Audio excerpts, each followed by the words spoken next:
All right. Big up to each and everyone. Today is Monday, November 24th, 7:35 p.m. Welcome to Imhotep University TV. I am your host, Imhotep. Let me big up the people and quick and fast. And then we get into the meat of the matter. Big up to Mood Man. Respect every time, a general. Yeah. The omnipresent one. Manners and respect Mood Man every time. As Mood Man I always say, like, share, subscribe, like up the live as you enter. Yeah, man, we greatly appreciate the people who know the code. Like leaving a like, big up to the people on the playback as well who also leave a like, We greatly appreciate that. Success over hype, big up yourself, respect every time. Spongy price. Yeah, big up yourself, a thing up. God for Goldburn, manners and respect me, general. Vioni all, where you going with? Big up yourself, the thing up. Kenrai Music, yeah, manners and respect me, general. Yo, big up yourself, yo, respect every time for the check-in and the continued support. Gaza Ricardo, where you going with me, general? Big up yourself, you know it go. Nicky Willie, big up yourself every time. Private Figure, where you going with me, general? Yeah, man, respect every time, you know it going. One Queen Lakeisha, big up yourself, big up to all the viewers, big up to all the subscribers. Silent listeners, big up on yourself. Moderators, big up on yourself. Big up Wayne Huggins, we are going, me general. Kai Hype, manners and respect every time, me G, how the thing go. Yeah, man, big up to everyone. Big up to the people and wherever they're from. Big up the Jamaican audience as well. We appreciate the continued support. Big up to the people in Jamaica who are doing, the best they can in terms of the recovery efforts. Big up to everybody where I play them part. We can definitely say we appreciate that. And we see the effort, we see the effort to assist those in need. And yeah, man, it is commendable. Big up to the Caribbean audience as well. Big up the North, South, Central American audience every time. Big up the European massive and a big up on yourself. UK people, manners and respect. The people and where they're over the European side, like our Germany and Sweden and France and the whole works, big up on yourself, man. We say manners and respect every time. How the thing go. Miss T, perfectly imperfect, big up yourself, respect for the check-in. So a special shout out to the members of the platform. We always express our appreciation, with the continued support to the membership. And people, for those who can join the membership, yeah, man, we appreciate it, all right? So big up on yourself. Michelle Clark, Exit 9X, Miss Julia, aka Miss Bluefire, Yo, Nikki Willie, Gary M, Disa Nice 777, Boo Boo, Bad From, Cute Brown in One Cushman, DB, Jam One, Global Live Records TV, Moodman, Humbleman RB, Blacks All Day, Naibees, Fiero, Silver One, Private Figure, One Queen Lakeisha, Only Good Karma Baby, Vanny Edwards, Jerome Pearson, Sugar Nut, Ricky Tan, The Winner, Real Simmer Music. Big up to Real Simmer Music, Yeah, man, Real Simmer Music. Always over the TikTok there. Yeah, man, I play some solid, as I would call them, oldies but goodies. Yeah, man, big up to Real Simmer Music. Lynette Thompson, The Free Thinker, Vioni All, Is Addiction, Lone Star, Rick Livestream. Big up on yourself, manners and respect for the continued support through the membership. You get what I say? Rajay Barton, say bless up, just get back like yesterday. Well, it's good to know, Rajay, say you're good and you get back some light because we know how it is, man. Like couple of weeks, one under October 28th, the storm passed through, if memory serves me right. And we are, over 3 weeks, almost a month without the light. That's not easy still. Most of we can't even spend a day without a phone. Much less light and them something there still. So I know it must be rough, for those who are without the utilities. And it's a process. It not got them overnight because them say Rome wasn't built in a day. A lot of damages to the infrastructure. So people have to just know say a patience do it until then. You see it. So I saw that go, man. Just good for know say you're good. Rajay, yeah, man, respect every time. Gangster for life, where you going, my general? Manners and respect, Yeah, man. Julius Diamond, big up, Joy Leisure. Yeah, man, big up yourself, my general. Manners and respect every time. Let me see who is there now. Quick and fast. All right, that is that. All right. We have some topics of a discussion. I think they are very interesting topics in my view. Jimmy Cliff passes. Jimmy Cliff, one of the greatest to come out of Jamaica. One of the greatest reggae acts. Them man, there was. I think Jimmy Cliff would have been the first global superstar. First reggae global superstar if he come out of Jamaica. I think so. Because, you might remember Jimmy Cliff is a man like this way. Yeah, man, them man put reggae on the map. A lot of us might hear about Bob Marley, and when we hear about reggae, a Bob Marley name first come at the tip of our tongue, so to speak. Right? But Jimmy Cliff is a man where, trust me, in putting in the work. You understand what I say? And he has established himself as one of the greatest to come out of Jamaica. Started off at a very young age, Them man, the influence of Bob Marley too.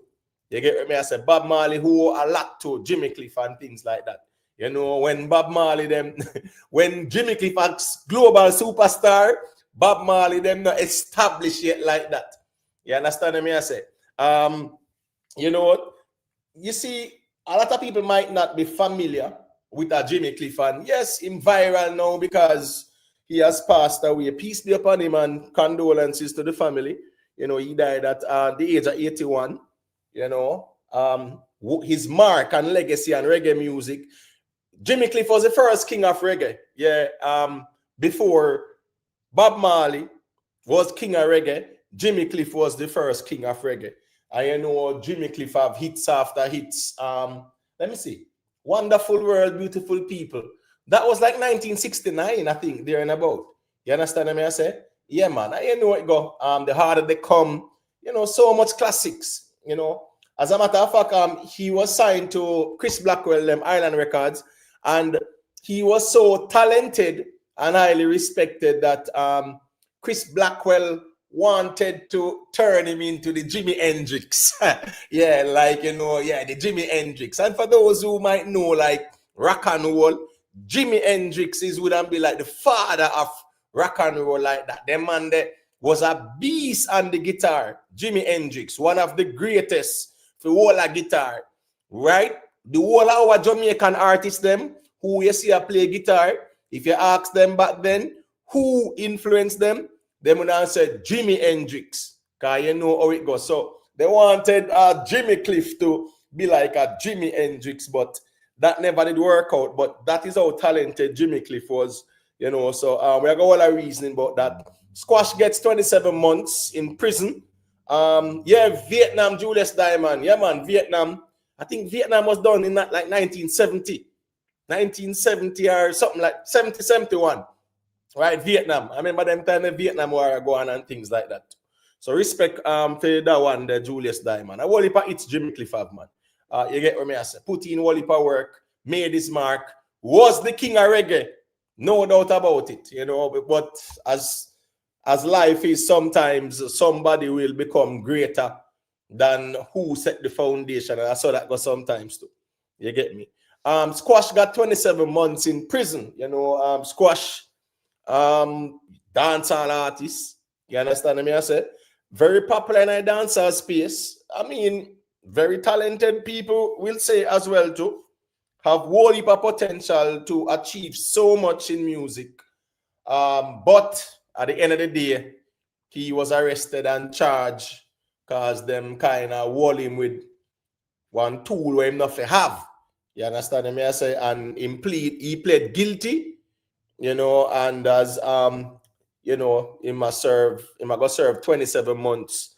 And then I think they're gonna deport him still, them are gonna deport him. After him serve him time, them are gonna deport him. And it's very sad to see that artists have talent and have great potential and them get themselves in them kind of trouble and predicament like this. You understand what I say? Him getting deported, how that got to. Him can't to come back on America like that.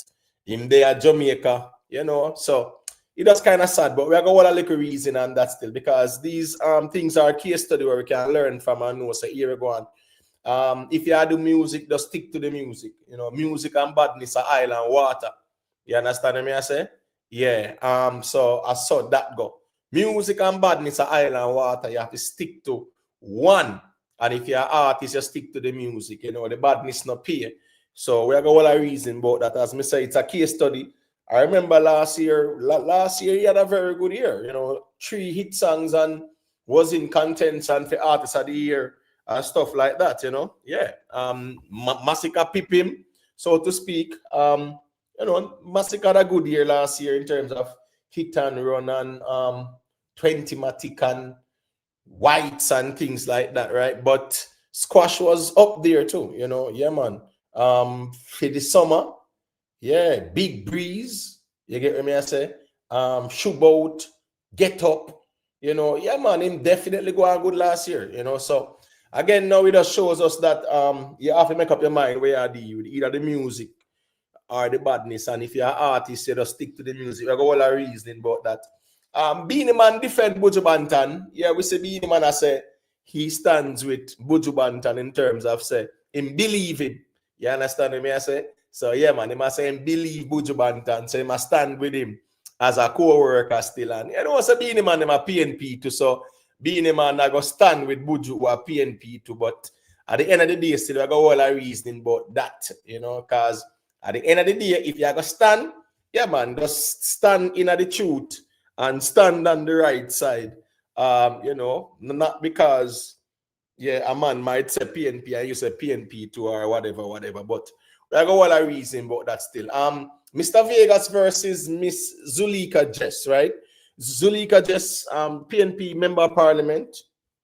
For where? I think it's in St. Elizabeth. Is it Northeast St. Elizabeth or something like that? Somewhere in St. Elizabeth. Don't hold my feet to the fire. I'm not sure exactly. I think it's Northeast St. Elizabeth. And you know, she came out and said, boy, Minister Chuck came into the constituency and was issuing out some care packages and she was not notified and things like that. And she found it disrespectful as the MP. She was not notified and was able to be a part of the issuing out of the quote-unquote care packages.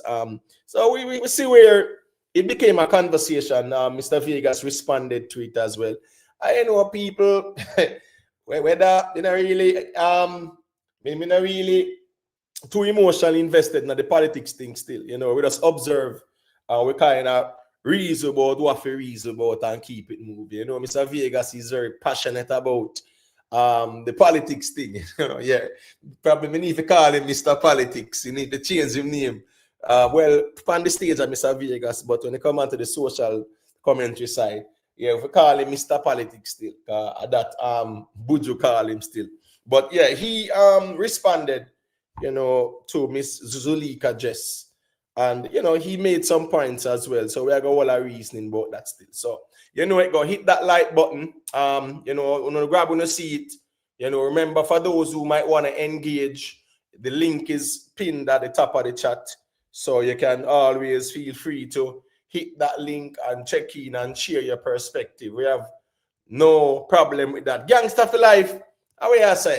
You get back like chat to them. Yeah, I say wait. A long time I say gangster for life, you know. But then again, me not too out of that often like that too. So, you know, big up to the ones and we pass through whenever they can too. We greatly appreciate that. Alex said, big up, free me artist Squash. Here we go on, man. The general, you know, see the man get 27 months in a prison. We not understand what I say, free your artist Squash. At 27 months him get, you know. So you can say free your artist from now till the morning. You not change nothing. Rajiv, he got 3 years probation. 3 years of probation not really mean a lot in the grand scheme of things, you know. You understand me I say? Because here we go on now. After him serve him time, yeah, after him serve him time, you know, remember the authorities reserve the right for us. No, sir, all right, here we go on now. 3 years of probation, we just go send you back a yard. You get what I say? Yeah. They say, yo, make him do him time or go take him out. Make him do in time I go take him out. That's me saying, man. I just don't understand. Me understand the ones that might rate artists and who them rate, but here we go on, man. If the artists them follow up and them make them mistake, all we have to learn from we mistake, man. You understand me? I say, yeah. So I just saw that go. BMF Entertainment TV. Yes, the MP them fi spend them money. Long time we are telling them come out of pocket them and wait for government handouts. Fi come take photo apps and issue out sitting. Out of pocket them fi come. Yeah, from the storm forward and pass. Yeah, we wanted to see them coming out of pocket, but it looked like the MP them meaner than even the artists them and stuff like that. Artists and social media personalities came out fully active, supported in whatever way they could. We see the MP them walk up and down the place, a ball say them not get no help and things like that. No, it's not the time for that. Them to come out of pocket, but yeah. The artists make a mistake, so here go on now. Him have to just learn from that too. That's just the reality of things. We live and we learn, and none of we are perfect. You get what me I say? Yeah, man. None of we are perfect. So we have to just learn from that and know. So here we go on. We live and we learn, and a cause and effect run this thing, right? We see the whole story in terms of how things unfolded, right? And I think initially he pled not guilty, right? And then now we see whole heap of details are unfold, and then they plan to charge him as being the leader of a transnational criminal organization, all kind of something. Then they want to chew on him. But as part of the plea bargain, they dropped the charges as part of the plea bargain, right? They actually dropped the charges.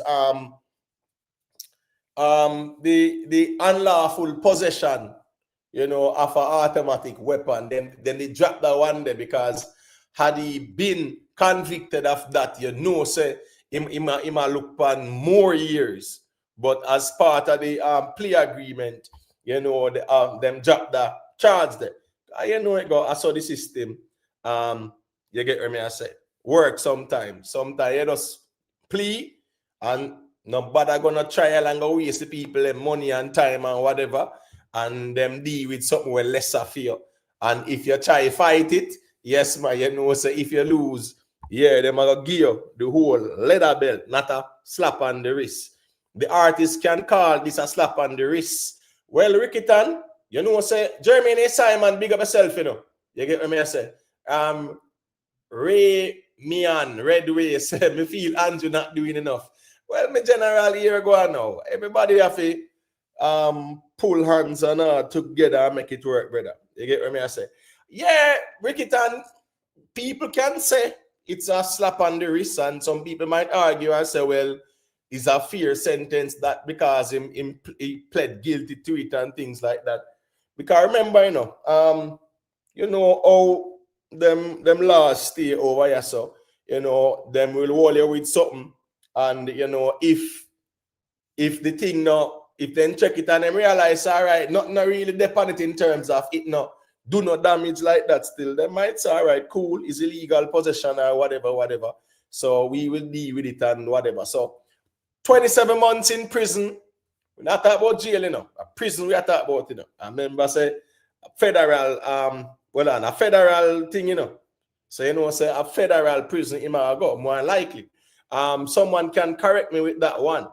You get what I say? I think a federal prison in my go there, not like a state prison. Cute Browning, big up yourself, Yeah, man, respect for the check-in. Jeremy and Simon, it go. Manners and respect every time for the continued support. Hit that like button, people. That's how Jeremy and Simon say. J Lat Vibes Cartel say he's gonna change. Everyone deserves a second chance. Yeah. Here we go now. So there's a song, right? There's a song, by the Shapeshifters. Yeah, it's called Second Chance, It says everyone deserve a second chance. You get what I say? Yeah, it's a very, very good song, very so it's a song where everybody can relate to. You get what I say? So yeah, as them are saying, everybody deserve a second chance, and some people don't get no second chance. And remember, even Slim Shady did say you only get one shot, one chance. Do not miss a chance to blow, because opportunity comes once in a lifetime. So sometimes people get second chance and some people don't get a next chance. You understand me? Yeah, Vibes Cartel get a second chance, no doubt about that. And you see, say him kind of transform him life. Yeah. As a matter of fact, him David 2-2. Him not sing them more bad man songs. So I'll Ricky Tan them and Jerome and the whole of the man them where used to love the bad man song them from Vibes Cartel. And man, they just kind of know, so all right, Cartel are my artist, but the bad man song them I love. So you realize Cartel, he even step away from doing bad man song and this and that. That is how far he must step away from this thing. So we see throughout history as well, man. We see whole heap of artists who have been arrested and things like that too. You understand me? I say, yeah, man. Them get a second chance and them come out. If you look at even the hip hop and rap game, most of them man, you realize say what? Everybody go to jail or prison or get arrested or something. So we see Jack Cure as well. You get what I say? We see Jack Cure. He got a second chance too, and we see what took place over Europe where he's now in prison. And when he touch road, well, the time did I come for him touch road, and the prosecutor them said, no, man, we can put on some more charges. He said, boy, attempted murder and whatever. So, I think he got an additional 8 years and things like that. So, it's a whole lot that. But Jack Cure, one would argue and say Jack Cure get a second chance too. And hey, you get what I say? Let me sit down quick and faster. Big up yourself, Dean Marshall, manners and respect, Ryan Scott, big up yourself, him say, not getting notifications, big up yourself, at least I got this one. Yeah, man, respect Ryan Scott, say, that's why I'm always encourage the ones and ones, them say, them time of night, they can just peep over yourself and see if nothing are going. You understand me? I say, because sometimes the notifications not going out like that. YouTube not sending out the notifications. Sometimes 80 and 90 at notification. It's kind of weird still. That's why we always encourage the people and for us leave a like on the stream, because it does help. People will, pass to YouTube street and YouTube might show them the stream and they might listen or go on and then rate the reasoning. Real genuine squash should learn from Cartel. But here we go now. Vibes Cartel came out July 31st last year, right? So if Squash should say him gonna learn from Cartel, I think him shouldn't really get himself caught up, because remember he was arrested this year, no about January or February or early this year he got arrested, and the same machine where them lock him up for, remember so the feds are show video or picture with him with it same way, so him have it a pose up on social media with. You understand me I say?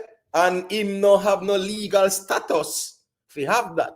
Notice then the next man with them all on pan, in the car with him, that the man there, not a word. You understand me I say? Yeah, him get bail or whatever, and nothing go on with him, because apparently that man have the status to say him can carry where him a carry or whatever. But them say totally agree, Nikki, everyone deserves a second chance, but some people who get unalive the process were not privy to that. That are true to Nikki. You understand me? I said that are true too. And you have some people too who follow badness, them not get no second chance either. I saw, when was it? Last week. It was last week, right? Yeah, I saw where the police dash about 3 man on the Mandela Highway, and I saw where one of the victims' brother, based on what he's saying that his brother was alive, and then the police them take him, carry him, go around one part and dash him away and things like that. Now, man, and I say, boy, do they deserve a second chance? Well, people can say, of course, everybody deserves a second chance. But sometimes, yeah, man, when they play with fire, you get burned to, man. And sometimes there's no second chance about this thing.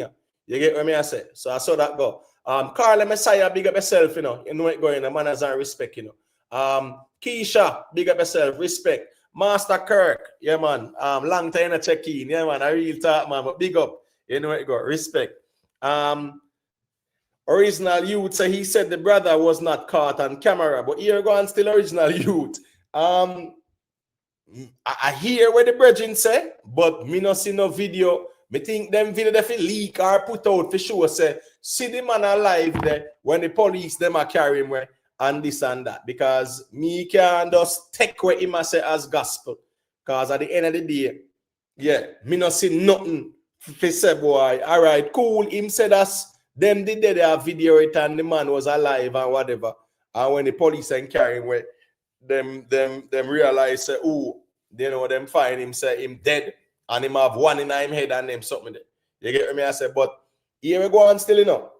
People will argue and say, what was he doing with that company? I mean, understand the argument that you know, but you have sometimes to, you know, it says show me a company and I tell you who you are.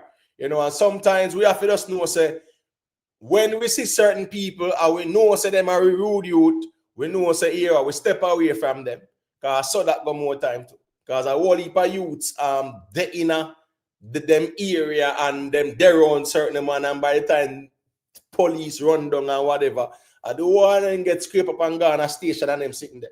Not because a man I do nothing wrong, you know.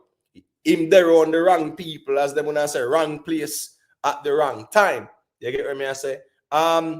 Big up yourself in the invest federal prison due to the offense. We often show compassion to these criminals while victims suffer. Well, he's a man like this in a invest. Me not show no compassion like that. If a man a criminal, make him and the law enforcement deal with that. Because at that law enforcement out there to do. Deal with the criminal. Me no out there for show no sympathy and no remorse for nobody who are criminal. However, as well, there is also the approach where a lot of these people are labeled as guilty until proven innocent, you know, and sometimes a man just say, yeah, man, I'm a criminal, man. Yeah, man, I'm a criminal. And when you check it out still, you know, there is no proof of that. So, yeah, the ones, remember, you know, to be a criminal, it means you definitely have commit the crime. So the ones that commit the crime, yeah, man, definitely whatever reach them. And for those who see bad company and go near it, a causality run this thing as well. And when it comes on to squash them, you see the whole history of squash them, right? You see the whole history in terms of Montego Bay and one bag of stories and this and that. You see all Serpy say one bag of things. You see Serpy, in my view, even turn him and Shabdan against each other. I say, yo, who you coward and one bag of sitting and peer payments go on and the rest of history, right? One bag of something go on with the whole thing there. So at the end of the day, still, squash end up in America, right? They in America, I do music, have the talent. If I me like them man there, right? Me wouldn't get one nice little house because Florida one big place. Me get one nice little house and make sure say, oh, me build my own studio there. So you understand what I said? Yeah, me build my studio at my house and me here. You know, yeah, man, me know say here go on. Me deal with when me deal with at my house and deal with music. You know, like knocking head with bad company and this and that is not the ideal thing. But we also know how streets run and street cred and you get what me I say? Man want to be a part of this group and this gang and all kind of something. Big up yourself, Beerback. Paul Brown, court determined guilt, not police. Yeah, well, I agree with that, you know. Paul Brown, the law determines the guilt. No, me understand that part there. But here we go on now still. Right now, when you have some man where they in a vehicle, but when was it? Wasn't it like last week as well too? Them dash about 3 of them again, where them did go do a hit. Them go do a hit in a St. Catherine side and a come back a town and things like that. Right? And the police them corral them too. So at the end of the day still, yeah, you have sometimes, my general, yeah man, the police I got do what them I do. Because when them get in for say, yo, the man, them just go dash one man and I come back at all, you know. What kind of car and this and that. Yeah, we got correlate and whatever. Brother, anything will happen, nothing. You know, say, when I was about 17, you know, me I tell you, say, me there home, you know, and me hear a poor shanta gunshot. Police and bad man I drive on the road and shoot up after each other. And trust me, people, the vehicle got crash. About 5 of them man them right up on Mulline Road, this man. About 5 of them, you know. I mean, I tell you, say, oh, when the police then done with them, trust me, up on the ground them there. Because at the end of the day, a bad man them and them a shoot up a police. So you know how the police I got deal with it.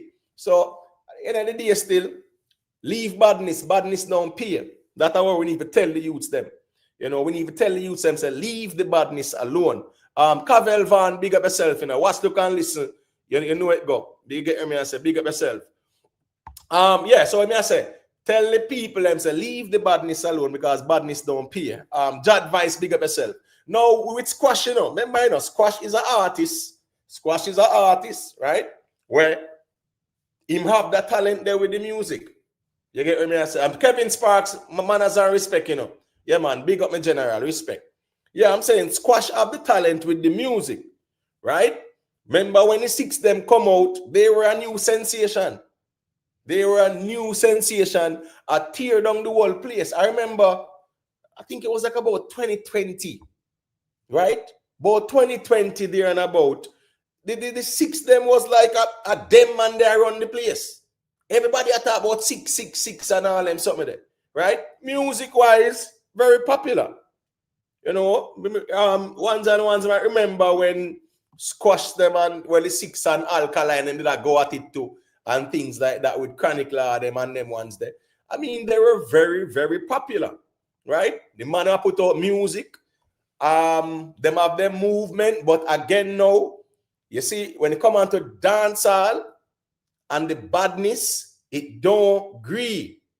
Badness and dancehall not agree. And the artists them where I deal with the music for us know say here what. If you are deal with the music, deal with the music. Leave the badness alone. For some, it's a cultural thing in my view. If you look at the dancehall culture, you kind of realize say dancehall culture was really more like an inner city culture originally. So you know how that go. The youths them grew up in the garrison areas. They might bust. You have enough man still pass through and still the in the place. One can say, look at Dante Brooks, right? Got a second chance, and unfortunately, I don't even hear nothing about him right now. I don't even hear no bail application. I hear nothing at all. I don't know what's going on with him. But it's sad to say he got a second chance, and he has been arrested and charged because a man accused him to say, you know, yeah, man, them violate the man and whatever, based on the accusation. So, you know, a man now say, well, how him get back himself in that position when he came out when? June or something like that? Wasn't it June? You get what I say? And see there again, arrested and charged. So I don't know how the bail thing going on with that, or I don't hear nothing about that case. And that's a bit weird to me too. Oh, we not really hear nothing more about it because arrested and charged, you know them are going to schedule for a bail hearing, but I guess with the passing of Hurricane Melissa, it set back certain things. But yeah, he is an example of someone who get a second chance too. And unfortunately, you know, he's accused of, you know, violating a man with tool. You get what I say? Cartel got a second chance because of his name. No name get dash way. No. Paul Brown, I'm not gonna say that Cartel get second chance because I'm name. Cartel got a second chance because of the law. Not him name. Him name couldn't save him. 13 years him doing, you know. Him name couldn't save him from the 13 years. So it's not the name, it's the law. You understand what I say? The law give him a second chance. And the man said, he make sure say God, if you let me out, yeah man, I God me a deal with. Remember before cartel touch you, go to jail, cartel a deal with free masonry, all kind of occult symbols and all seen iron, all them sitting the cartel even tell people say Masons build the earth. And what is wrong with masonry and them sitting there? Ooh, the cartel get him second chance, the man say, ooh, him just beg Father God, say, Father God, me I beg you, if you let me out there, so a straight God thing and glory of Jesus. Yeah, right. So it still. So at the end of the day, cartel make use of it. Well, Paul Brown, cartel himself say it. You get what me I say? Cartel say if he never go to prison, he not dead. You get what me I say? So at least him get a second chance and him just know say he might change around for him life and I lead by example, and that is commendable of Vibes Cartel as well, where in touch road and he make a 360. I know, say, me not deal with the badness or nothing like that. Me I deal with the music, go and make me money, focus on my family, and keep it moving. Me no blame him at all. Not even Portmore the man go. Shane Alliance, big up yourself, you know what thing, manners and respect. Not even Portmore the man go. You get what me I say? You know, see him a link with no, this your money and that, the man and him sitting there. No, sir. The man just take for himself and know, say, oh, yeah, man, money me and look how you're there.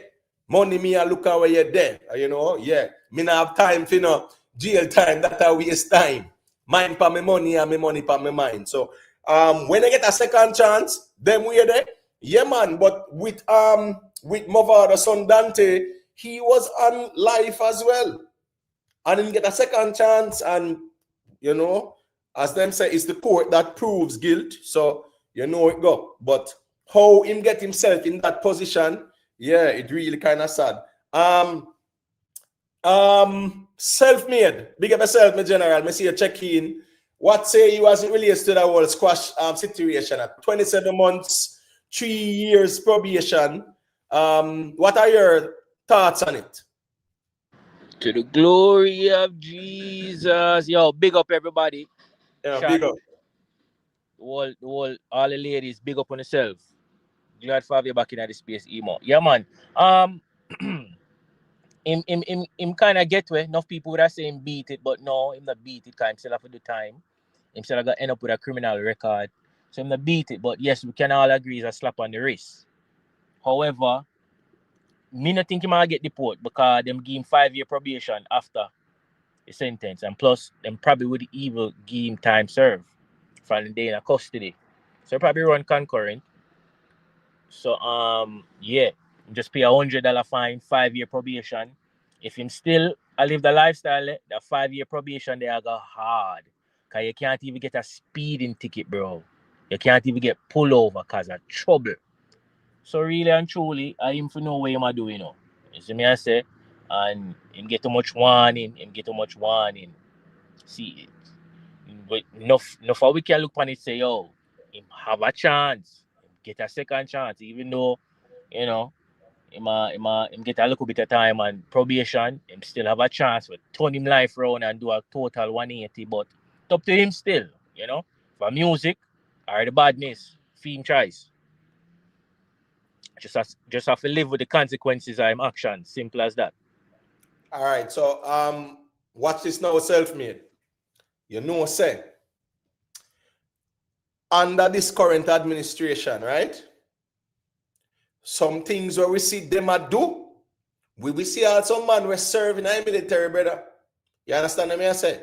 Them man they get all deport on them something there. So it's a zero tolerance thing. And watch this now.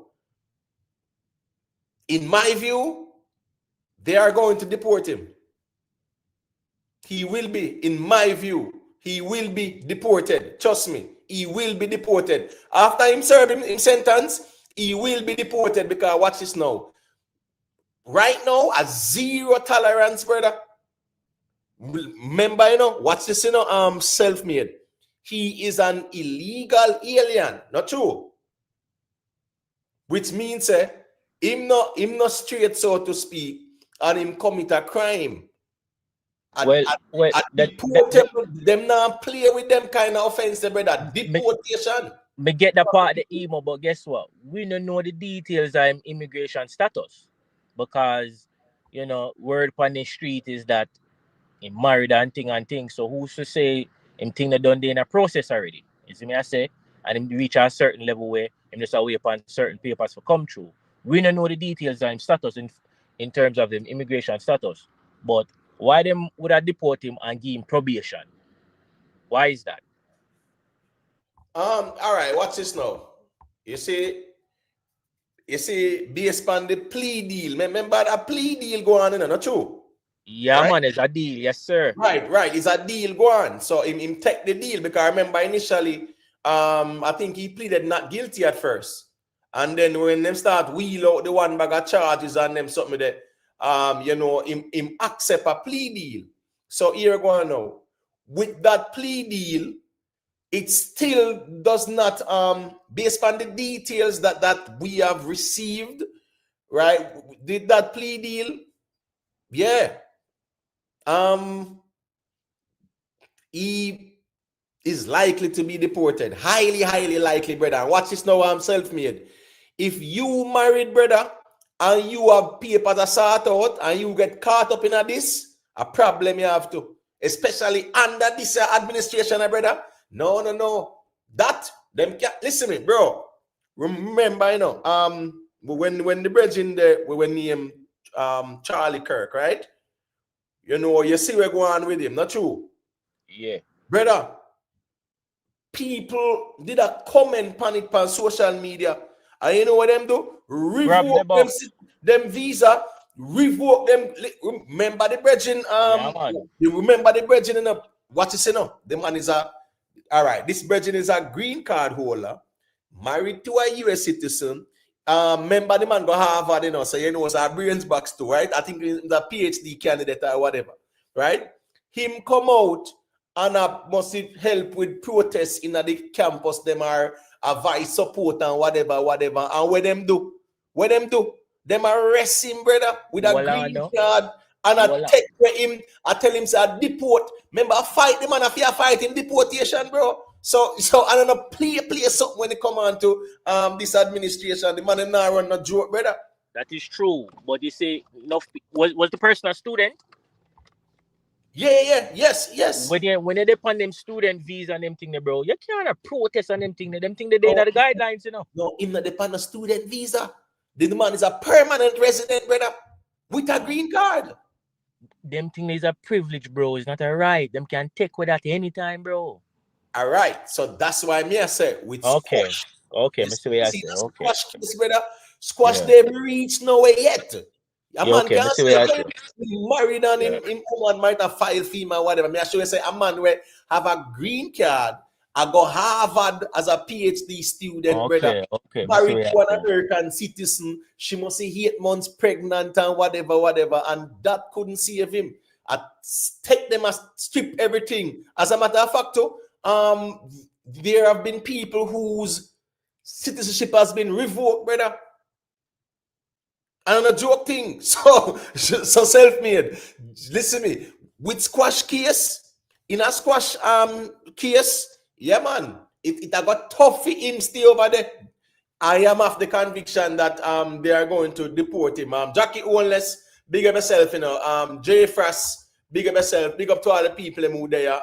King Kev, you know it go. You get what I say? If you have a green card of a 12 months, immigration will roll in.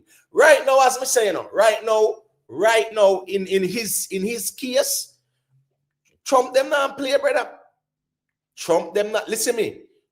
What is it? Let me see. Who is it?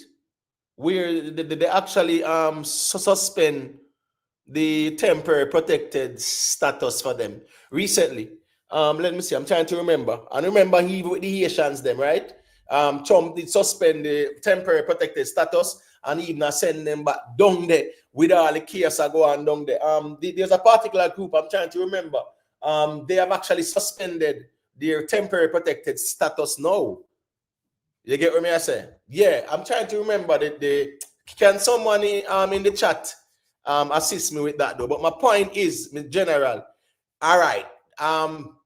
Venezuela. All right, cool. All right, watch this now.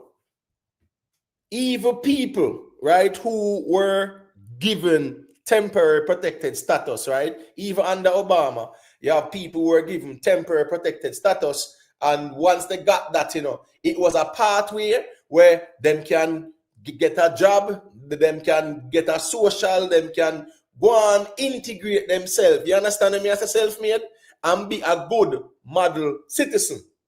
And that is a pathway where them can, apply for a green card and whatever. All right. Thank you. Somalia, and I think there is a strong Somali contingent in a Minnesota side. Whole heap of Somalis over that side. And in a Somalia, it rugged over there right now, As some serious war going over Somalia, Somalia is a place like this, whereas a serious war going over there now. Because you have some rapid man over there. You get what I say? Yeah, man. When a normal, them appear chaos are going over Somalia, and yeah, them suspend that. You get what I say? You see, bear back. That's why, as we say in the general, me just observe what's going on geopolitically and know say what that not have nothing to do with me, So yeah, me not come out about me and condemn nobody and burn the fire for. That not have nothing to do with me. You get what I say? Them and Venezuela to deal with them and deal with. Remember, Monroe doctrine is king around here. So yes, Nicky, the darker. Remember, Obama did create the darker thing, and when Trump won, yeah, Trump does say, right, get rid of darker. Break up that. Yeah, man. You see the thing? Sorry, go ahead. No, man, go ahead, self me. What me that gonna say is, where I said it plausible for real, because normally, yeah, you'd have say, yo, him have a chance already, but with this current administration, zero tolerance, because people will not even commit crime if you deal with him. So imagine him, yeah, man, I really talk on. Can't go around it for real. Him things sticky for true. It may seem like a win, because the little time we him get, but bigger fish for fry with immigration. Yeah. And then now, here we go now. You see, and that's the problem to self-made. You see, remember say the man them did I watch him and I observe and them sitting there, Remember him under surveillance, brother. You understand me? I say, I remember say them they want charge him as the leader of what? One transnational gang and them sitting there. That is how far they were willing to go, brother. And then wasn't him already on him radar, because I believe say under this time first offense. Him not did get caught up already. But self-made. Of course, remember 2023, I think them say 2023 something did go on to. But my point is the fact that they were willing to charge him, right? Press charges to say he is the leader of some transnational gang and them sitting there. It means what? Them create a dossier upon him, brother. Them create a file upon him. Because the feds couldn't run out and say, we're going to charge you for being the leader of a transnational gang. Right. Them have been what you mean? Them can't just come out and say, oh, we're going to charge you. No. Them have to have what? Plausible reason and evidence. Yes, sir. So, brother. Yeah, because where them work, before them go trial, them are going to say, yo, because him have him liar, probably say, yo, man, me see the evidence we have against him. And him relay the message to him and say, boy, it look sticky, better you don't fight this thing, because them, the way our feds work, them now come with no if and no maybe. Them have concrete thing for nail you. So them probably say, yo, this is what we are work with, So if him fight it, him go face this. So we can come to agreement, you cooperate, and no make a waste of time and resources, and we give you this, that. Yeah, so that are the better thing for real. You see what I say? Because guess what now? Him go trial and lose. It's a losing battle, because the man them a batter 98 when them go up to the plate, the feds them. So it's a losing battle. You go lose that now. For sure you're gonna your yard. For sure. You're not a fight a fight. So yeah, you probably make the right choice or whatever. Maybe him can fight, but or even get a chance to even come back after a while because enough people think say yo when you get deported, I eat that for you. No. Sometimes you get banned for X amount of time and you can reapply, get waivers on them thing there, and you fall back in the country. Yeah, Yeah, man. but the thing is, my general, you see, the fact said that they were going to, or they wanted they were accusing. Remember, in the court, they were actually accusing him and said they're going to charge him of being the leader of a transnational gang, my general. Then they just make that up in the court, You get what I say? They have been watching and building them file and them dossier, and here go on now. His attorney has the right to also be privy to whatever the charges are, right? And the evidence, yeah, man. Right, and the evidence. So say when his attorney see the evidence and them say, well, them have you red-handed, my general, they can't go on that one there. The red-handed one, you have the thing, and you have the thing, and them have the visuals and everything with you. And then a conspiracy or nothing. Right. Them catch you dead to rights. Right, you can't go round that one there. One Cushman, big up yourself, my general. Man has a respect, Big up one Cushman. Yeah, man, big up to one Cushman every time. Tolati Blake, big up yourself. Dean Marshall, you know the thing, you see, respect. So, when me I said Tolati Blake, I don't agree with you if he say him do a plea deal, so he have to give up something. Him have to give up something. That's not true. Well, yes, it's true. That is not true. Yeah, remember tell you where him give up. Him give up the not guilty plea to guilty. right. Yes, right. Yeah, him give up that. That's how we are talking. Right. Maybe now running on speculation and conspiracy. Right. We just know say him give up that. Enough people on the internet obviously say yo him leak and him sing and them thing there because him plead out. That don't mean that no, because you can plead out and just take the charge, and whosoever involved with you, them not caught up. You see me I say? Yeah. That, when you plead out, it don't mean say you give up nothing or give up nobody. This is not true. You see me I say? So yeah. Right, but I mean, when you plead guilty, right? Yeah, you give up certain rights. That's so by pleading guilty. But Tolati said that's him snitch and whatever, and that's neither here nor there for me because they are speculate. Me know they love them speculation, them conspiracy there, and them something there. But me not there for that, right? Whatever me see, in the public domain, I write this up, me I leave it. You get what me I say? Now, here go on now. With him, and as me say, the likelihood of him being deported is that them have him. Remember, them have him as them have him a certain way, self-made. This is not like a wrong place at the wrong time kind of scenario. No, man, them are watching man. So him dead to rights, man. And that is that. Him is just one man where him does a run down badness and whatever. From the feds was willing to lay them charges there of him being leader of a transnational gang. Yeah, man. Say them have them dossier there. I don't joke thing. Them do. Better about the feds, brother. The feds not in a party shop kangaroo court thing. From you see that them are gonna accuse him of that, brother. Say what? Them have him filed. Right, exactly. And that are the feds. And on the state, where them have maybe no feds, them have you dead to rights. When them come for you, them make sure so them nail you. I don't know if my but now maybe.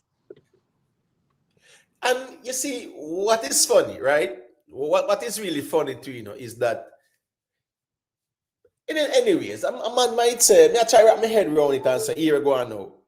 Why Squash Eva put himself in that position there? All right, a man will say, how we grew on the environment. But brother, you can't leave certain environment too, You're artist, right? Self-made. Of course, bro. You're supposed to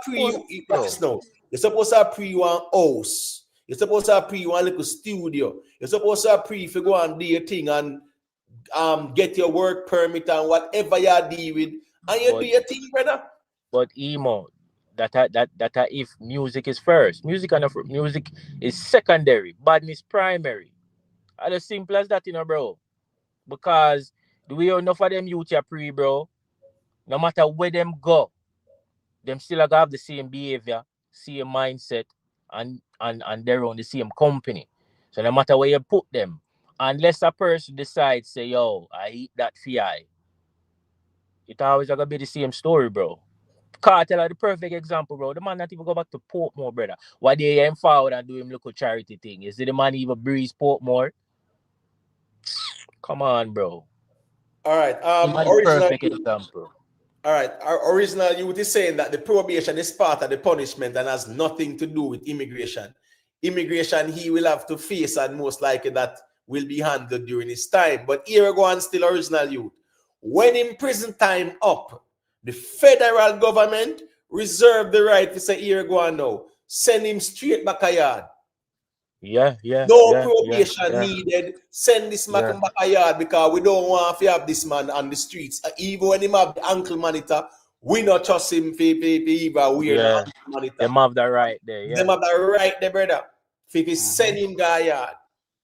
You understand me? I say, I saw that go. Even right now, even though the court ruled say him to serve 2 years of prison and then sitting there, you have extraordinary circumstances where them can send him back a yard.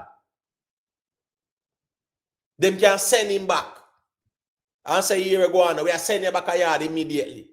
You have them extraordinary circumstances there. Because I just saw the system stay.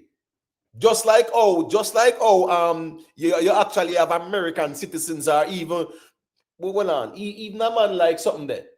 Case in point, what's his name again, man? Walter Rodney, right? Walter Rodney, him used to promote the black nationalism thing there. He was very influential and he was from Guyana. You understand me? I say? Yeah, he was from Guyana, something like that. And remember, in a Jamaica, the last riot one in Jamaica where Jamaicans were united was the Walter Rodney thing, Because my point was, you have people like even American citizens, even in the UK, right?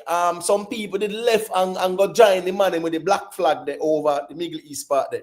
And the UK do what? Revoke them citizenship, brother, and designate them persona non grata, brother. Yeah, you can even ban in our country. You can ban in your own country. Your own country declare your persona non grata. What you mean, man? And your own country dash your way too. Because you're going to join some black flag man or go on with some wrong move somewhere. Then just dash your way to your own country, brother. Charge you for treason, man. What you mean, man? You understand me? I say, so at the end of the day, I strongly believe, say, once him done serve him time, they must send him to come a yard. Especially the way how President Trump never deal with it. They're not playing around. You understand me? I say, big up yourself, Lynette Thompson. Yeah, man. Yeah, they're not playing around. They're not playing around. They're going to send him a yard, brother. Because as me said, the way how them label him as leader of a transnational gang and them sitting there, brother. Remember, I said them man there. All right. The thing is, a lot of things that in the public space don't self-made. Yeah, man. In the public space, not true. We see when his father was actually held on to. Another idiot. Yes, sir. Because him publicly attack this and that and whatever. As a matter of fact, me never see this man out here attack yet, brother. yeah. It's not like, say, all right, what's this now? What is now self-made? It's not like him mother, where will come out and cuss and diss up some people and talk some things. You get what I say? Yeah. You never see the father on no social media talk about nothing. And him choose this time you have to run out and come talk some things. Right. And I mean, even if you want to comment on your son's situation, and everything good for talk. Talk about bad timing. Yeah, and as I said again, nobody knew of this man self-made on no social media, brother. all these years, 6 is real and 6 this Tell and it the truth, bro. Me not even know same father did their role. Me not even know same father was alive. Me be honest with you. I'm just being brutally honest. Me never know said the father was alive. So this man here, we never see him yet on no social media. At all, nothing about no squash or nothing at all. All when Sir P come out and I call up squash name, we never hear this man come out and I say, yo, Sir P, low squash and blah, blah, blah. Never hear nothing yet. And the man choose a time to come out and talk some things when nothing talk in a public space, brother. Why me I tell you, boy? As them say, cock mouth kill cock. Yeah. Because the thing them when him talk, bro, it's like he want to seem like a victim, bro. No, but what me I say is that no wasn't the time because we never see it out here, brother. So me don't know if it's a viral moment or what. Like, what would you be trying to achieve here? You understand me? I say, what would you trying to be achieved here? But so my point is it that you know the man them not ramp, the man them not playing around, and it show again. Say what the man them are observe things and them sitting there. So enough people where they on the internet are bad up themselves and a chat one bag of nonsense where them used to do and them sitting there. Trust me, them they even know say that them I kind of even incriminate themselves. You get bro, what I them say? not even know say them a real enough case. Them not even know that, bro. Because everything get monitored now, bro. There's no privacy. How we say about privacy settings and this and there is no privacy. Enough of them people here to them look clout attention or whatever. Them are gonna cause themselves for real enough case, bro. Yeah. No, but the thing is, I see where somebody saying the father was at the wrong place at the wrong time. Wasn't it at court? Them said them Your what kind of wrong place. I don't understand. I don't know what kind of news them man follow or what. Wasn't it at the court? Them say, brother. What kind of wrong place, wrong time? That them say. That them did say. Boy, me I tell you, boy. Come on, man. Listen, wrong man. place, wrong time. How? Come on, original youth, Nobody man. push him out for say what him say. You're smarter. You're smarter than this, man. Come on, man. You're smarter than this, original youth. No, man. Him reason with me all the while, man. He's smarter than that, man. He's smarter than that. He's smarter than that, man. A court hearing, see what them said there? At the court hearing, this is the wrong place at the wrong time. You get what me I say? And him, remember, you know, him go court, but remember, him did do an interview. What was it? The fix him do an interview with? I'm not sure to tell you the truth, you know, but him do one, I think so. Yeah, him do an interview. I'm not sure. But an official interview him do. Yeah, him do official interview and it went viral. Fucking idiot. And then all these years. Yeah, as me I say is that the man choose a time. All these years we never see him. Thank you, Queen Lakeisha, the fix brother. So me know say anybody had to fix interview, I figure fix up themselves, you know. Why not joking? No, they think make them go and go chat them every and fix, no? They have to go fix up themselves for the fix. They have to go fix up themselves, of course, 100%, brother. Because it just say we are in a time now, bro, where here go on now. Where you say Canon will be used against you, brother. Yes. And everything I get monitored, bro. Nothing can delete everything record, brother. Yeah, nothing can delete. When you think you delete it, no.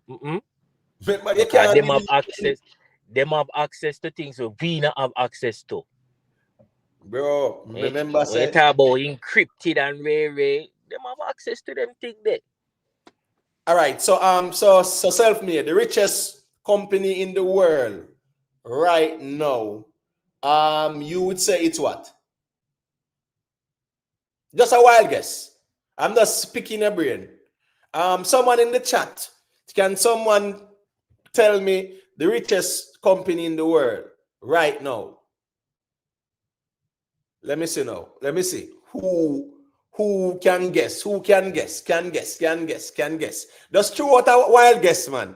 Just throw out a wild guess. Someone in the chat. The Black Rock. All right. But Yeah. let's go on now. Black Rock, you know. Black Rock, what Black Rock do them deal with asset management, right? But Black Rock, because them deal with asset management, them actually have whole heap of assets, right? But no, I see someone at Tesla, no. I see someone say, Jeff Bezos, them, no. It's a company when named NVIDIA. Them man that the chip man, them man, the chip man, them, the chip, NVIDIA. With the CEO. That was my second guess, you know.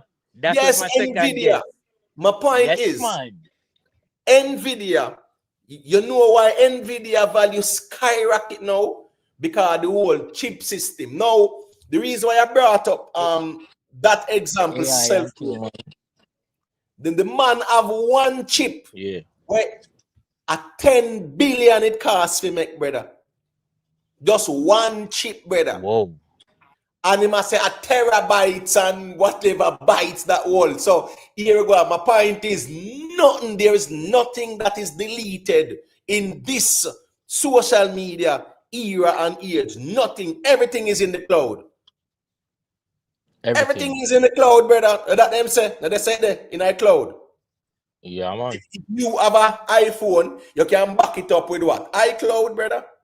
iCloud, yeah, man.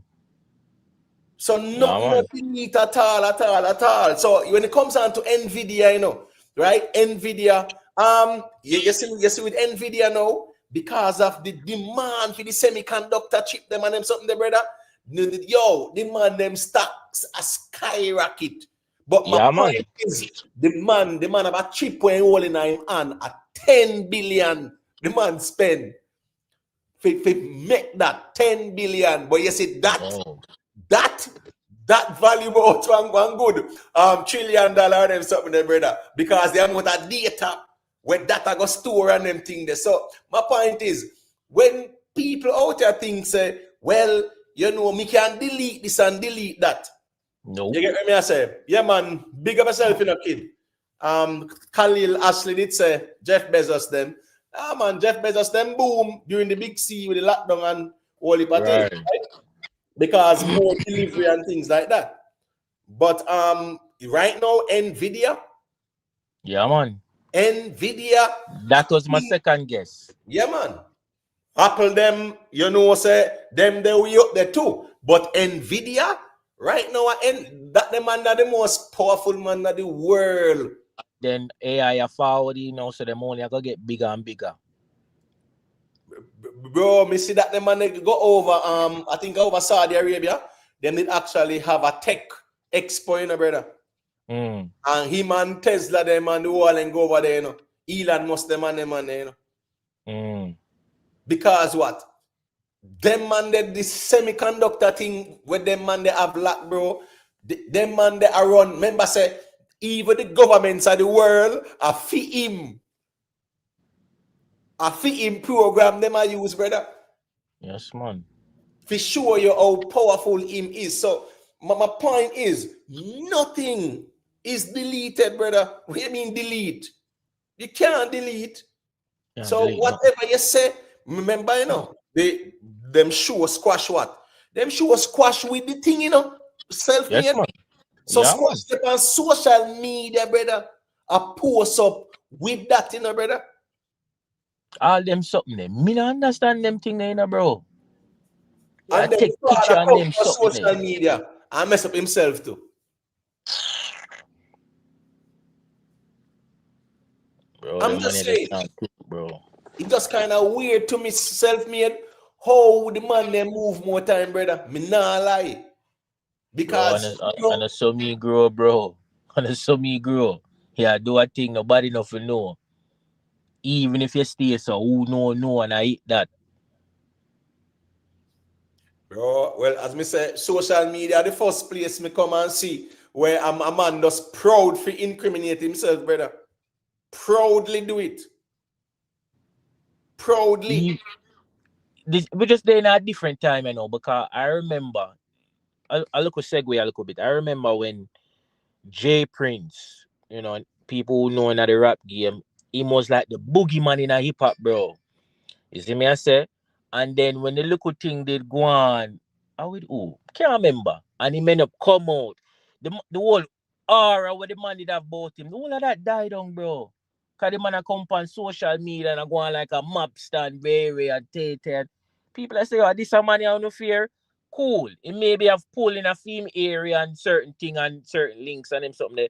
But the point what me I make is the man them come up on social media and water down them thing, bro. Yeah, I guess I know. Any little thing figure go on, people know say, yeah man, and them man they response for certain things.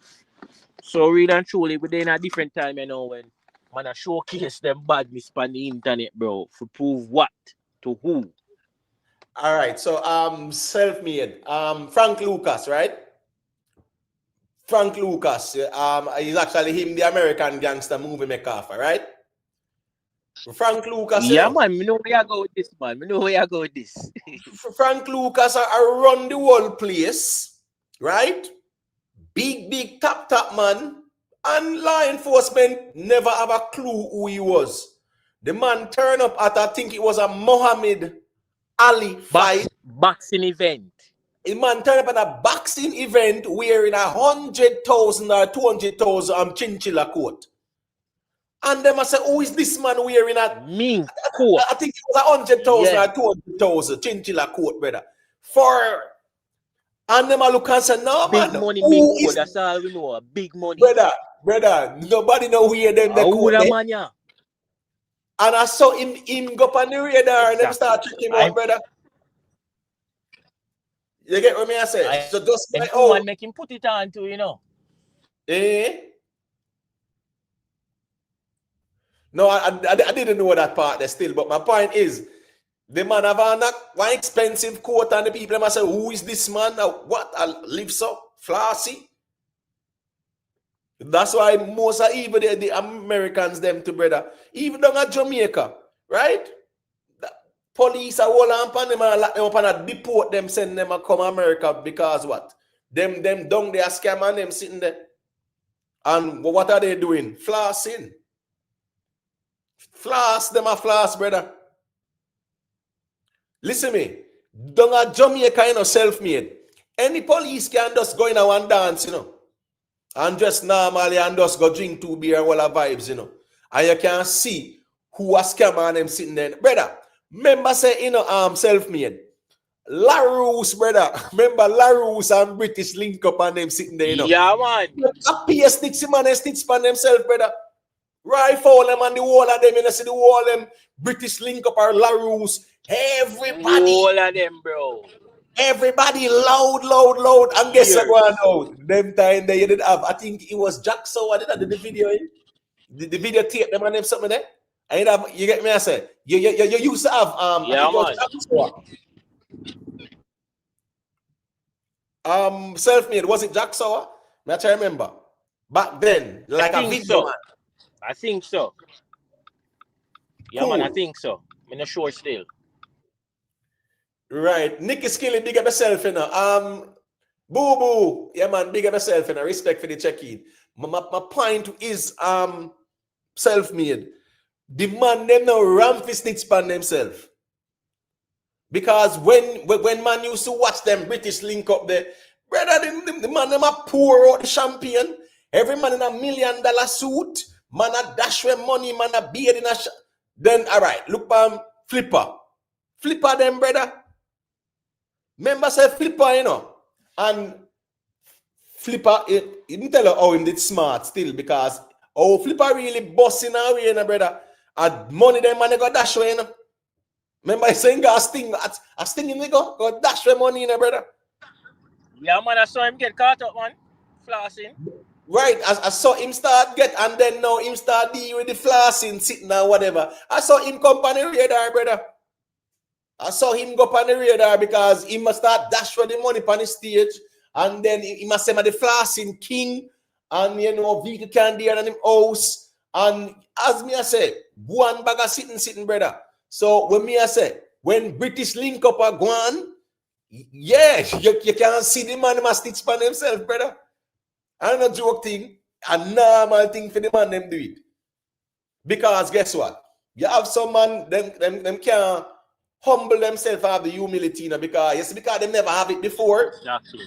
Them have to prove to them have it now. Exactly. Them not used to nothing, bro. Them not used to nothing, my brother, man. You see me? And then try to use music for cover up on them something. It's too late. It's too late. You don't up on the radar already. You blow your cover. Yeah, and as we say again, is the same thing with even most of the hip hop artists them too, right? The moment the man start making money, it starts show. A man start to talk with it. Remember Bobby Schmurder in a brother. Remember said Bobby Schmurder in a brother. One it wonder that right? Remember say hot nigga tear down the whole place bro. You hear me? I tell you, say. And in the song, the man said just caught a body about a week ago, and GS9 and whatever. And knowing said that's the authorities them check them out as a gang, brother. I remember they just caught a body about a week ago. Yes, I remember a man did drop for two. Then that they use that and do it and lock him up.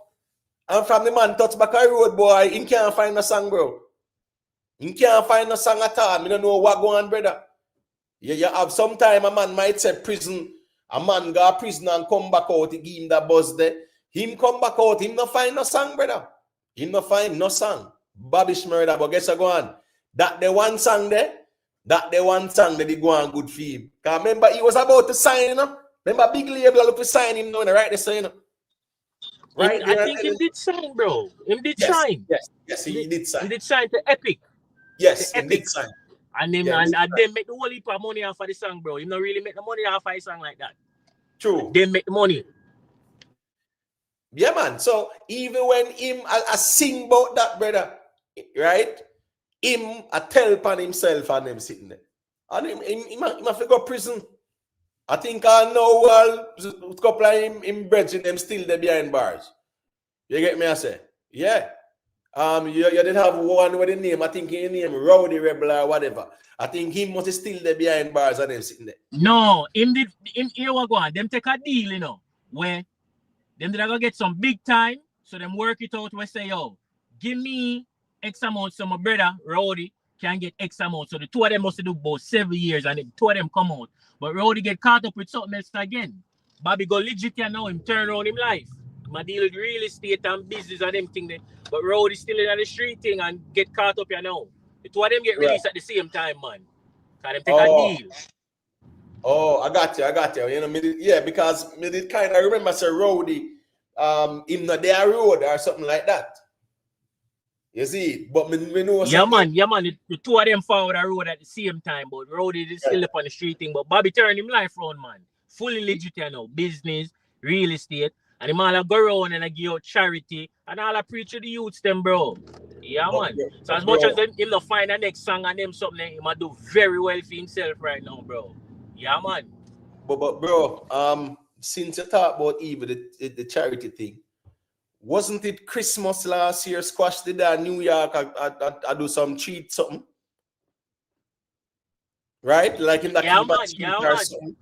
Then them sitting there supposed to deal with and show so he's a good model citizen and stick and focus on the music. Because the funny thing too, self-made. None of brains, bro. None of brains. The funny thing, self-made, the man last year, the man have some hit songs. All Big Breeze are dominate the summer. And the man can't take no bookings go nowhere, brother. No bookings. No way you not see him like that. Well, that can't make no sense, bro. You have a hit song and can't even perform it no way. That makes sense to you, bro? No, the problem is to, again, looking at his case, him never have no work authorization. That's so. You understand me? I said self-made.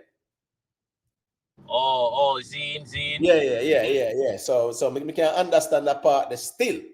But when me I say is that if I even couple shows and them sitting there, brother, I'm talking about like the man hot, brother, and not even 4 shows for the year or 3 shows for the Let me year tell or you nothing why, like that. bro. Let me tell you why. Because the street money much more sweeter. Music was secondary for them man, bro. You see, if music was primary, you better make sure them things they sort out, bro. Music was secondary. Them treat it like a hobby. The streets was primary, bro, and the streets money, it's sweet. So if never made feel like say, yeah, you know, it means for go legit certain way. But that was the right way for go, bro. You see me I say? But them man the brains around them, brother. Yeah, because as we say, every man want to be streets, brother. Yes, but Aaron James, what heap of artists sing about Dashway Boy and them sitting there, right? Yeah, me understand that part there. The problem with the Bobby's murder situation, them did I investigate them.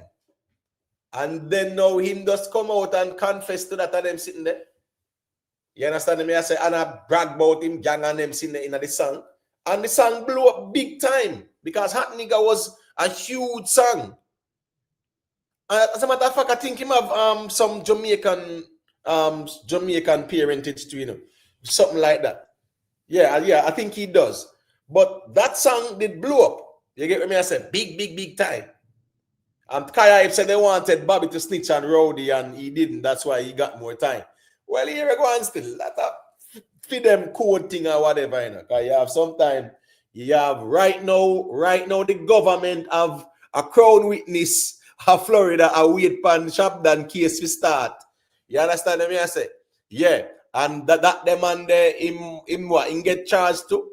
But by the feds or their jail or whatever, a wait trial or them sitting there. One bag of sitting. Right? So at the end of the day, that's why even them things that make me realize that this badness thing here, yeah, don't follow that up. Leave that alone.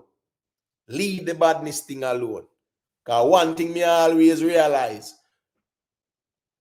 them man don't keep them out at all. Me don't know why. Them not keep them out at all, man. Yeah, them just start. None tall, brother. None tall. None at all, brother. I remember self-made. I remember with Rifle, right? And it's just sad how the man that even dying still long. It's a dance, the man in there, brother. A dance and have fun, you know. And then couple man does them say some man does go film, you know, brother. I remember Rifle, you know. Rifle one of the richest man them down the side there, you know, brother, down a water side there, you know. Bay Farm Road side, down a villa side and region there, you know. And here we go on now. Remember, say when they say British link up on one bag of sitting, Rifle, right? Them man name a call hard. I remember the man do an interview and somebody asked him, so oh you come by so much wealth and whatever. The man say he sell fried dumpling and they're sitting there. That wow. The man saying wow. when everybody can't make this up. Bro, everybody down the side there. Down to the little baby them.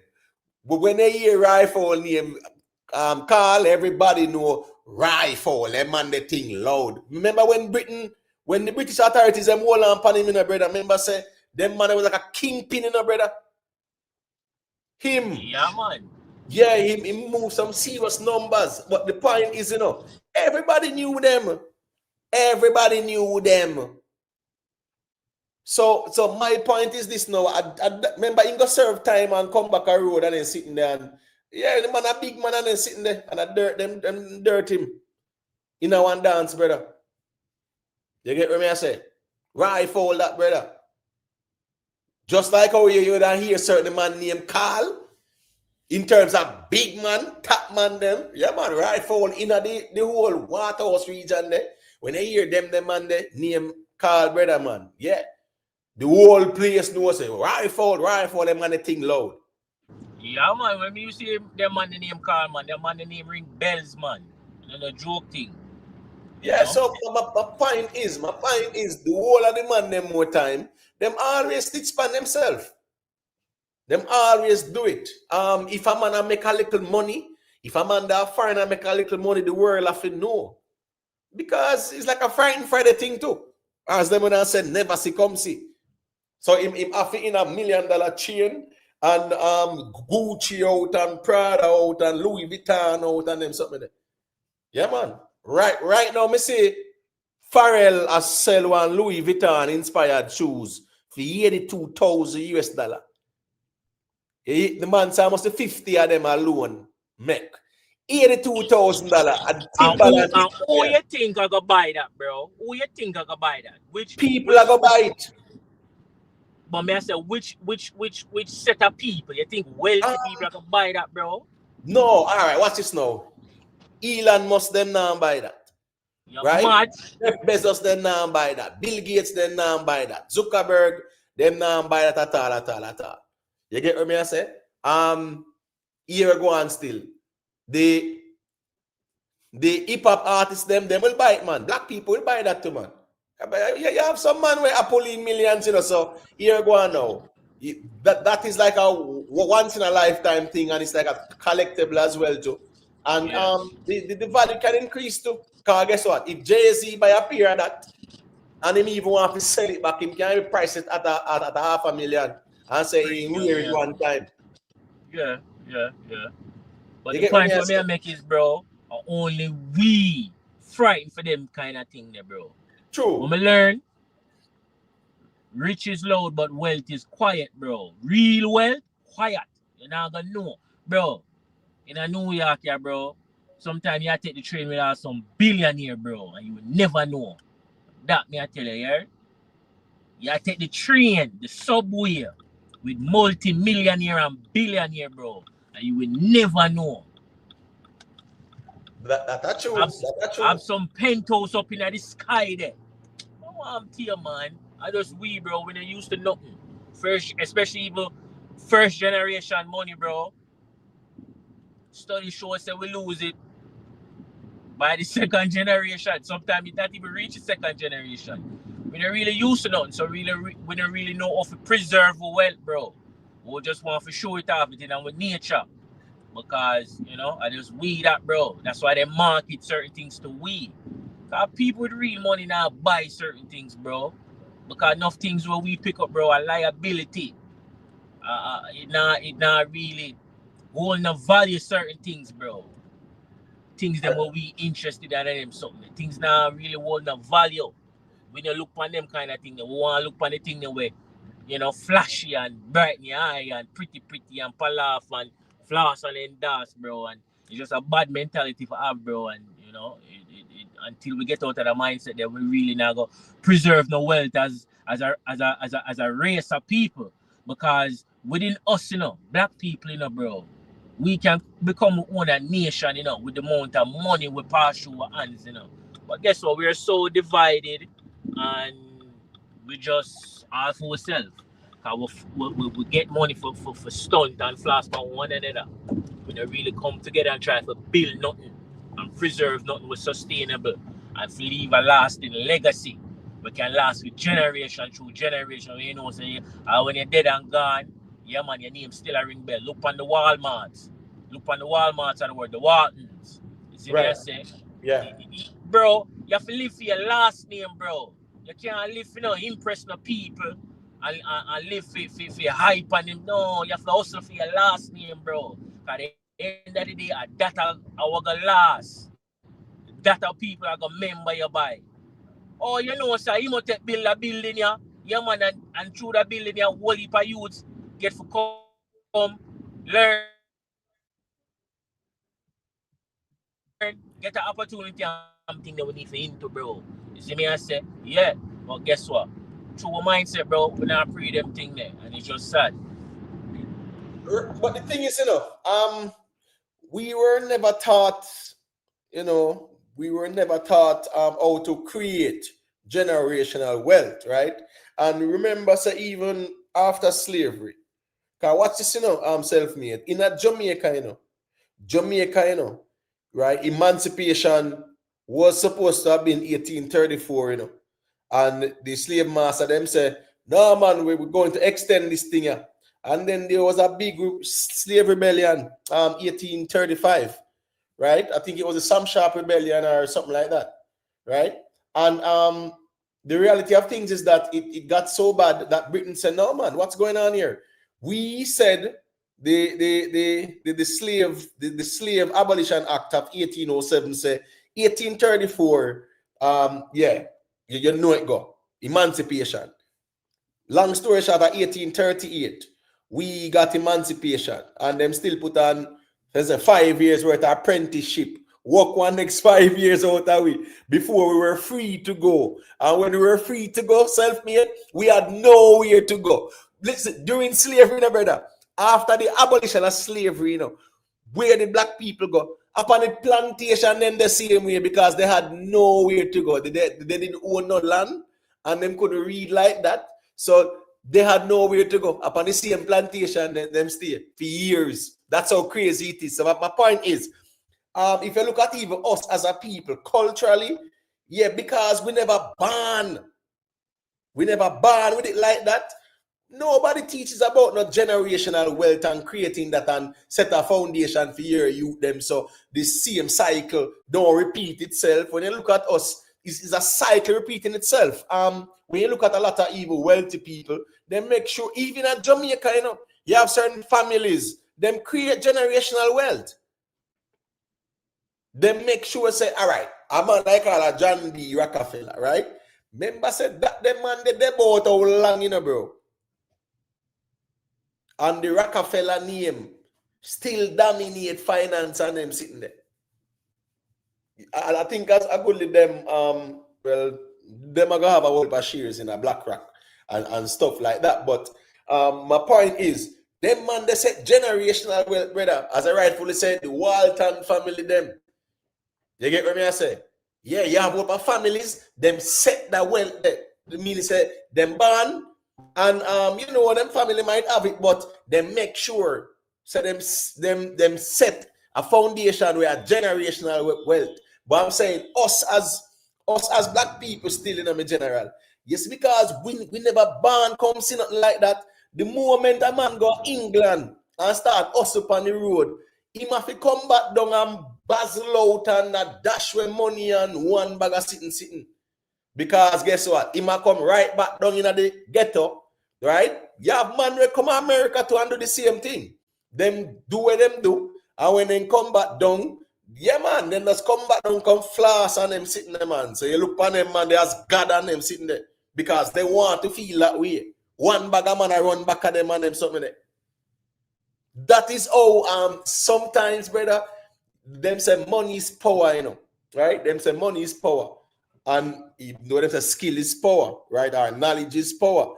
But in a world like this, where it's a capitalist environment, yeah, man, money is power. No excuse, no. Me agree, invest, because here go on.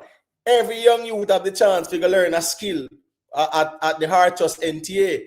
And based on what they're saying now, they're saying that the next million years are going to be plumbers and electricians.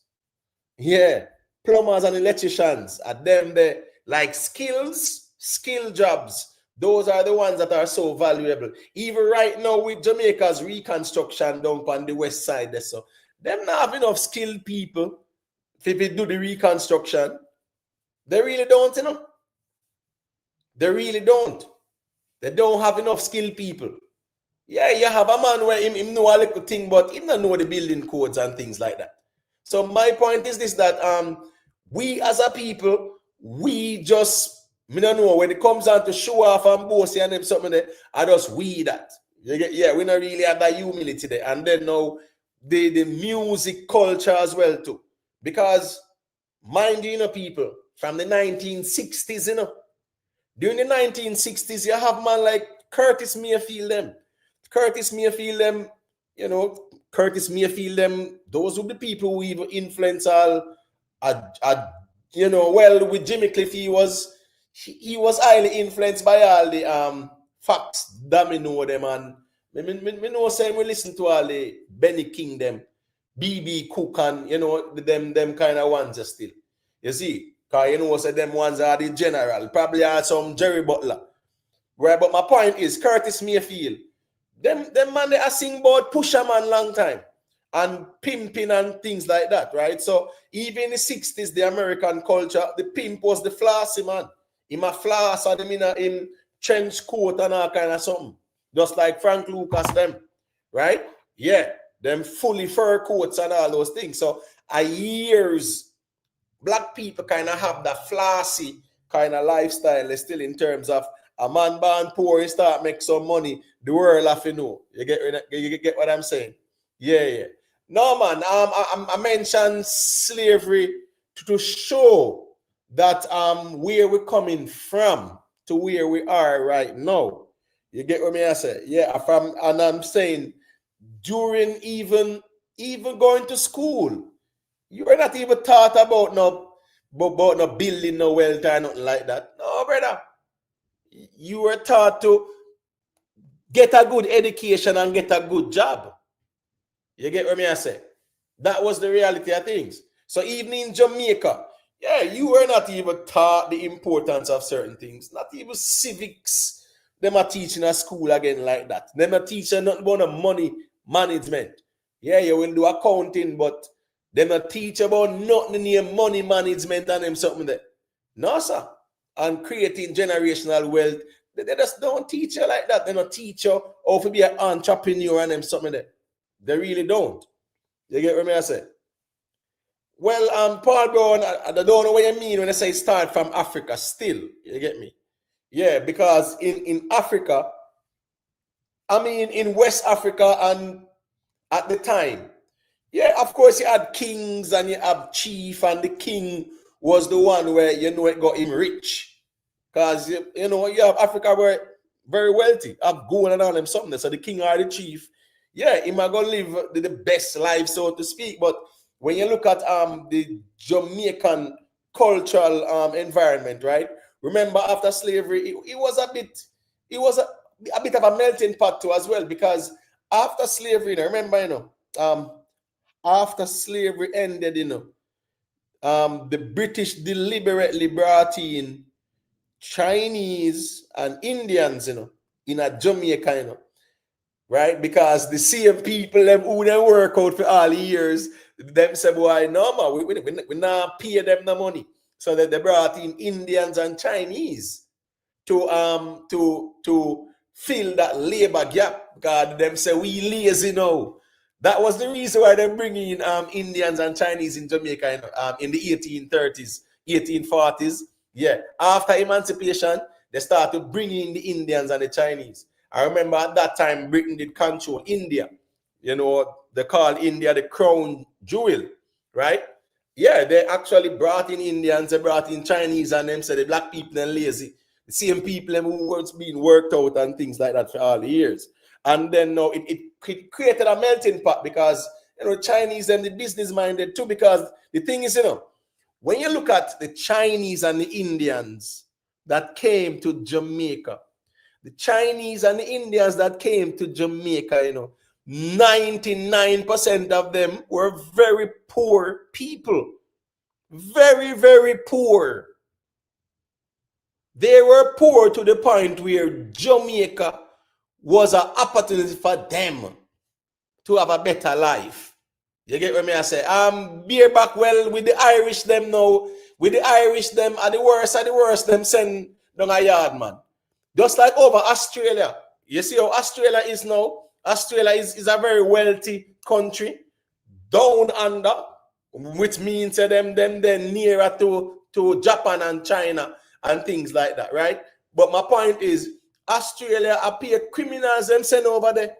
And then now, it go the quote unquote natives them over there, them destroyed a whole heap of them and things like that. In a Jamaica, the Irish them are the worst them send people don't understand say France. France, the king of France, I think it was King Louis, the man sent 400 women to Louisiana them time there, so that the population could grow. Them women there supposed to grow the population.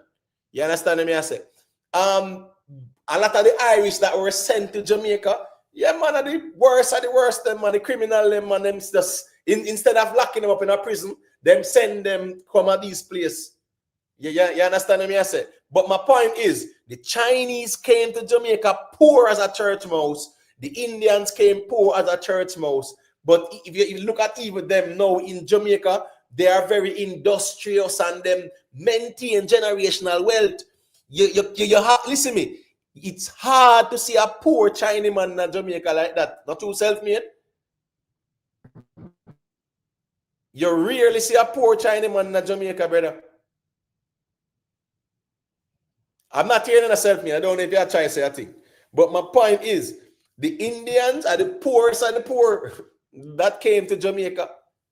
China, remember in the 19th century, you know, like in the 1870s, 1860s, you know, man. Remember remember Britain, they control China, you know, man. People them poor, and they send them come to Jamaica. Yes, they might call them indentured servants, but at the same time, remember say black people just get emancipated and had nowhere to go, you know, because they never own a land. Facts. You get what me I said? Yeah, so when they actually brought in the indentured laborers, they brought in the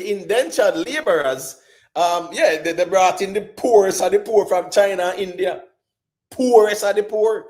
And look at the Chinese and the Indians in Jamaica now. Very industrious, very progressive, right? Black people in Jamaica, we take up politics and we take up religion and we make that divide, and it's a dog eat dog, crab in a barrel. Yeah. A black man, you don't see a black man with a little wholesale in a Kingston. No, every wholesale I want Chinese man, I run it off. And if a black man I run off a little shop, chances are him not get the support they need.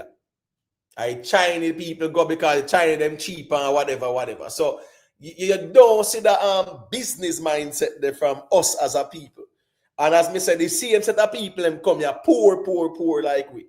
Poor, very poor. A man will argue and say, well, they got ahead because the slave master them are the people them say, them are employed, them now, and we were no longer employed in terms of say, after the apprenticeship thing done, yeah, them bring in the indentured laborers them and say black people lazy and no one them something there. So I really craft go on, but when you look at them now, me think say everybody kind of have an equal footing right now in terms of say you can go learn a skill and have a profession. You can be an electrician and be rich. You can be a mason and be rich because you start small until you build up. You can be a plumber and be wealthy. You don't have to be in the fast lane and streets and them something there. Big up yourself, you know, Rayan Williams. You know what it go. All right, let me make invest a quick thing then. And then me give you about the mic, the self-made. You there, invest? All right, you look like investor ready. I don't know if you want to say a thing in a self-made. Yeah, man, you hear me? Yeah, man, loud and clear. Yeah, man, true, me there in some bad area. But true, bro, them not teach you for being an entrepreneur, money management, and them something there. Is what I say. So we kind of start behind a bit. Enough people in other cultures and them something, them start on third base, so to speak. But as we're saying, I think now in this time, yeah, there's no excuse. The whole way I start from scratch, there's an equal level playing field at this time where there's abundance of information out there now where we all can get your hands on and apply specialized knowledge and do what you want to do. You understand? At this point in time, I don't think there is no excuse for anybody to really build up themselves to where they want to live. You see me I say?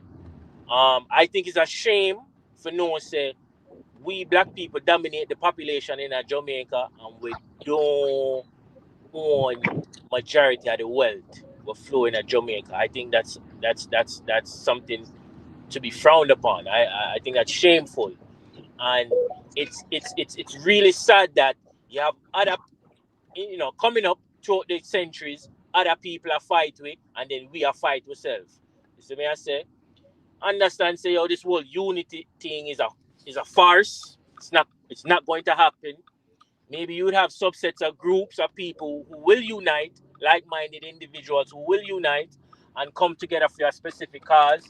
But as a collective, it's not gonna happen. So the best bet is to get together with like-minded people and build something together. Um, but yeah, at this point in time, no excuse. Everybody have a fighting chance, a puncher's chance. Forget what they want for going in life at this moment in time. No matter your age, no matter how much mistake you're making in life, no matter how much time you get locked up, you still have a chance today as long as you're alive. Yeah, man. All right. So you see like oh every year, you know, it's skeptic there, skeptic when I talk about Agenda 2030 and Yeah, World yeah, yeah, yeah. Economic Forum and all those things, right?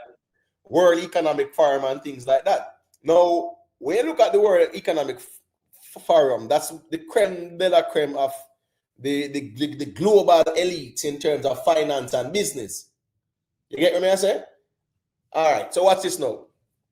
When them people are meeting at Davos in Switzerland, you think them man they are watching no skin color or where you come from? You see the Chinese billionaire over there. You see the Facts, Saudi bro. Arabia, the Qatar, the Facts, UAE man over bro. there, right? You Facts. see the Korean, the Japanese them over there. You see Elon Musk over there.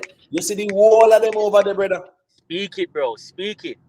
So here go on, when they come on to wealth, brother, wealth no see no color, brother, or no creed. Yes, sir. Yes, sir. You understand me? I say I think the richest man in Africa, I think what? He's in Nigeria, in the Yeah, man. country of Nigerian. right, Yeah, what man. about petroleum refining or whatever him do. But my point is, them man they over Davos, brother, and he's highly welcome and respected and sit amongst Elon Musk and Bill Gates, them and the wall them man there. Rub shoulders with the. What want here, bro? Yeah. What you talking And about? and the Qatari man and the Saudi man, them are some dress the man they have on and the turban on the head, brother. And them And have then and then we with our mentality, the man there wear dress. Hey, how kind of funny man think them a go on with?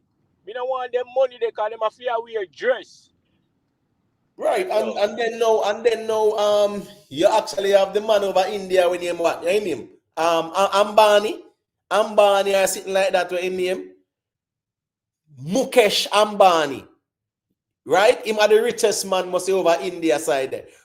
His son actually had, I think, the most expensive wedding recently, man. I think them pay must be Beyonce a couple million. Beyonce they go over there, Rihanna, or whatever go I on. think But a Beyonce right, and pay a bag of money if you go perform. But go my perform. point is Mukesh Ambani, right? Yeah, I think he's the richest man over India.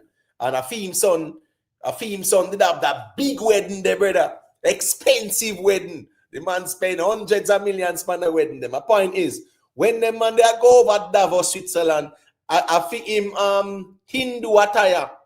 I feel him native attire, him just like brother. I go over there, so. And then now look upon him and I say, boy, you know, he's not a European. No. So when it come on to wealth, yeah, man, wealth not see no color right now, brother. The whole of them come together and discuss ideas and business plans and them something there. How money are gonna move in the future and them thing there. Bro, Right. even we know it's enough time we always talk about certain men, but even have some women, bro, where I make some strides, bro. When you talk about some of the richest, some of the most wealthiest women in the world, you know. Some African woman them, you know, over there, you know, my youth. They say Oprah not come close to them, you know. Oprah don't come close to enough of them African women they were wealthy, you know, bro. You have one where Jamaican and she deal with what heap of hospital thing, what heap of medical thing. What's your name, yeah? And she popular, man. Yeah. I know who you're talking. I know who She you're name, talking. yeah, man. Can't remember her name. Yeah, I But don't she, remember her name still. me admire her too, man, because she do her thing. I like how she do her thing too. But there's even many inspiration for you women out there who want to look at inspiration and motivation. For you know, say, yo, through your woman and you know, say certain fields, you know, marginalized. Don't make that stop, you know. Because there's still a place for you in this world, yeah. There's still a piece of pie for you as well. So don't make nobody come tell you, say, yo, oh, through your woman, you can't do certain things. No, it is there for you as well. Right. Big up yourself, Ras Ija. All right. Let me make SD say a quick thing there. SD, Yeah, Yeah, man. man, bless up. The area, some So general. may I drive and thing, and I know probably the feedback and thing is, I say, more for us. Rick, not live no more. Rick, Yeah, him not go live no more. yeah. Well, I mean, if him not go live, it means him not go live for a little bit. But I mean, you just never No, know bless when up, him because go live. sometimes I wonder if I mean a notification or him just not do it for a while. Oh You yeah, know? man. A couple what? About a month now or so, or more. Him Okay. not to do a Okay. live. Because I wonder if I mean, you know? No, man, Oh, but I yeah, mean, man. you can just check on the channel too. Go by the channel and then click on the live part and you'll see if not live go on. Yeah. Just like this too, if you miss a live and you might not get notification because sometimes notifications don't really go out like that still. It's Especially true. when Me always dip on the road too, and sometimes I use them live. You have to really keep me up when I drive and them thing get to one. You know? right. Yeah. Yeah, man, good thing, Yeah. man. Respect, you see. So may I say what one of the things to where with the conversation and I have seen and this go back to entertainers. Like, why is that our entertainers who we would have say majority of them are 95% or more of them, or 99% of them come out of what we call a ghetto, right? Them start traveling and things, so them experience and all of that. Why is it that see like more of them are do like in terms of investing and buy certain property in a Jamaica? Zane, we know a few look one down there do it, but the majority, why you not see them and do them thing there? Right? It's just like them may buy the car, a couple few house and them thing there, and then you know what I mean, if them drop out, they mute them and then it just gone back. You know what I mean? No generation wealth in other way there. I think in terms of ghetto people, artists is one of the person them quick time them can achieve certain things, right? Afford for my properties and everything. Why is it that me not see them and do them thing? All right, so you see, the best investment right now for anyone is not even a crypto like that. You get what I say? Yeah, it's not even a crypto like that. A man might say Bitcoin or whatever, right? That's not even the best investment because that is susceptible to volatility. You know, yeah, it can up today and down tomorrow. I think even last year it fell to what? Must be 50,000, something like that. And it just skyrocket up. My point is real estate. Real estate is the best investment. Real estate. What's this now? There's a man them called Cecil Rhodes, right? Where you see Dr. Nigel Clark and them will brag and boast say, oh, he's a Rhodes scholar and things like that. I remember say Cecil Rhodes them as some man where people might talk about King Leopold when they in the Congo, but where Cecil Rhodes doing a South Africa, Zimbabwe and them place there, you know, brother. Namibia, Angola and them place there, you know. Well, I don't have Southern Africa, they so. Right? That them man they destroy civilizations. And remember in that try to run a train line from Johannesburg to Cairo in Egypt, brother. First of all, South Africa to North Africa, they say they want to run one train line, and that the man they have money, right? And that's why when him are dead, him conscience a beat him bad. So you have the road scholarship where him actually a fund like the brightest Jamaican qualify feet and them sitting there. That the scholarship there, to be honest. Anyway, I don't want to say what I want to say because it might be perceived that way. But that's a scholarship where that tainted in a blood, man. Based on Cecil Rhodes' legacy, the man they wicked bad. But my point is, his wealth was about land accumulation. And when they found out in South Africa that gold and diamond was being found, they just said they want to take over the whole of the place then. And that's the reason why they actually had the Zulu war where Shaka Zulu did, man, defeat them and things like that too. Because more gold was being found and the man just want to take the land because land was always wealth. Real estate is always wealth. BlackRock and them big company there, most of them money in a real estate. I'm not joke thing. A lot of these banks and stuff like that are real estate. That's why them give you what? Them give you a loan. Then give you the loan for buy the house. and you have to give them back their money at interest. So even that's an investment for them in the real estate. Yeah. Then will say, okay, we'll give you a mortgage, blah, blah, blah. We'll give you a loan to buy, and you fix it up and sell it. And you give us back our money at 30% interest or 25% interest or whatever. So my point is, real estate is the best investment. Now, a lot of our artists, right? What our artists still, man? Then they kind of invest in real estate. And you know what is funny too? When we can rate with even a man like Buju Banton, is this, right?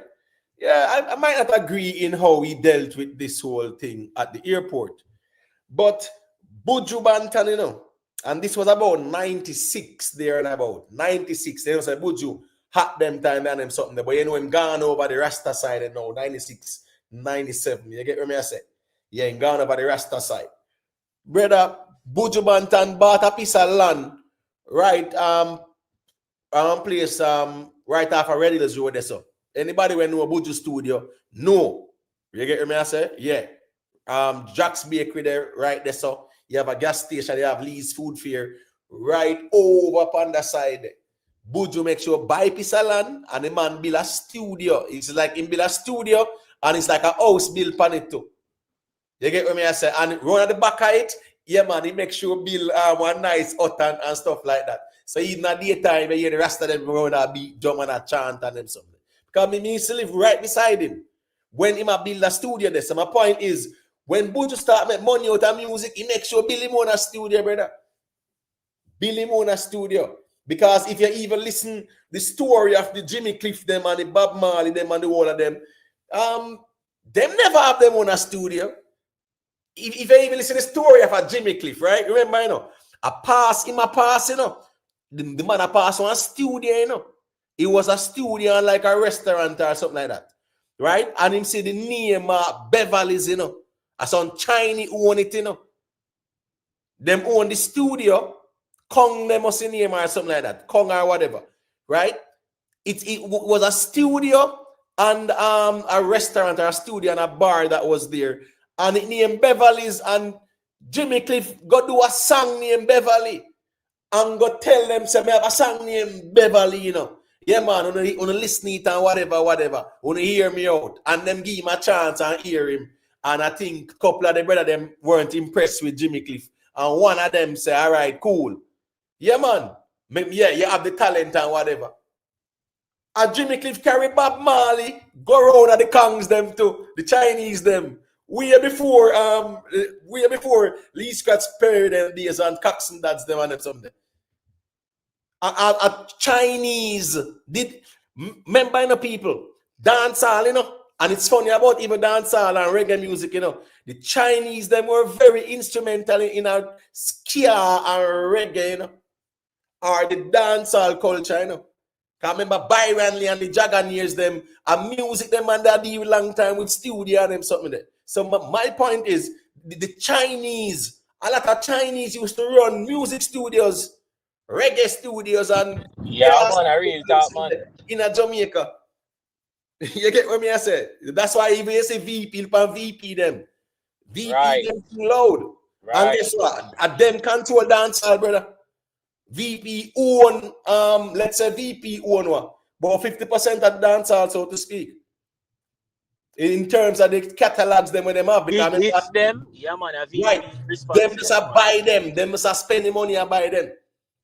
I buy them. So my point is, even back then, studios, yeah, the man never used to have no studio. So as a man start making some money, yeah, me see Buju when he start make money, he make sure have him on a studio, brother. Fee him on a studio. Yeah, man, because even when man hot and I make money, a studio man gone. Most of the man never really have them on a studio. And nowadays, I see the whole the man them build them on a studio. Shaggy with him on studio. Tough Gang them have them on studio. Sean Paul them have them on a studio. And that about official studio settings. Feed them on a studio that. Them think official, you get what I say? Not about one little mic and tool box and one laptop, brother. I true one. Yeah, so that's a part of the problem with the music too. So my point is, Buju Banton still. Yeah, man, him did build a studio and it was a house to a 2-story house. So you know you have the studio part and you have the part where him can live or easy this or whatever. Yeah, man. And the funny thing, Buju Banton was very humble. In it humble man. Always, you know, because in the second floor or whatever, or if you're a pastor, you see him, he will heal you up and them something there. Normally, just like a neighbor. Yeah, I don't know what go on still. I don't know what go on, but I think Buju personality really changed based on my observation. You know, I think Buju more aggressive now. You know, and sometimes it's very combative. Money will go on, bro. Money will go on. Yeah, man, who no. Money go on. Well, at the end of the day, still, you know, them say, you know, if you make money change it, that's why my father even say it, right? Money can't change it. So money not to change in terms of what is now. Yes, money can change it to a certain degree where you start think rich and you start act rich and you start attract the wealth. Me understand a part there. But for your personality change where you're very aggressive and egotistical, yeah, me not really feel like say at the right approach that still, but a 7 brother, 7 different mind. J views, you can go through them area. So when I ready invest, well on there. Invest me that give the mic, but me never hear you. I don't know if you hear me. You can go through them area say invest. Can you hear me? Yeah, man, loud and clear. Yeah, man. Best up, everybody. Best up. Yeah, man, big up. Yeah, I think it's like a car or stuff like that. Chain watch. I think it's easy to be seen, but you have no, not to some of the artists, but you have quite a number of artists in Jamaica have properties all over. You know what I mean? Even Agent Sasso doing a really good piece of development right now. Really beautiful property. He's working on right now. Mulberry Estate. There you go. Mm-hmm. Yeah, it's really beautiful. I've all river run through it, man. Away I say, man. I Yes, best that's land that enough, man. there you go. But it's just that because him under the flashy type and him name the media, you know what I mean?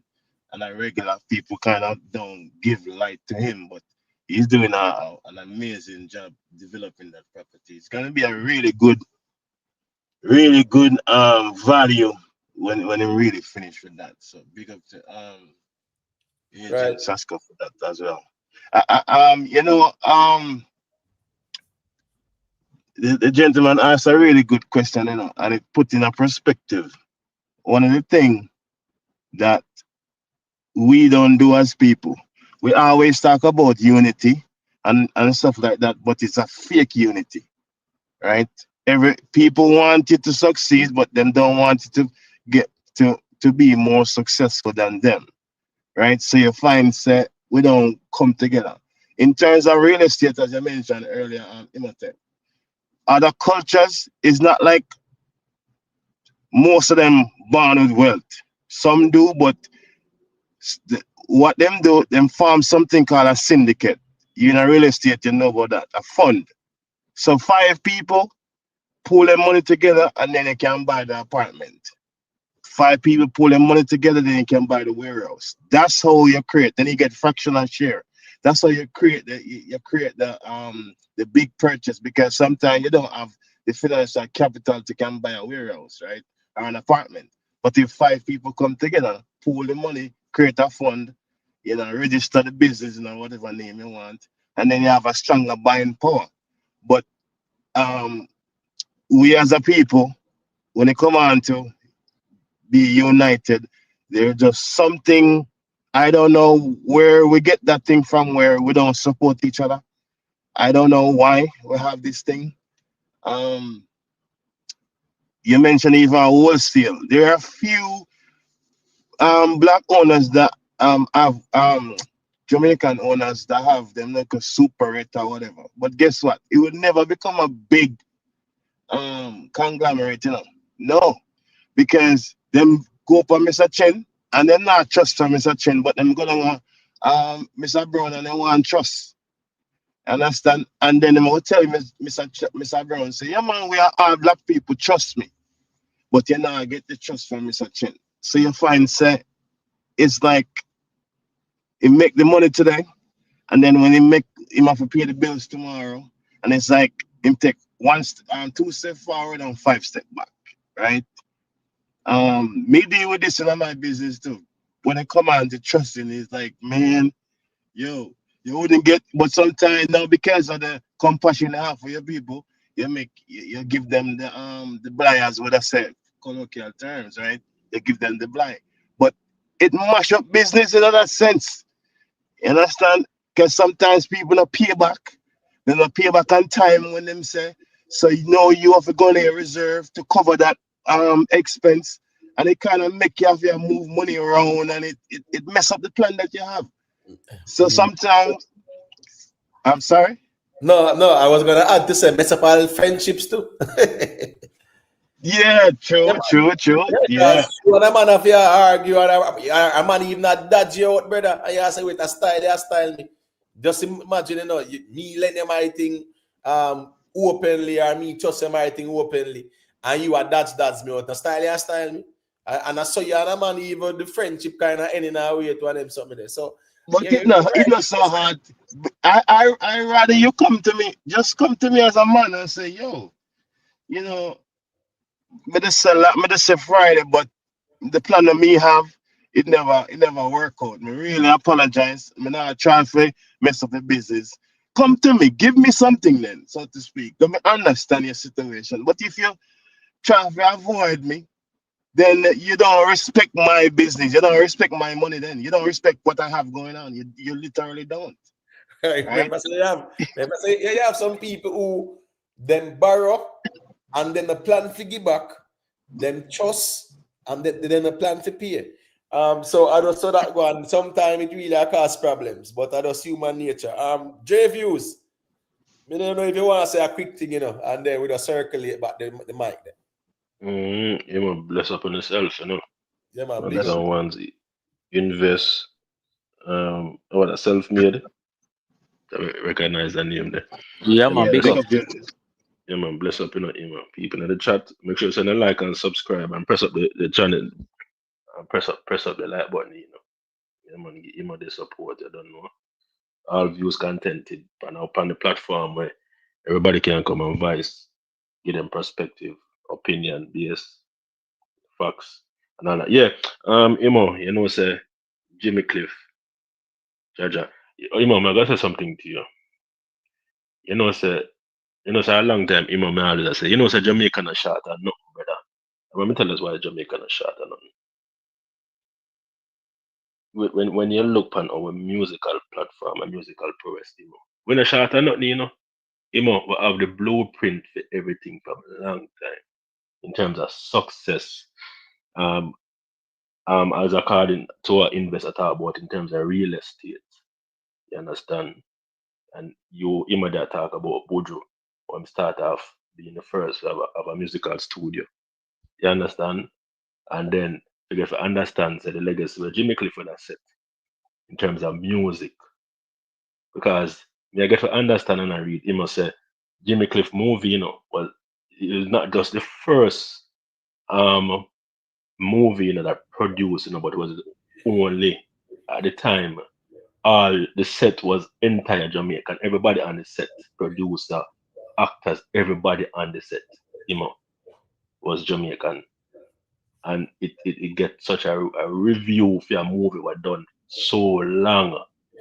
And for a movie where where what you say with a catapult the genre of reggae, but also dancehall in terms of the persona of the bad man type of culture, persona in a Jamaica, where entertainers now would gravitate toward it and say, no, well, have the lone, the bad man type of way in our music and them thing that, when I shout at no, to be honest, when you look back on the legacy of that, our music, and at the conversation, you have with we, much weeks now, for say, this is the reason why reggae can't die, because these are the legacy where what would have bind reggae music, where even if reggae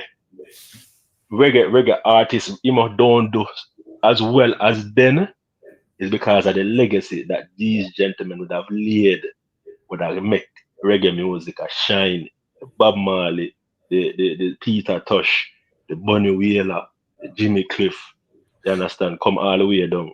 Yeah, man, But we have the blueprint, the thing is, you see with Jimmy Cliff, right? With Jimmy Cliff, if you look at it, Jimmy Cliff was a global superstar. All right, it's like one can say Sean Paul thing global during the 60s, Jimmy Cliff, 1964, Jimmy Cliff was selected by the government, to go represent Jamaica at the state fair and New York fair in America, brother. And that fair was like a festival, And Jimmy Cliff go there, go give the people them the reggae, brother.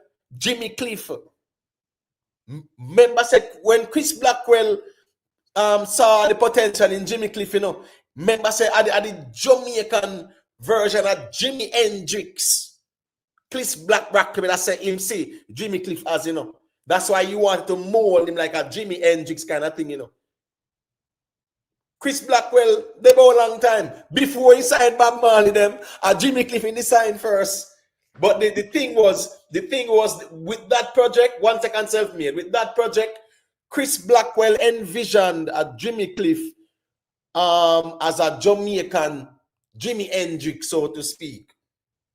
So it was more kind of a rock vibe there, instead of that whole reggae vibe there, so to speak. So Jimmy Cliff was seen as Jimmy Cliff was the first king of reggae, People might feel like say Bob Marley the first king of reggae.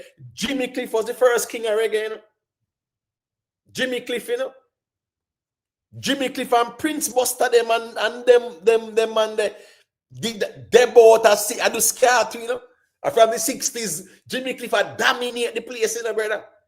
Talk about when him do go over Africa, go tear up Africa. Cooler man, when the man go Nigeria and them place there. Shows after Jimmy Cliff.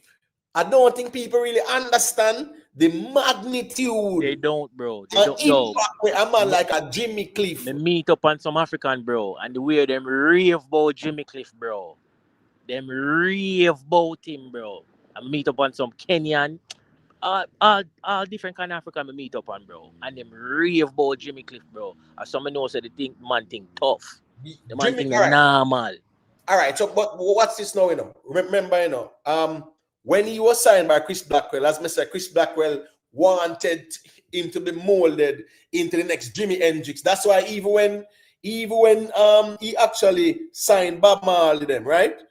Peter Tosh and Bunny them, he was trying to create a rock band. So more like a Beatles, because remember the 60s, Beatles them hot, the 70s, Beatles them hot. So Chris Blackwell, remember said Jimi Hendrix them a legend. When you look at Pink Floyd them and Led Zeppelin them and Sting them and those great rock bands, Jimi Hendrix them emulate and study. You understand me? So my point is that Chris Blackwell wanted to market Jimmy Cliff as the Jamaican version of Jimi Hendrix. And it never did work out like that. And when Bob Marley got signed, Jimmy Cliff said, yes, I'm warning you about that man. And Bob Marley said, I know say him tricky, man. You get what I say? Yeah, that's what Bob Marley said, you know, say Chris Blackwell tricky. Them time the Jimmy Cliff cut from him because a whole heap of label offer him a deal. And he took a $50,000 deal at the time. That time that enough money that, brother. 1970s, you have a $50,000 deal as a Jamaican artist. US. That's huge. That's huge, bro. That's huge. You get what I say? That's millions in a today money, man. Millions in a today money. Right. No, original you. Me not gonna say. No, original you. Me not gonna say Blackwell recognize Jimmy Cliff first.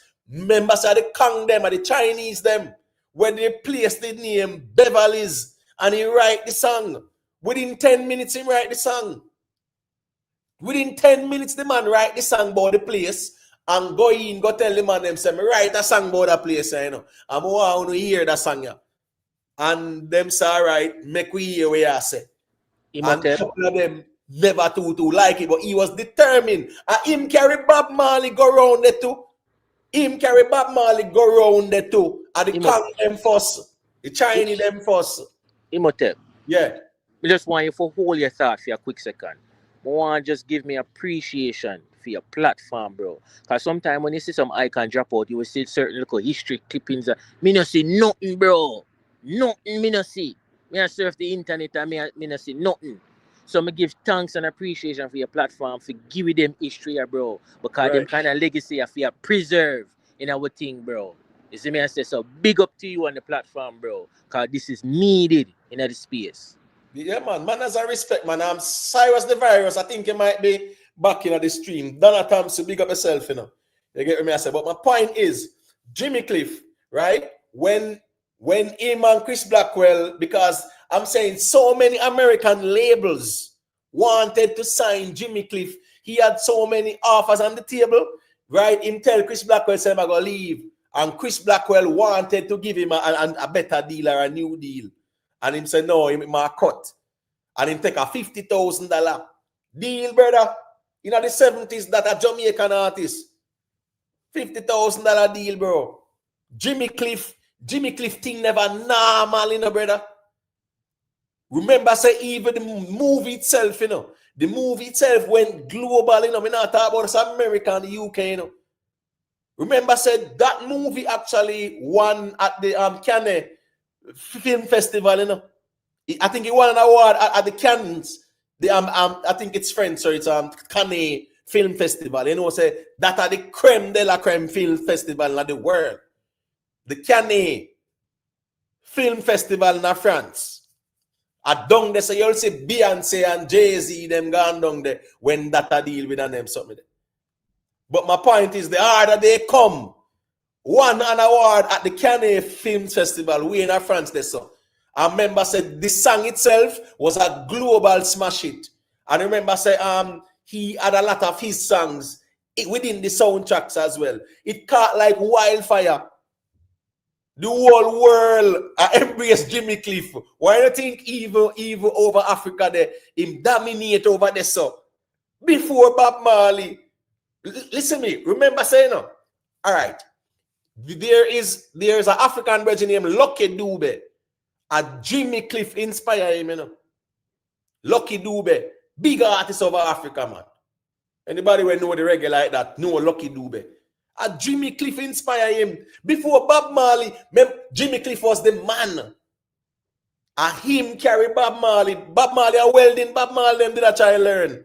And one little music place there, and Jimmy Cliff said, come Bob, let me carry around here, so. And Jimmy Cliff carry Bob Marley, go around the Chinese them, the Kang. You understand what I say? Yeah, the place in name Beverly Hills.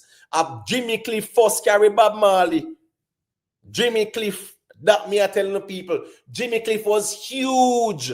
Listen to me. When Chris Blackwell signed Bob Marley, them, you know, right? And him start market them as like a rock band, you know. And you know, say it was reggae and it was revolutionary. People did start to love that sound, especially with the fact that Bob Marley was actually opening for the Commodores too. You know, Lionel Richie them, that for them thing not normal. You understand me? I say, but Jimmy Cliff, when Lionel Richie them, remember I said Jimmy Cliff was even bigger than Toots and the Metals them, you know, brother. Big man thing, you know. And Prince Buster them, you know, Jimmy Cliff. When Prince Buster them and Toots them a tear down the place, Jimmy Cliff was the man, you know. Enough people might not even know that, you know, man. Jimmy Cliff was the man. All right, on see like let's say a man like Sean Paul, right? When him get him break and him get that bus there, with all give me the light and them something in terms of a smash crossover. Bro, the man was the man just dominating, bro. So what I'm saying is that with Jimmy Cliff, during the time of Prince Buster, during the time of Toots them, I know what Toots them had Toots and the Metals them are general. Them man that did the scare, Jimmy Cliff was the man. Jimmy Cliff was huge. You understand what I say? Listen to me. Remember, said this man have 2 Grammy, you know. He won what? He won 2012, right? I think he won 2012. I think he won 1985, or he won one in the 80s. I think he was 85 or something like that. Remember, Jimmy Cliff songs like Wonderful World, Beautiful People. A classic them there, man. Wonderful World, Beautiful People. A seven reggae nomination him have, you know. Right, and I think he won twice. 1, 2. Right. Out of 7. And listen to me. Remember, you know, brother, I know anybody have even 2 Grammy, you know, bro. I don't know, joke thing, you know. I wonder if people realize how big. The problem is, you know, most of we never there in the 70s like that.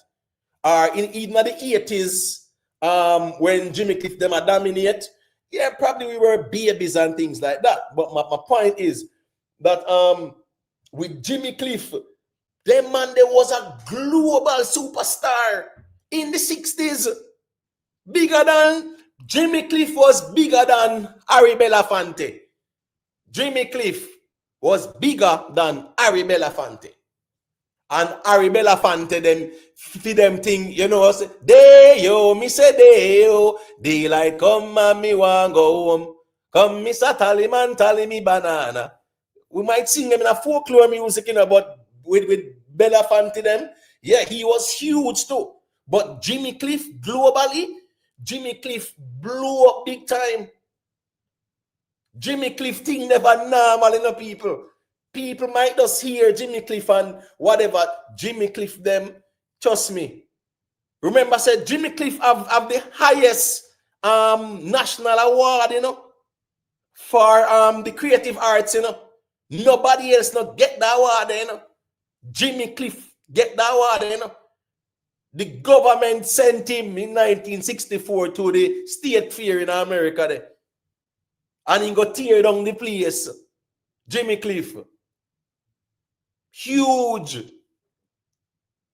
Massive. Jimmy Cliff was a massive global success. You get what I say? Paul Brown, you know what I say? Watch this, you know. You know what I say? When ones and ones them argue about the reggae and say who is bigger, you know what someone will say, you know a Bob Marley, and then you have the Crown Prince, Dennis Brown. But people don't know, say, before Bob Marley was king of reggae, Jimmy Cliff was the king of reggae. You understand what I say? Jimmy Cliff was the first king of reggae. Jimmy Cliff dominates ska with Prince Buster them and Toots them. Jimmy Cliff. When Prince Buster them and Toots them and them and they did that dominate, Jimmy Cliff was bigger than them. And for those who might understand all the Prince Buster them like that, no say here go on now. Prince Buster and Toots them. Toots and the Metals them. Yeah man, Toots Ebert, thing never normal. Jimmy Cliff was a giant above them at the time. When Bob Marley them get signed to Chris Blackwell them, Jimmy Cliff a giant them for Bob. When Bob Marley, watch this, you know, people. When before Bob Marley dead, you know, before Bob Marley died, you know, Jimmy Cliff, 1982, 1980. When Bob Marley have peace meet in a stadium, Jimmy Cliff a bigger artist than Bob Marley, you know. When Bob Marley was alive and unite Siaga and Michael Manley, Jimmy Cliff was a bigger artist for Bob Marley at that time. And a joke thing. I mean, when Bob Marley died and everything and whatever, yeah, he got bigger, no doubt about that. But when Bob Marley was alive, Jimmy Cliff was the bigger artist. Jimmy Cliff was the man. Even though Bob Marley, I get that traction there, Jimmy Cliff was still the bigger artist. People might not know them something there still. Big up to the people who there, you know. Remember, for just leave a like on the stream. All right, you want something self-made? And then we can make invest on J-View so thing after. Big up yourself in a fly eye. All right, look like self-made. You can go to self-made. No, man, I see you go and cook, man. Just go and cook, man. All right, cool. Big up yourself, Money Pro Music. Yeah, as me saying, enough people might not know, say all them man, they have 2 Grammy, brother. 2 Grammy. And we not talk about a man just get nominated and they have one hit song and them sitting there. When them man that get Grammy, bro, you have to have classics. A classics I give you the Grammys them. You get what I say? That are the reality of things. Yeah, Money Pro Music. Trust me. People don't understand Jimmy Cliff levels, as me say. When Bob Marley was alive and in prime, when he in prime, Jimmy Cliff, remember with Bob Marley, you know, remember when Bob Marley is supposed to go to Africa, you know, and his manager take the money, you know, behind him back and whatever, I'm afraid not beat him up on them something, right? When Bob Marley them supposed to go to Africa, Jimmy Cliff have run Africa, brother. Lock down Africa. Yes, man. Lock down Africa. Even when you have Teddy Afro them and Fela Kuti them and them one day over Africa side, yeah, Jimmy Cliff was the man. As big as Teddy Afro them was and Fela Kuti them, yes, Jimmy Cliff was the man, bigger than them. At that time, over Africa, I remember say Fela Kuti them thing no normal Africa. And I'm Teddy Afro. You see it? All right. I don't know if you want to say a thing in the invest and then J Views can say a thing. 1 second to be. We know say there I'm a general, so we soon get beside the mic too. Yeah, man, it's refreshing to recall the history of a great man, Jimmy Cliff. Grow up listening, my father play Jimmy Cliff music all the time, and it's refreshing for a platform like this, you know, pay the respect, because from a small island as this, they can produce great people such as a Jimmy Cliff and others. It really show that we as a people, you know, we have a determination, and as long as you put your mind to the task, you can achieve whatever your heart desire. And I don't subscribe to lazy people and people who complain for whatever reason, just complain. And I have a bias to action. Just do something every single day towards the goal that you have. Just do something. And stop asking permission, brethren. Stop insisting. You don't need no permission from nobody. Nobody at all. And if you have friends or family who question why you want to do that, drop them, man.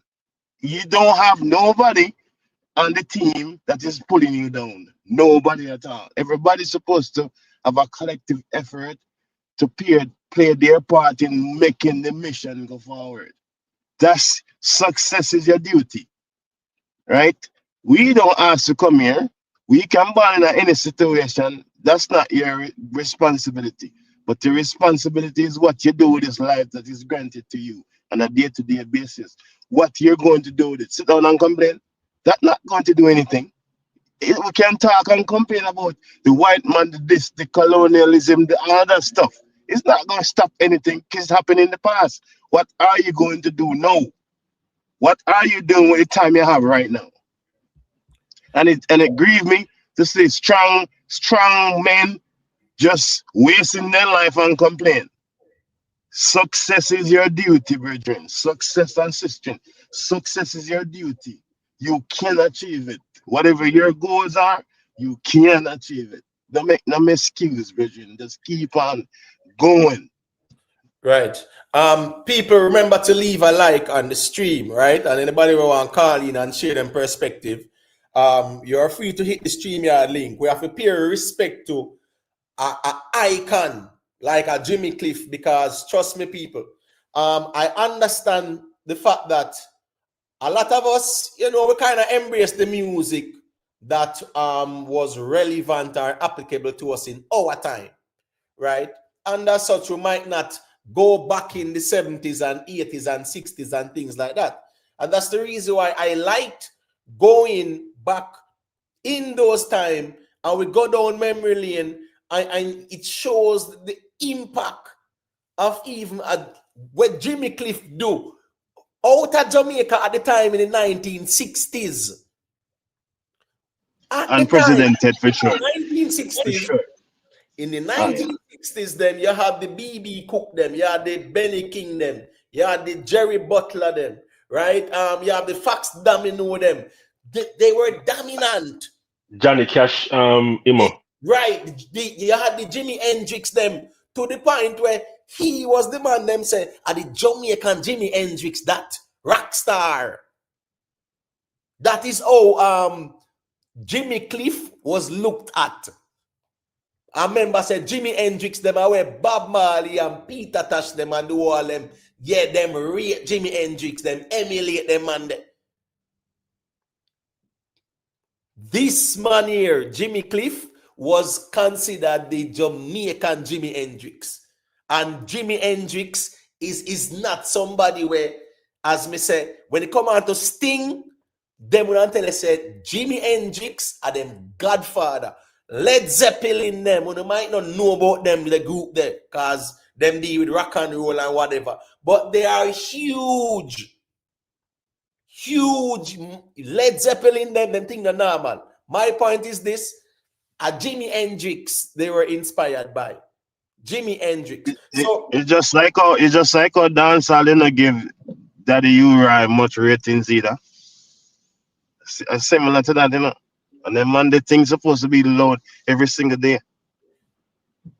Right. So the thing is, you know, with his contribution to music and putting Jamaica on the map, especially when he went to the fair in America. What was that? New York State Fair, or it was some big fair. It was a big thing. The fair was like a huge thing, just like let's say in America and Brooklyn side there, every Labor Day weekend you will have the West Indian parade or whatever them call it. That is how that fair is. It was huge. So when them hear Jimmy Cliff, away I say, man, Jimmy Cliff, his impact was huge at a time when it wasn't that easy to get the exposure there. And a joke thing. Remember when Chris Blackwell tried to sign him, you know, them man the boss already and big, you know. It's not like say Bob Marley them, you know, yeah, them start make them name and Chris Blackwell approach them. All right, so remember them man they got tour Brazil, you know, brother. What is you know? Them man they are tour Brazil in the 60s, you know. In the 60s, them man that tour Brazil, you know. Right now, most of our artists will say them are this and them are that, and them are goat and them are this and that and everything. We don't see them nowhere over them side there, you know, bro. We don't see them over them place there, you know. Jimmy Cliff, at the time, his impact was so global, even over the Latin market, the man over Brazil side, man. You understand what I say? Well on there. James Lee music. The Fear, no, I think The Fear was in America. Yeah, in 1964. Yeah, that Fear was in America still, man. There was that Fear like that, man. Remember, say, if memory serves me right, you know, 1964, I think even Haile Selassie was at that Fear, if memory serves me right. But I know he attended one of those fairs. The Fear was in America, but the thing is that the Jamaican government, right, charged him. He said, yeah, man, go and go represent me on the stage at the Fear. And he go tear it down. What Jimmy Cliff do, you know, is not a normal thing. I don't think people understand his impact at all. That's the truth. Jimmy Cliff, I got some places. Jimmy Cliff introduced reggae. Jimmy Cliff introduced Africa to reggae. People might feel it's a Bob Marley, you know. And a Bob Marley. Jimmy Cliff make Africans love Bob Marley music and start follow Bob Marley. And Jimmy Cliff is the one who make people start appreciate reggae and appreciate Bob Marley. Jimmy Cliff make that happen. And him put reggae on the global map. Jimmy Cliff, and people might feel like say a Bob Marley, with all the respect, big up to Bob Marley. But Jimmy Cliff make people start know Bob Marley and start check out Bob Marley. And Lucky Dube them I say you are reggae me I deal with. Yeah. And Lucky Dube them just promote the reggae in Africa. And Jimmy Cliff influence Lucky Dube. That's just people, as me say, you know, we have to pay respect to a legend like this. Before Bob Marley was king of reggae, Jimmy Cliff was king of reggae.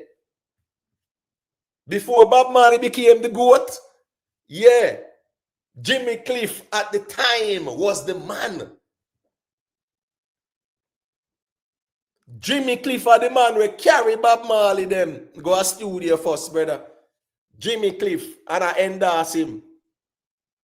You understand me? I say, yeah, but Ras Ija, remember said Jimmy Cliff debut before Peter Tosh them start dominate the place, you know, brother. So what I'm saying with Lucky Dube, Jimmy Cliff was his inspiration first. Peter Tosh after, no doubt. But Jimmy Cliff influenced Lucky Dube. Lucky Dube start follow up the reggae something. Jimmy Cliff, remember, you know, before Lucky Dube them a busway, brother, it was more like the Manu, the Bango, the Fela Kuti, and the Teddy Afro them. And they were doing their native African music. Lucky Dube now what carry the reggae go over there. A member said Jimmy Cliff took the reggae over there. Places like Nigeria and them places there.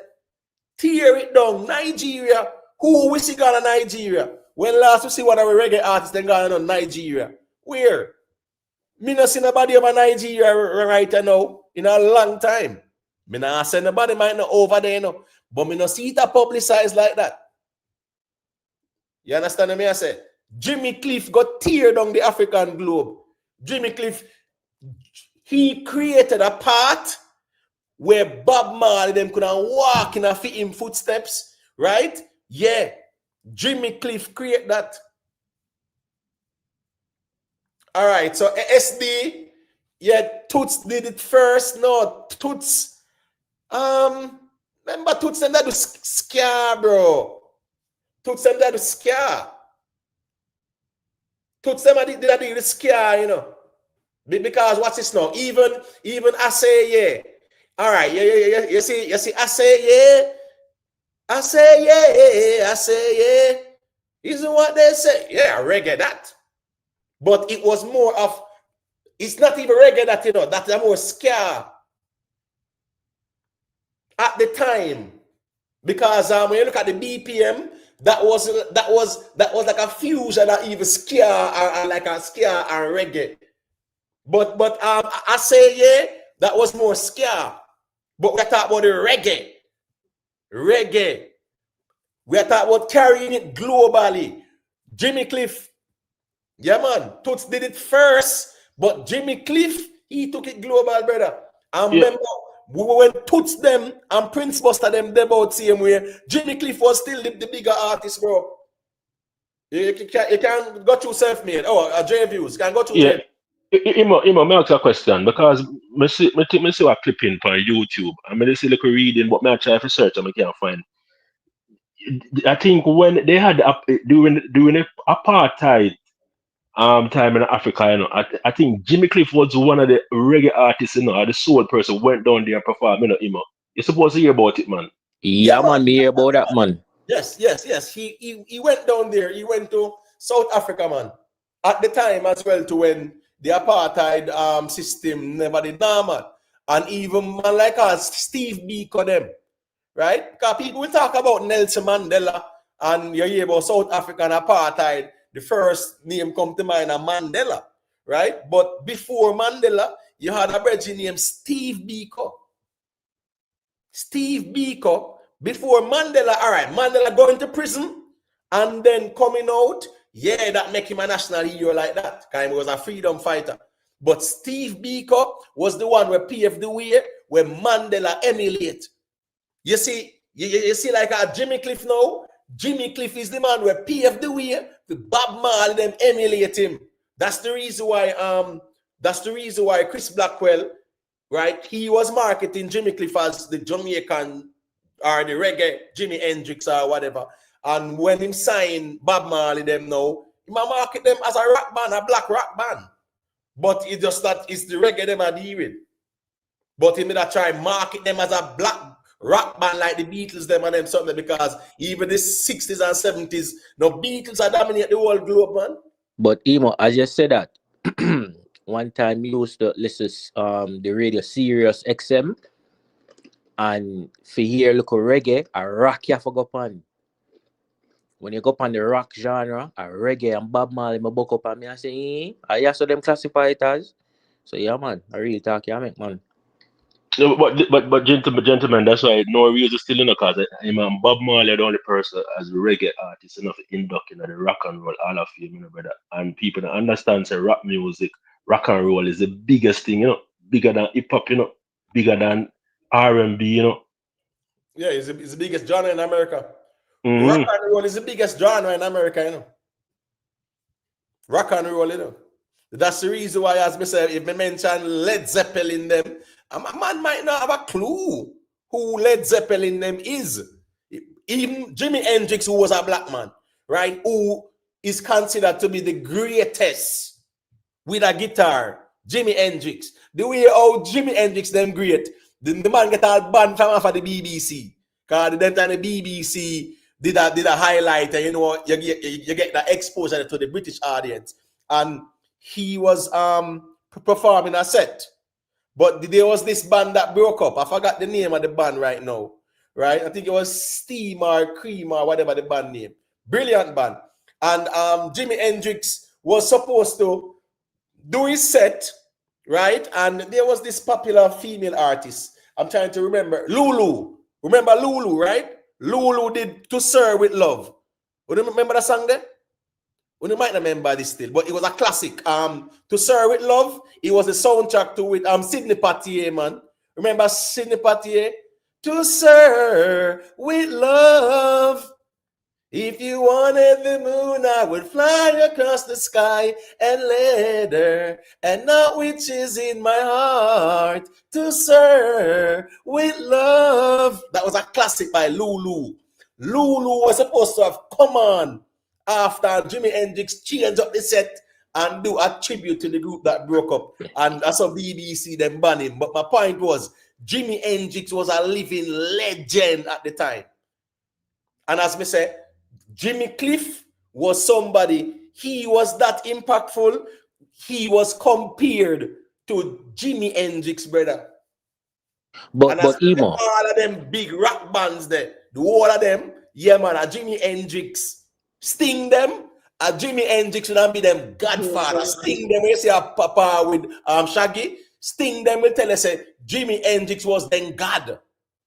So Emo, so since Jimi Hendrix was so big back then, where do Little Richard fall in at that now?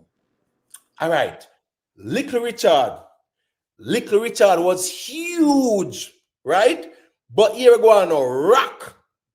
Because here we go now, Little Richard, you know, when he do a rock, a rock, remember I said that was popular, you know, a Little Richard, that thing, brother, right? But you see Jimi Hendrix now with the guitar, the electric guitar.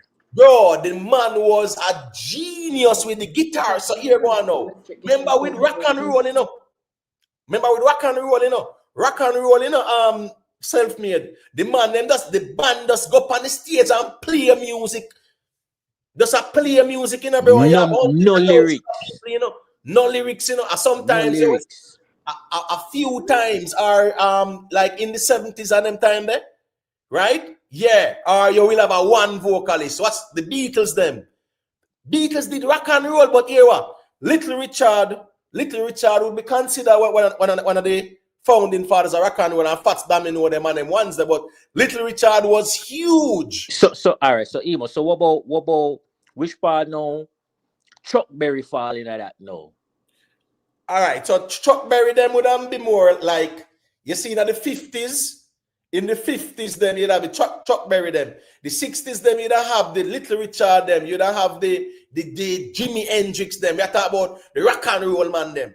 Rock and roll, black man, you know. Black man create rock and roll, you know, brother. Yes, enough people don't know that. Black Enough man people create don't know rock that. and roll, you know, bro. You understand me, I say?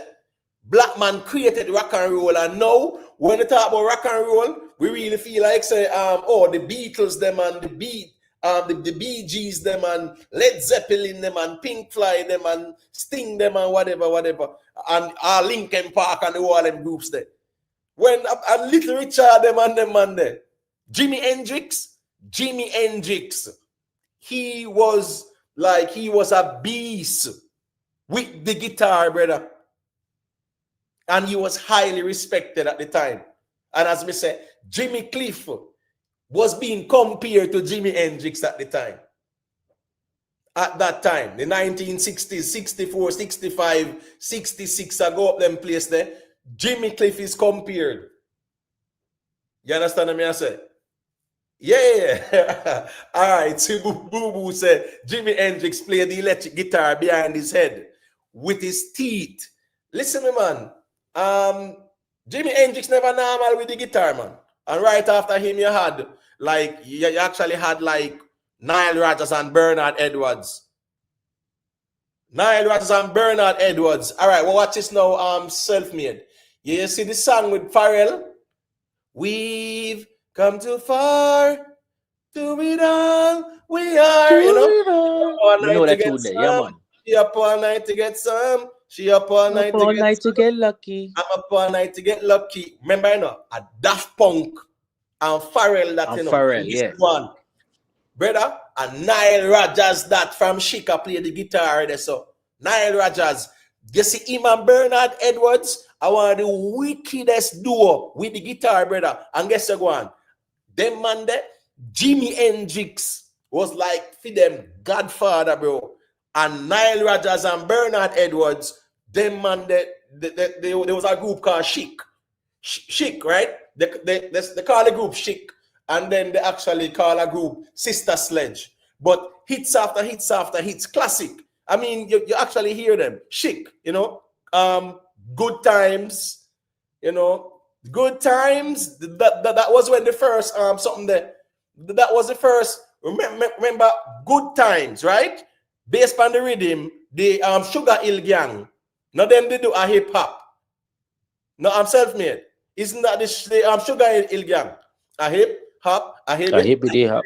I'm not sure, you know, tell you the truth, you know. All right, sure. I think that's the Sugar Hill Gang, if memory serves me right. And remember, you know, they were like the quote-unquote founders of hip-hop, so to speak. But it was actually a female that is the founder of hip-hop, you know. Enough people might not know that, you know, brother. You understand what I say? A female is the founder of hip-hop, brother. She sing a song named Sweet Stuff. What's her name again, man? Sylvia Robinson, man. Sylvia Robinson. She are the founder of hip hop. All right, we respect. All right, we respect me, general. Respect uprise. Cool. So the Sugar Hill, they do a hip hop, a hip hop, and you don't stop. You get me? I say, no, what you hear is not a test. I'm rocking to the beat. I say me, the groove, and my friends, we're gonna try to move your feet. That's why I say I am one the mic, and I like to say hello, you know, and I can go on and on. My point is that rhythm was done by Chic. That was done by Nile Rodgers and Bernard Edwards with Good Times by Chic. Classic. Happy days are here again. The time is right for making friends. Let's get together about 9:45. Come tomorrow, let's all do it again. Boys will be boys, gotta let them have the toys. Girls will be girls, you only tell the girls. Let's put an end to the stress and strive. I think I want to live a sporting life. That was a party song. Good times. Them do My Forbidden Lover. Them do Dance. Chic was a massive group as well. Very successful with Norma Jean them. Great vocalist and thing. But my point is, Sylvia Robinson is the founder of hip hop. Sylvia Robinson. Yeah, and they might not give her the credit like that, but she, yeah, man. Just like how a Frankie Knuckles would be the father of house music and stuff like that. Yeah, Sylvia Robinson. But my point is, though, Nile Rodgers, Bernard Edwards, the group name Chic, and then they changed it to Sister Sledge and whatever. And they found hits after hits after hits. Sister Sledge said, "We are a family. I got all my sisters and me. Yeah, man. You are my forbidden lover. Dancing, my feet keep dancing." My point is, my general, a lot of the sample, even when Pharrell and Daft Punk was doing that, and Nile Rodgers are playing the guitar, brother, and I fit him sample at the same sample that they did in 70s. That they make him do, and I make him play it back there, so brother. They make him play back that part there. The live music there, so. That's why you even see him in the whole video and stuff like that. Nile Rodgers, them legend with the guitar, and guess what? Jimi Hendrix, then look up to them, man.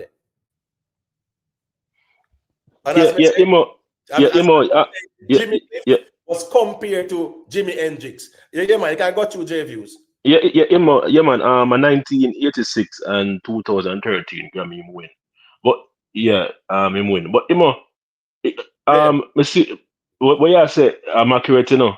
Because a matter of fact, when Chris Blackwell signed him, he moved to England straight after that, England him go base after that,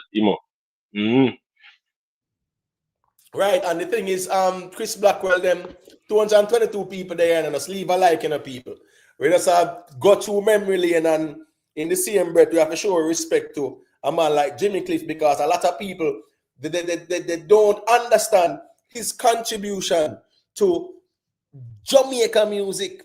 Jimmy Cliff, number one, them open the door, right? For labels that come to sign our artists, them. And it started with Chris Blackwell.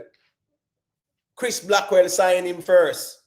And boy, him not like how Chris Blackwell want to turn him a rock star, because Chris Blackwell saw Jimi Hendrix. That's all him see, Me see Jimi Hendrix. Every time him say Jimmy Cliff or Jimi Hendrix, he must see.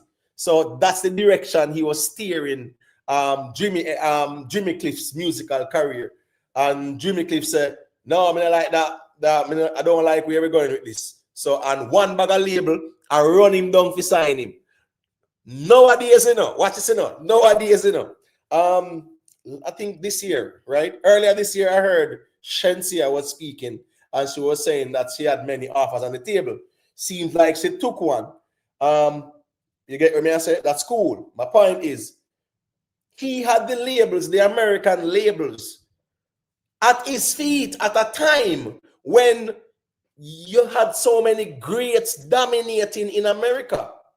Little Richard, them did a dominate. You have Fats Domino, you have the Temptation, the Stylistics. Listen me, you have them groups there. You have Jerry Butler, them. Huge. Dionne Warwick, them. Thelma Houston, Aretha Franklin, them. Diana Ross. You have the Gladys Knights, them. And then they signed, remember it was the whole Motown settings and whatever, but the big labels, the big labels were the ones who did sign them artists there. Michael Jackson, them with Jackson 5. At that time, the 60s, in the 60s, 1964, 65, those times, American music was dominant. And labels were rushing to sign Jimmy Cliff, because this man just bust with big time. And then when they did the harder they come, oh my gosh, man. Huge global success. Open time there. Huge global success. You get what I say? I remember say the man hacking a brother. Bro, you see Jimmy Cliff, respectfully, this man in a class by himself, bro. Imo. Yeah. So the cast, so Carl Bradshaw did up on the cast, in the honor they come. Prince Buster did up on it too, Alton Ennis. Mm. A whole heap of people with a known in the theater and acting, where a lot of people not even recognize him, and where, as I said, the man movie was a all out, that's like an all star of actors. And remember, those person would have create, you'd have said, that movie would have helped launch them acting career. For example, Carl Bradshaw. I know Carl Bradshaw come in a whole heap of acting film Yeah, man. over Big the star years. that man called Big Bradshaw. star. Mm. Alton Ellis during the time when him a sing. You understand? Toots Ebert did get a role in the movie too. Yeah, Star man. studied affair, man. Yeah, man. Valerie Johnson the Inite. A whole heap of somebody the night, man. Mm. But the thing is too, right? The soundtracks, right? The good thing is that they put what? They put his soundtracks in the movie. So when the movie are gone all about the globe, the songs Yeah. are there and people say, wait, wow, this is a beautiful song. I like You this can song. you can And remember a scene where actually, when Jimmy Cliff they go in our studio, and behind the glass while him a sing, a toots and the metal that sit down and look through the glass, and a thing. because remember Toots them, right? Toots them thing did loud to brother. But here go on now. Where Jimmy Cliff, the boss where Jimmy Cliff get, no man. At the time when Toots them and Prince Buster them, you pick him up, you lick him down, he bounce right back. Well, and who did that song? The Prince Buster that? No, when the man Derek Morgan did that clash. Yeah, Derek Morgan. Yeah. I remember I said Jimmy Cliff, Jimmy Cliff, I was the first man them were write at this song, Jimmy Cliff wrote at this song for Chris Blackwell, Well, what's the name of the song again, man? He wrote at this song. Well, when the man left, Ron Chris Blackwell and signed, the man he did at this song for Chris Blackwell. Jimmy Cliff did that back in the 60s and back in the 60s and the 70s. Who had this song? Who had this song? That about early 70s. Who had this song? The man do this song for Chris Blackwell, brother. Drop a diss track for in previous quote unquote boss or whatever you want to call it. Yeah. I forgot the name of the song right now, but I think that's him that call him some snake or some jinal or something the song was, but it was a Chris Blackwell this song. Jimmy Cliff did that in the 19 what about I think a 69 or them time there or them region there. Yeah, the bobsled. Yeah, that was a big one too. All wonderful world, beautiful people. Boo, yeah, man, know the music, man. It's a DJ Cool Herc was the founder primarily, but Cindy played a crucial role. Sylvia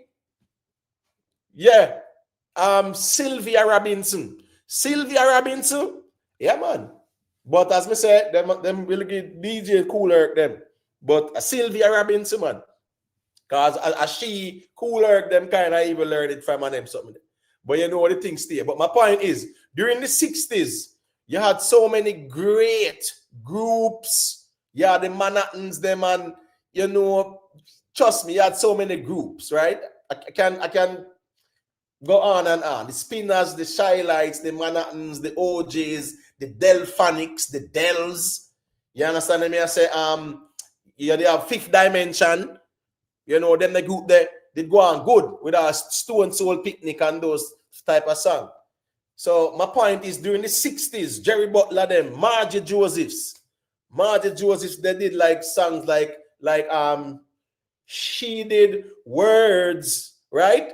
Beenie Man and Lady Saw did sample that one day. Lady Saw, worry yourself coming out. Commander, bad man, a outlaw. Margie Joseph. Words are impossible. You get me, I say? Yeah, and Beenie Man, I say, lady, sir, you know, I can't stop walking you 2 or whatever. I would have walked if me even crippled. But my point is, Margie Joseph did words. But she also had a song named Strange Love. You know, yeah, classic as well. My point is, during the 60s, the early 70s, yeah, disco music was taking over the whole place. That disco era there start dominate. Jimmy Cliff was in the eye of the storm. When the Beatles them had tear down the 60s and Elvis Presley them, Jimmy Cliff was right up there with them. From Jamaica. And big up yourself, Dean Marshall. When you had the Beatles them were the biggest thing them. Right? Little Richard them and Jimi Hendrix them. You'd have Elvis Presley them and them ones there. Fox Domino them, and even somebody else, I say, even Harry Belafonte, he was huge as well too. Jimmy Cliff was up there with them at the time. You understand what I say? That is the levels that he was. I don't joke thing. Jimmy Cliff. So people might hear saying pass no and stuff like that. Listen to me. Is the whole world the whole world I recognize. Listen to me. You know where me go? Me go up on Qatari news site. And at them I tell me about Jimmy Cliff passing and them sitting there. All over the world, German newspaper, I talk French newspaper, I talk about all over the world, I talk about it. And a joke thing. That is the impact of a Jimmy Cliff. Him thing never normal. All right, I don't know if you want to say a thing in a self-made or J views, you know. You know it go. You see it, a reasoning. All right, look like the one. All right, got you, J. No, my dear man, Imo. Well, Imo, I'm a say say Imo. We tell you, Imo. A long time I met the thing in Imo. You know, say we are Jamaican, Imo, as a little country, as them say we look about the Talawa, Imo. You know, so other day, Imo, and a long time I real my met the thing, Imo. Jamaicans now and then, Imo. We have so many things to inspire with, Imo. We have from so many things in sometimes you wonder where sometimes you wonder, you know, the bad things coming from Jamaica.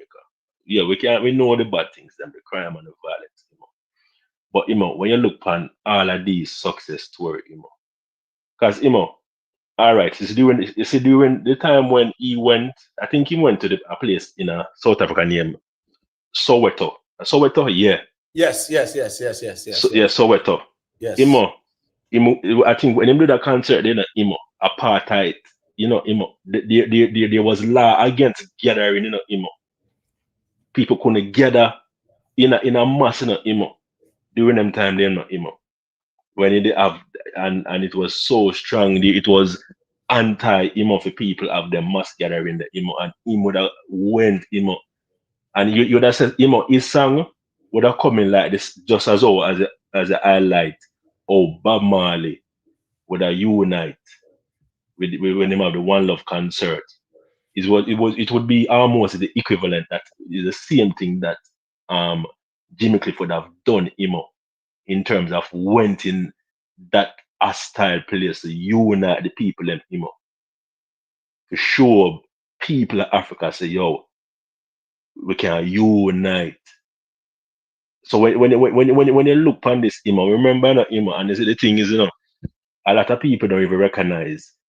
That's why Jamaican, in terms of Jamaican unite Africa, these are the stories when you talk about the Jimmy Cliff in his time, Right. them time the as a little ordinary man, remember, so when the man go down there, the man never have no entourage and a bodyguard, the man that go down there with faith and courage and determination, because the man they know the roots of where we are coming from, Right. And at that time, even during the 70s, right, the late 60s, the 70s, right, you realize that in South Africa, you know, South Africa was fighting war in Angola, in Botswana, in Zimbabwe, in Namibia, right? In Angola, where the Portuguese are the control, but them give the South Africans them the permission to invade in Angola. Just imagine that, you know, just because there was the Black Liberation movements them, when Nelson Mandela and they fight and them some of that, yeah, they were fighting it in Angola against the apartheid and colonialism thing. So there was the Black Liberation movement, and at that time, you know, a lot of that was going on all over the all over upon the African continent, but primarily the southern part of Africa, South Africa itself, with the minority being white, but at them control the country. You know, the whole history of it. With man like FW and the clerk them and them ones, right? They were invading into Namibia, Angola, Zimbabwe, or them man call it Rhodesia, whatever. I remember when they get its independence, it named Zimbabwe, you know. Rhodesia, a Cecil Rhodes name that in a general. A country name after the man, you know. The man name a country after himself, you know. Rhodesia, you know, bro. At least King Leopold met the Congo stay away name. He never call it well in the call part of it New Belgium or whatever. But my point is Rhodesia, which is modern day Zimbabwe, a Cecil Rhodes that name after because the man conquered the whole of this, so he won the whole like the whole of diamonds and gold and them sitting there. But my point is, right, South Africa, the southern part, the Black liberation struggle was ripe in a place like Angola and Rhodesia and, you know, Angola, Rhodesia, those kind of places, Botswana, in a southern Africa. Yeah, so you see, then they kind of even have some restrictions, as I rightfully say, because certain type of gathering with even the black people in South Africa, especially if it's actually ANC. Because remember the ANC that fight a like guerrilla war, you know. Guerrilla war, Nelson Mandela them are fighting, brother. I remember saying Mandela then kind of go over even Angola side and seek refuge and them sitting and come back over and war, you know, and everything there, you know. My point is Jimmy Cliff music. Many Rivers to Cross was 1969, you know. Many Rivers to Cross, right? Which is a classic. You hear that, you will never hear it and it gets old to you. Many rivers to cross. What a hook. What a melody. And that song was a revolutionary song, you know. Many rivers to cross, you know. He was talking about the plight of the people, you know, brother, in Africa and the world, black people, you know. Yeah, man, indeed, man. Man, indeed. Because, you know, them time... that, brother. So, yeah, man, them man. Walter Rodney, them and Steve Biko, them and the wall, them, man, who you think inspire them? Jimmy Cliff. And anyways, you can go ahead, the J views, and say what you said. Yeah, man. No, when I say no, because in the 1980s, I say no, you know, them time they doing apartheid. Time they not, you know, it was like a law was you know, people couldn't gather. You understand? For exercise them type of freedom, they know, you know, the music would have be powerful. You understand? I remember say, during them time the gathering was often suppressed under the apartheid. So them time the emo people are gather would have been like is a no emo. But him would have realized that emo said there's, you know, utilizing that emo is a symbol of resilience, emo, and able for, you know, a resistance. Yeah, man. Remember something saying, you know, at them man you first start to sing about the political and social issues like that in a Jamaica at Jimmy Cliff. All right, it's like when a Marvin Gaye did all come out and a sing and I say what's going on and mercy mercy me, and you actually have a G named Edwin Starr. Remember in the final big hit song, I think it was 1968, 69. I think there and about war, right? War. Huh. Good God, yo. What is it good for? Absolutely nothing. Yeah. War going all over Africa. Vietnam War go on, and the man find a smash hit song, and guess what? The anti-war movement used that song as an anthem. Jimmy Cliff was the first man in Jamaica where he must sing the revolutionary music like that, brother. We are talking about the revolutionary music and social issues and things like that. If memory serves me right, him are the one who started like that. We are talking about the revolutionary thing. So him started him. A Jimmy Cliff template, that brother. The revolutionary side of the music and them something there. A Jimmy Cliff influenced Bob Marley. Jimmy Cliff them. Peter Tosh them, brother. Now Jimmy Cliff them. The revolutionary side of the music and the social issues and them something there. A Jimmy Cliff influenced them. Big up yourself in a Duke Sparky Melody. People remember to leave a like, you know. You get what I say? Yeah, I see where one Queen Lakisa said music history class is in session. Like up the live, people. Yeah, man, the best thing you can do is leave a like. Yeah, man, people must like up a live, man, cause them kind of reason, we're not gonna find it nowhere else still. So I just said that no more time, but just leave a like, man. As I'm saying, you give credit where credit due. But you say the thing, and then another thing too, you have to look upon another thing, This is because Jamaica, you talk about the cream de la cream, If you understand, saying the history, the rich history, a reggae music, Why some of these things it's hard to compile it, because Jamaica rich history of reggae music, is competing against one another, So you have the Bob Marley history by itself, where that's captivated, come like go upon else, and then that would have probably overshadow somewhat of Jimmy Cliff, but Jimmy Cliff one is vast and wide. You understand, So it's like competing. Is it so under the one genre, the history is so great, where the history is just competing against. So sometimes some things get left out.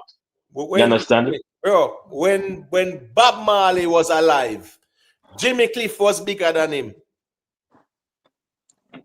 Bob Marley, let me tell you something. Bob Marley thing blew away upon his death, no doubt about it. While he was alive, brother, Jimmy Cliff was the bigger artist. Jimmy Cliff thing never normal, brother. Even though, listen me, Bob Marley thing never normal either. I don't play it, But I am saying, during the time when Bob Marley them are open for all the Commodores them, with Lionel Richie them, Jimmy Cliff was the bigger artist, brother. When Bob Marley and the job Exodus, you get what I say? And that take off big. Remember said Jimmy Cliff legacy never normal them time, bro. And as me say, Bob Marley was influenced by what? The revolutionary music where Jimmy Cliff put from 1969, brother. All right. Anyways, let B say a quick thing there. You can go to B. Yeah, good night, Imhotep, and everyone on the panel and in the chat. Good night and long time. Right? But of course, listening on Jimmy Cliff, I have to put him a little piece. And I don't want to repeat all that you have said, because you have said quite a bit, and you have really educated a lot of Jamaicans about a great, not just musician, but artist, and probably one of the greatest human being that I have ever seen, and that is Jimmy Cliff. Right? Now, I just want to fill in some things that I didn't hear you mention, but if you did, I didn't hear it. But he started from age 14. That was when his first hit song was, and it so happened to be about the Hurricane Hattie. That was right. That was the music, Hurricane Hattie. That was his first major hit. He wrote it at age 14. Well, I think that was 1961, right? And it was a big hit. And not only in Jamaica, because remember the hurricane was really Belize, Right, but right.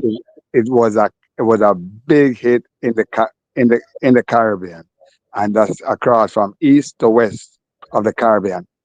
So, to show you the impact, we always talk about the impact that our musicians have, and I would say he had the greatest impact, Jimmy Cliff, right? And that is across the world. So a lot of people, a lot of fans, especially nowadays, fans will talk about certain artists and say, oh, them have this impact. Them don't realize the impact that Jimmy Cliff had. And like I said, that started from age 14 with that song, right? Also, I want to mention he was the first reggae artist to actually introduce reggae to Brazil. And he also became a citizen of Brazil and even had a daughter. A daughter, I believe, is a daughter he had with a Brazilian girl.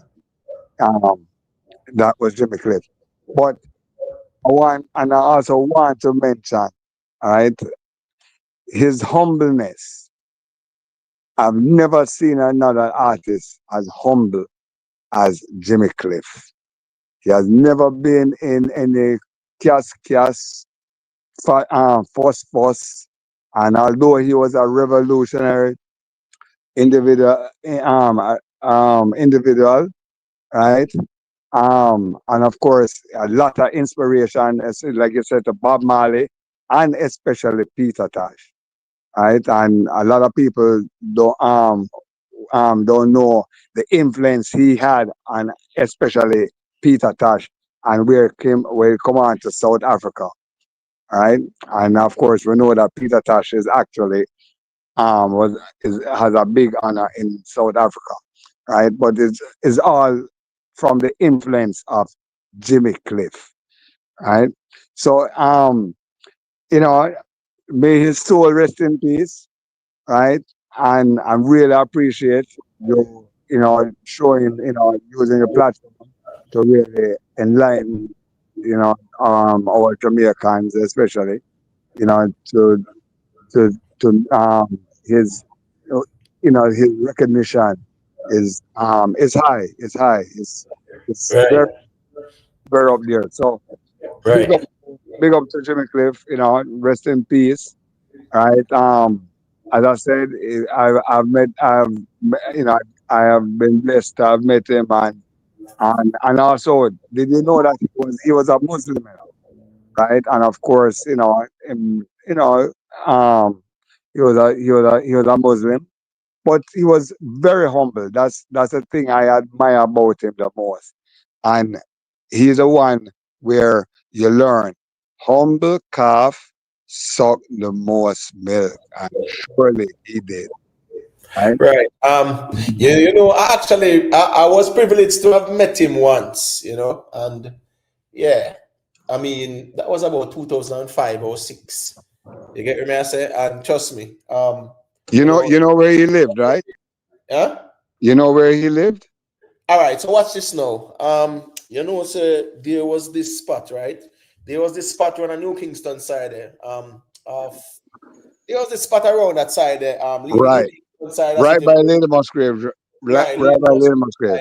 right. So I'm just Right. saying, I met him there. I don't remember exactly how I met him. 'Cause I know there was like a vegan restaurant there as well too. So yeah. So, but I met him. But very nice personality. But the thing is this now as well, right? Um, yes, Boo Boo. We did say it earlier that he was the one that introduced Bob Marley to the Kangen, because remember I said it was the place named Beverly, and Jimmy was smart enough to write a song about the place, and they said it took him about 10 minutes to write a song about Beverly. And him go to the Kang them and say, boy, yeah man, write a song about Beverly, Before loving dear Wild Gilbert, This man here are the first man to find it song out of storm. I don't know joke thing. Everybody Hurricane man Hattie. loving dear Wild Gilbert, but before loving dear, them man here a fine song. Yeah, I Hurricane remember Hattie. that part. I remember that part, my General B. Yeah, you know it got more time. We just remember everything in terms of expressing it at the time. But I did remember where him sing about that. You get me? I say, yeah, him sing I about just want to fill in for you, right? And also, he he is the first reggae artist to even enter a festival in Brazil and won the festival too with a song. Right. I saw where someone was talking about the festival in Brazil, right? I think there was someone who was talking about the festival in Brazil. I was talking about the 1964 fair that he went to. So I wasn't challenging the Brazil because he's in tearing over Brazil. But there was Yeah, a man. fair in 1964 that the government, listen me, he was so talented, he was an ambassador of music for the government of Jamaica as a black man 1964, brother. Right. They said he represented Jamaica at the fair in America and tear down the place as well. But that is how he was. Remember, said the man of the highest government issued or state issued order, you know, in terms of the creative arts, you know. Oh yeah. Oh yeah. Jimmy Cliff have the highest order from Jamaica as it relates to the creative arts, you know. Jimmy Cliff. No, but none, not even Bob Marley, have a highest order than what Jimmy Cliff get from the government. I don't joke thing, people. It's just that he was just a humble human being, very humble. I mean, how many times Jimmy performed in Jamaica? Listen me, Jimmy Cliff was global, and that's why Bob Marley, right? Remember, you know, I want the first man them to see the talent in Bob Marley, you know. Right. Jimmy Cliff saw that and carry him going to them, you know, brother. But remember, you know, Chris Blackwell, you know, it was really Jimmy. He was the one he was after, and it was because of Jimmy Bob basically got the break. Yeah, all right. Well, watch this now. Remember, I said Chris Blackwell did sign him, Right. but the direction where Chris Blackwell wanted to take his career was the Jamaican Jimi Hendrix, right? Rock star. And it's the same thing he did with Bob Marley, them too. He marketed them as a rock band, something like the Black Beatles. You get what I say? Yeah. So he was trying to steer Jimmy's career down that road, and Jimmy said, "Here we go now." No, I'm not talking like a direction as some make pathways, especially when we have whole part of labels who would have given half up on the table. So my point is this now: Jimmy Cliff leaving from around Chris Blackwell, gave Chris Blackwell the opportunity to sign Bob Marley them. Right. Yeah, so when him leaving, it's like him open the door for Chris Blackwell to sign Bob Marley then. Exactly.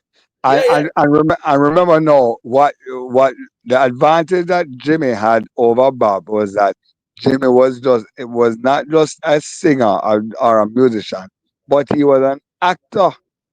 Right. So he was a bigger star.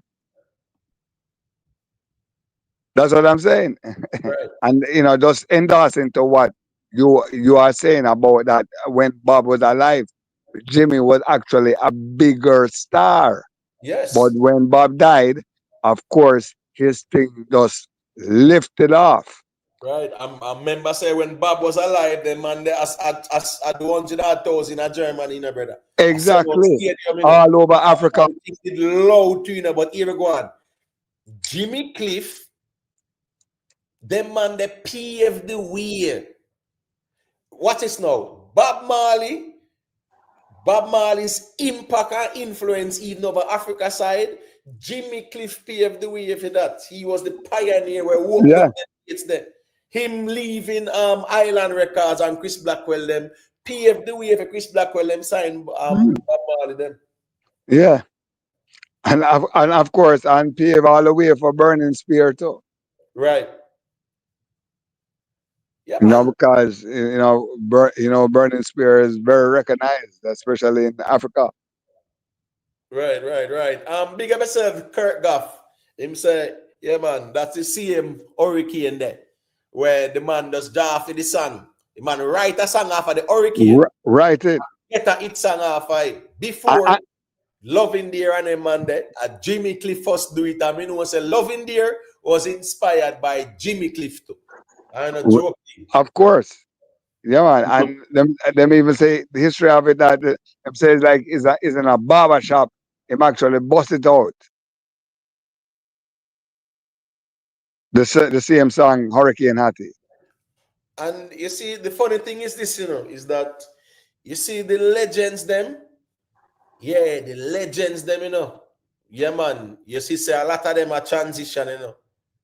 And the thing is too as well, everybody unique, But you see, what the man them do, what them man you do in a music, I don't even think, all right, enough of the man them we say them are this and them are that, No go nowhere near where Jimmy Cliff is. That is what I have a laugh about. You understand what I say? All right, watch this now. All right, so guess what go on now. He was the first king of reggae. When Bob Marley was alive, Jimmy Cliff was the king of reggae, When Bob was alive, and it was a big star, the superstar. But Imo, not just the two Grammy winning awards, Jimmy Cliff, But you have to know it, for you to accomplish, for nominated 7 times, under the category of reggae, Imo. That's what I speak volume, Imo.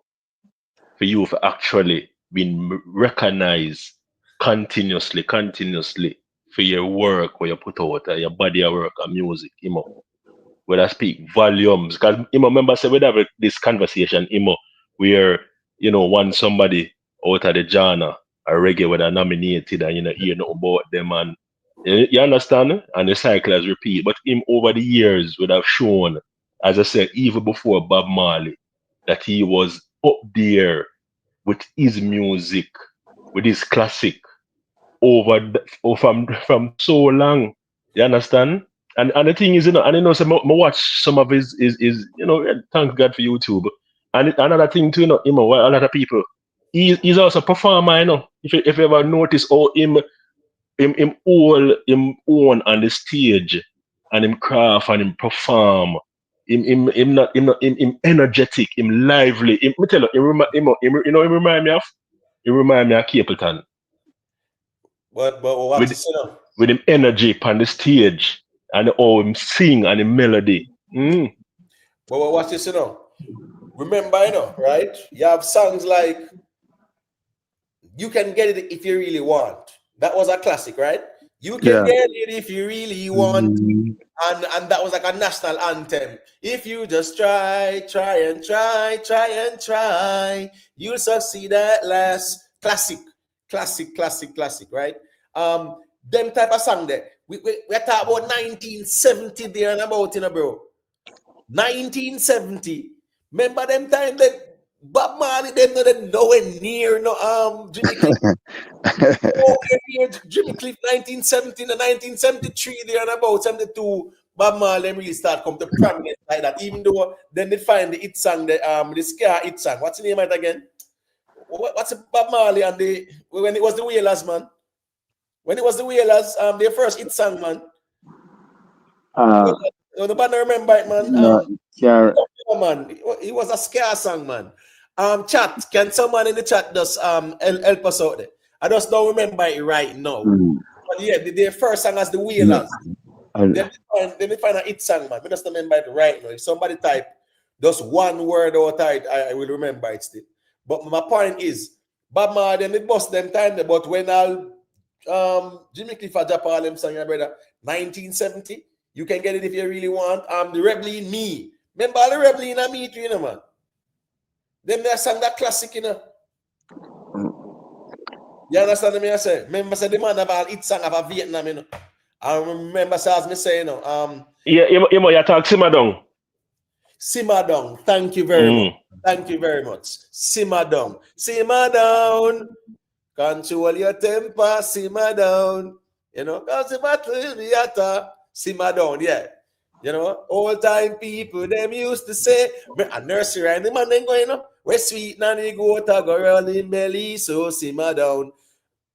That are folklore. I mean, every day sitting the man that's at the night, you know. Yeah, man, and that was a classic still. That's a classic still, but you know, I scare of that. I scare of that, you know. Yeah, man. Yeah, 1963. Yeah. You're right. So, And so my point is the wheelers them, which is Bob Marley, them did bus already and them something them. When I say 1970, right? Jimmy Cliff was a global superstar, brother. Jimmy Cliff had paved the way for Bob Marley and the whole of them, brother. Jimmy Cliff, as me say, when Prince Buster and Toots them at, Jimmy Cliff did bigger than them same way. I know say Toots them thing loud. Prince Buster them thing did loud to bro. But Jimmy Cliff, It's time for the museum, a real one. well, listen, me. I'm surprised. I'm tell you, me kind of disappointed. Where a place like Jamaica don't have a full-fledged reggae museum. Yo, me say it to him a while ago. Say, listen, me. We have history upon history. Listen, the genre of reggae music have overlapping history where one man journey in the music, accomplishment and stardom by itself is just like an entire 1 hour documentary where you have layers. And as I said, right, General, it's so disappointing where we don't have a full-fledged reggae museum where you have a section of all these great musicians where the world can come. It's so just a shame. all right. So let me say this, right? And people, please remember to leave a like. Yeah, man. Respect G Wills for that. Just simmer down. You see, museum, you know, right? The origin of the word museum, you know, is for a place where you store memory, you know. You understand what I say? Museum. That's why muse is Greek for memory. So a museum is a place where memory is stored or history is stored. Now, I am getting a feedback from 1 second B. I'm getting a feedback from your device. I don't know why. All right, so I'm just saying now, we don't have a reggae museum. Reggae is in a state of regression. Reggae might well give thanks to Bob Marley them and all them great ones that were still going to wall it up. But just like Ska and Rocksteady, if we're not careful, the memories will be gone. We can't just depend on YouTube alone. Jamaica, the home of reggae, does not have even a reggae museum or a music dancehall and reggae museum, brother. Nothing like that at all. And at the birthplace of reggae, I didn't have a museum. That don't look good. You get what I say? Julius Diamond, Sizzler will have built probably fit in museum. I don't know. But we are talking about museum, reggae museum. We don't even have if try to say, all right, maybe we see if we have some records where a 60-year-old and Byron Lee them and that run the place. We really can't even find all them there. Them they're not there about again. And we're not storing the history of the reggae. And right now, as me say, there is a regression in the reggae, even at Jamaica, nobody no care about reggae again. Nobody listening to the reggae again like that in Jamaica. Because you might have one of the problem as you know, Jamaicans, we don't like to preserve. That is the biggest problem, right? Is to preserve. Because when you think of all a place like War Theatre, I don't know if you're too young to know or remember War Theatre or know of War Theatre. That that place should be very monumental. And Look at it today. Downtown, you just down there sitting down. All right. What theater was that was our little theater, you know, right there by at the bottom of King Street, by corner Church Street, Right. right? That was our little theater. That was the original playhouse, and you know, and of course that it's so much history into that into the building, Right. and you know there's no preservation. Right. I mean, even Majesty too. Remember the one right on South Camp Road, there, so? The theater, Yes, the yeah, theater. yeah, Remember said Jimmy Cliff actually won talent contest at that theater, you know, right. musical. But Yeah, you know it's actually part of Palace amusement, you know. no, Majesty. what we are talking about back then. Yeah, Like way yeah, back then. You yeah, get what me man, I say? yeah, Way back man. then, yeah, But in the 60s and them some in the 50s. You get what me I say? It was a place of hustle and bustle. It have a lot of history about it and not preserved about it and things like that. So exactly. it's a valid argument to say that we really need a museum to store the memory, show with the memories. You go to a museum to go look at memories, you know. Yeah, you go to go see history and say, oh yeah, I saw that did go, I saw that go. So you need music wise, Jamaica should have a reggae museum. Yeah, and here we go on now. Does anybody remember the first place Barack Obama went when he came to Jamaica? Bob Marley Museum.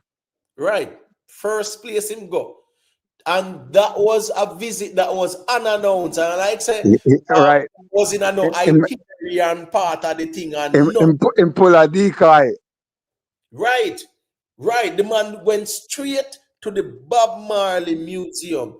But That's a he tricked everybody and pull a decoy and trick everybody and go there.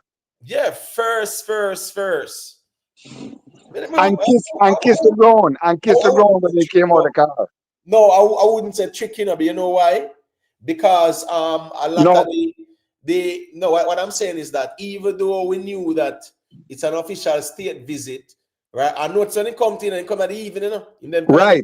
No, when I say trick though, you know, what I'm saying, you know, I've as far as the press is concerned, most of the press did not know, right? They actually it was a decoy, right? You know, because they wanted it to be as private as they could have made it. As a matter of fact, the staff there never even know till right before. But remember saying it was a big fanfare thing, you know, it was a national thing, you know, right? With Obama. Yeah. But the details as to where him are going and something there, yeah, and yeah, it wasn't divulged to the public like that still. Right. That's what I'm Like saying. nobody could have said, oh, he's Right. gonna meet at Jamaica House Right. with the Prime Minister, and then they're gonna have a luncheon at King's House. And you get me? I said, no, there was no detail and or no itinerary like that. So Right. when him forward, as me said, the first place the man got Bob Marley Museum. And him kissed the ground when him came out of the car. Him actually kissed the ground. Right. So it just shows how even former President Obama him value even the Bob Marley music, brother. Him value Bob Marley music because I guess I go on now. Remember, you know, Bob Marley took that revolutionary side from Jimmy Cliff in the music and blend that in. What's up, in my Rasta? How we say, man? Hey, remember say with Jimmy Cliff. No, Laxi used to wear it too, bro. Yes, when he was much younger, yes. You understand what I say? But my point is this now. Jimmy Cliff, I deal with the revolutionary music. Jimmy Cliff was influencing the Steve Bikos them time there in South Africa. Jimmy Cliff music was actually influencing the man them in Namibia and Botswana and Rhodesia and them place there. Angola and them place there. And Jimmy Cliff music. And then the Bob Marley music and them something there. That's why in Nigeria, Jimmy Cliff music was instrumental because in Nigeria you had the freedom fighters. That's the reason why he was so impactful in Nigeria. Jimmy Cliff, when last we see none of our artists them said that them are going Nigeria one show. Or we see one show with them in Nigeria. We not see that in a 2025. Well, me not saying that happen. But I'm just saying I don't see it often. Well, I haven't seen that in a long time. Right? And them man that dominate Nigeria, brother. Yeah, but also when you look on a ethnical, and a cultural, in terms of shift, in terms of dynamics, in terms of geographical, we want to call it geopolitics, And Jimo, I tell you, you see, we can always talk about the music and the whole aspect of, how music influence people of gaining riches and, man sing about him car and him chain and him thing that. But you put aside and you look on a man like Jimmy Cliff, where they probably, able to go.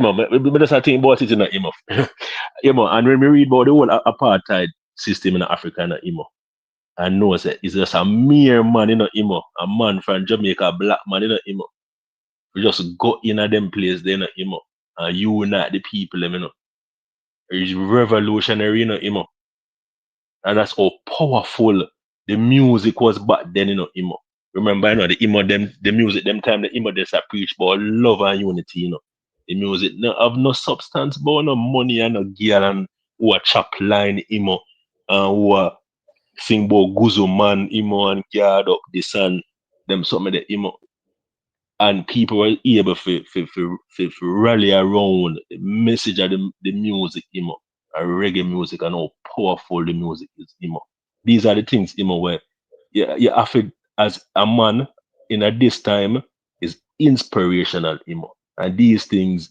help to drive the mind, and say, yo, Jamaica, as I tell you from early, people don't realize how powerful we are, and just the music itself.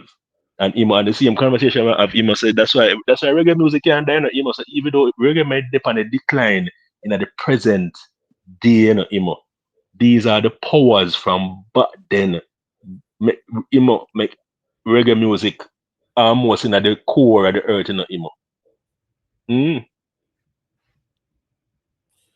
Yeah, man. Here go on. Let me say what. How would you see that song then? And a political, Tony Rebel, right? And a Yeah, political, I cannot the coke or the crack. Yeah, man, a Tony Rebel. Yeah. Tony Rebel. Tony Right, Rebel. right. Cool. Now, reggae put Jamaica on top because here go on now. When Jimmy Cliff, the music did that influence the freedom fighters in Africa and all over the place, right? All over the place. Then now the harder they come, where him a portray that bad man gangster style there, then they like that because guess what going on now? Remember, All right. I don't know if you guys remember, there's a song that was done, I think it was in the 67, 68, late 60s. It was done by a G name, him name Isaac Hayes, right? Yeah, man. Ballad, The song is Isaac. Shaft. Remember Shaft? It was a movie, Ballad, Isaac. Yes, sir. Yeah, man. Yeah, but he did the soundtrack for it. The movie named Shaft. Shaft was Yeah, like yeah, a Shaft, right?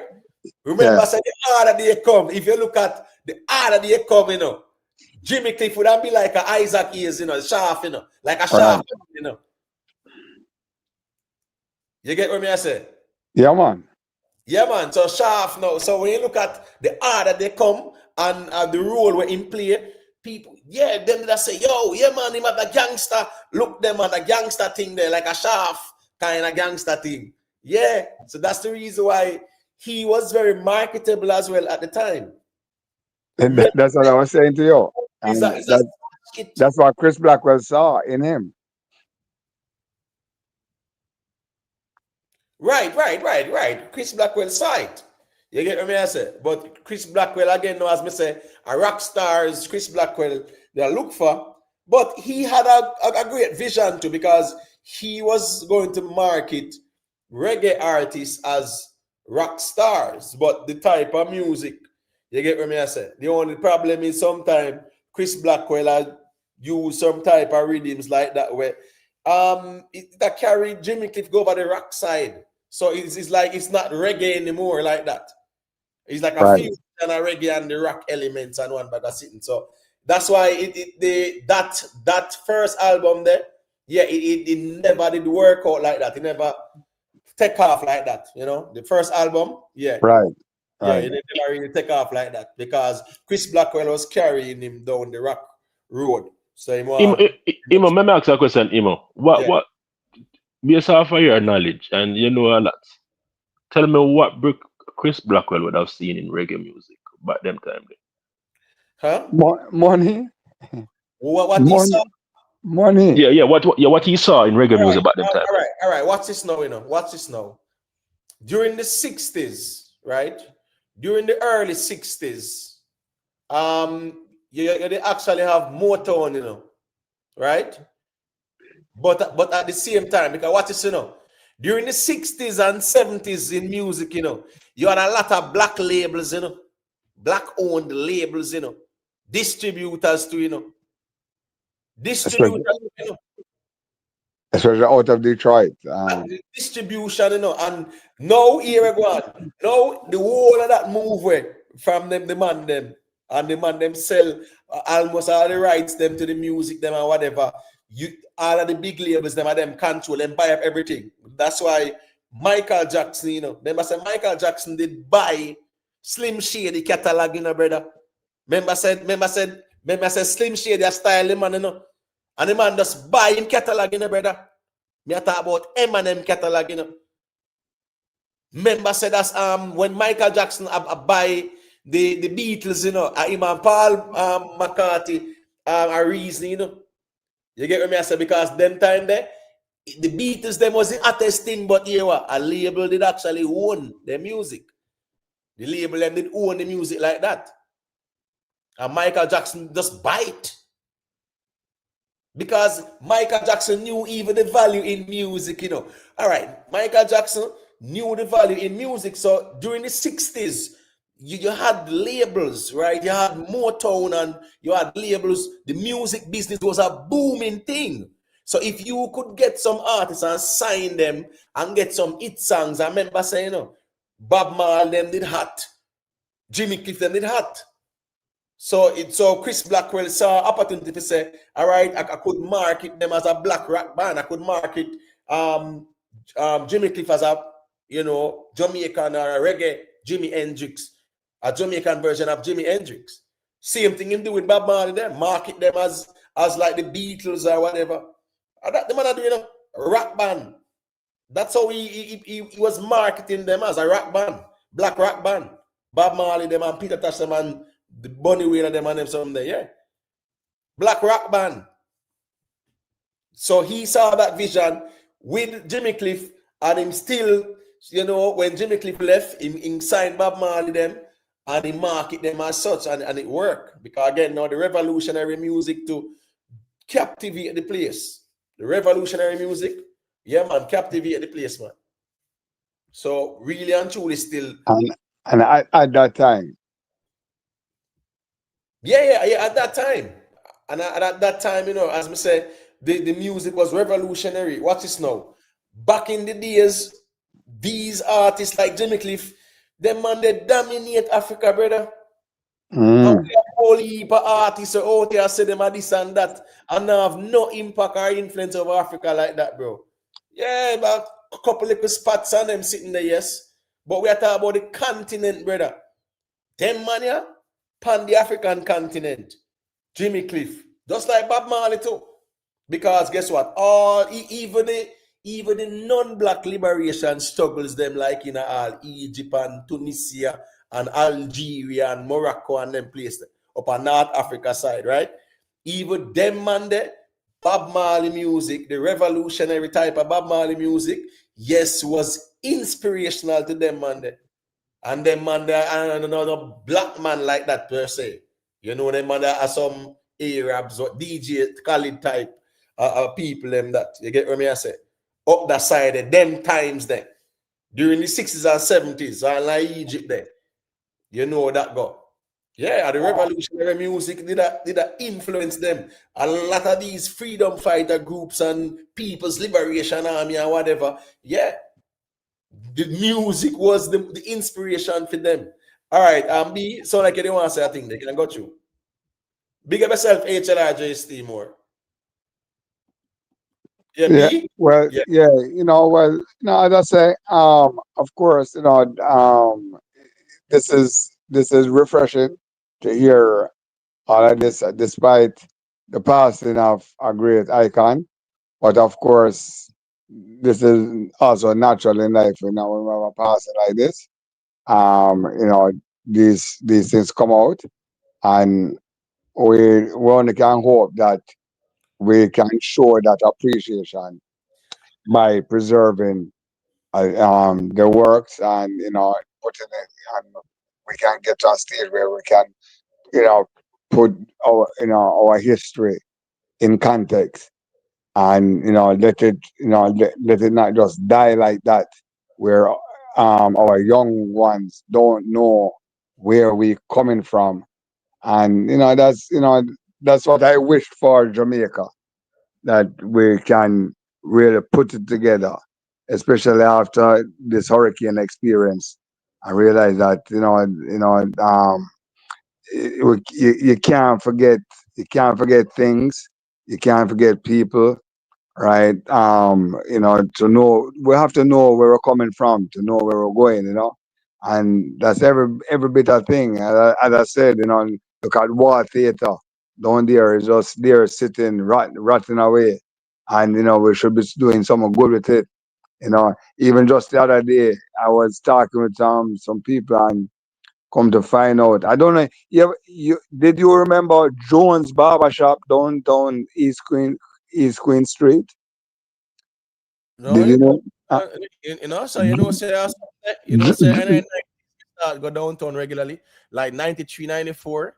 And then time I start go town regularly. Because All right. Well, Jones Barber Shop is one of the first original um established barber shop in Kingston. Jones Barber Shop, right, Anthony? It's still there. And I heard, I haven't been there in a while, but I heard that they still have a lot of the old stuff inside there too, and but like I say, places like that, I want to know that, boy, people can go downtown, and like dear son, see like a original barber shop, and see what it really look like, not like these up to new and modern barber shop, you know what I mean?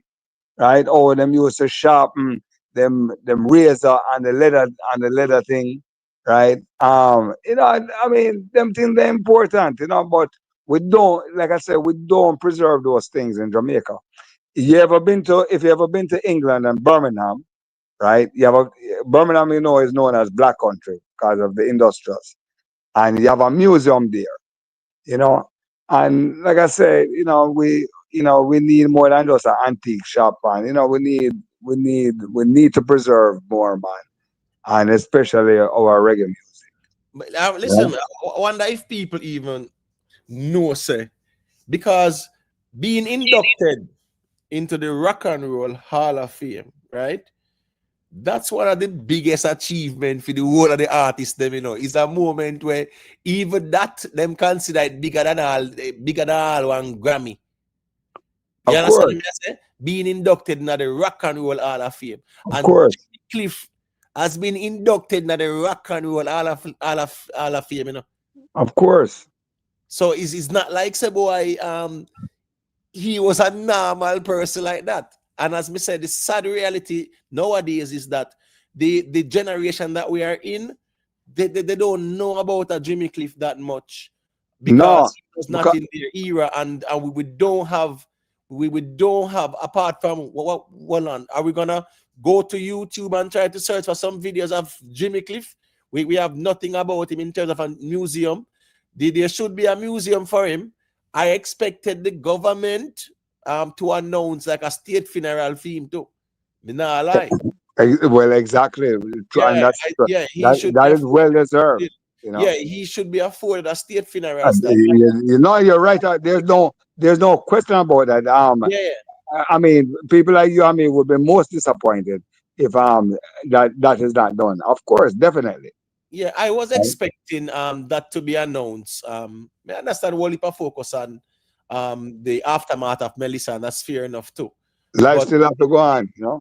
yeah, man, as me I say still, anyways, them they might, who knows, they might announce it down the road. But yeah, he should be afforded a state funeral still. You know, as me say, he has the highest, he has received the highest order from Jamaica. From the Jamaican government, he has received the highest order. Nobody at all, do you understand me? I say? No receive the highest order like him for the creative arts. I remember I said the man can act to you, man.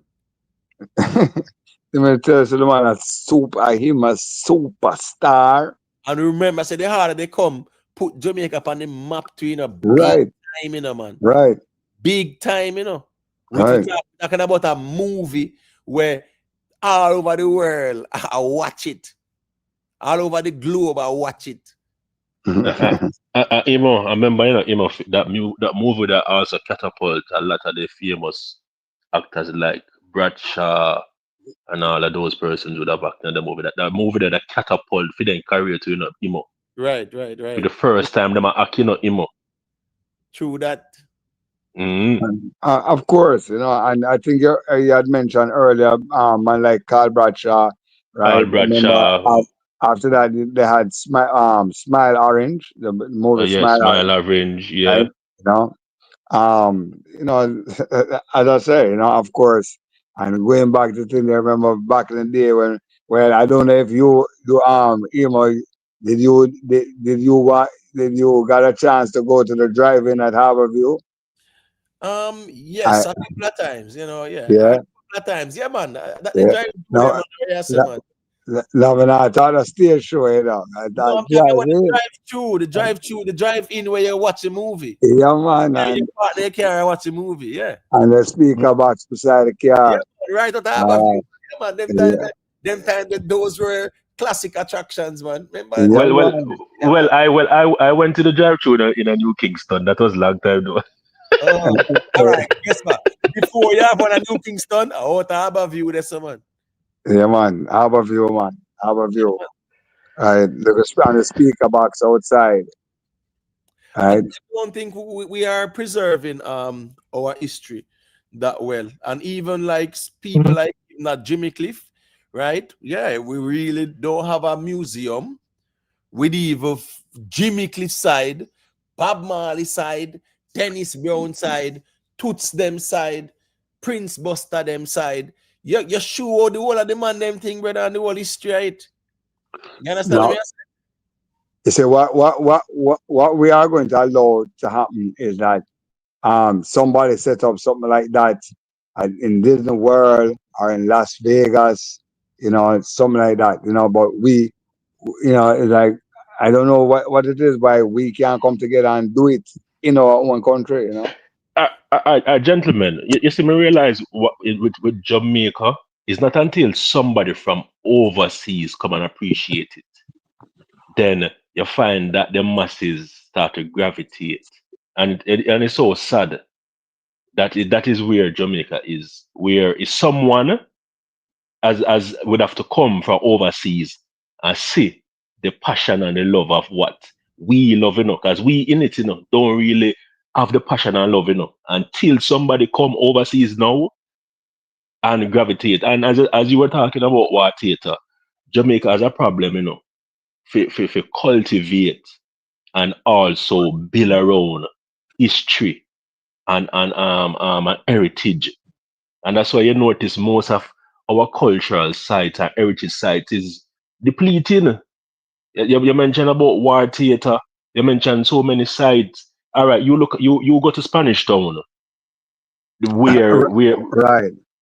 where the British set up that the entire brick area. You go around there and say, oh, dilapidated around there. So Exactly. There you go. you Right. understand? Yes. And there's so much rich history in terms of History is Spanish Town. it's in terms of heritage tourism. That's why Jamaica is leaving behind when it comes out to heritage tourism.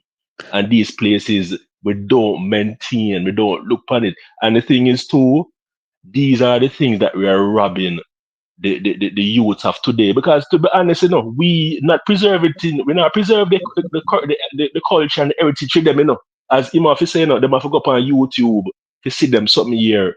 But we not preserve it for them until somebody from overseas come and say, oh, and them spend like money and we start jump up. But it shouldn't be.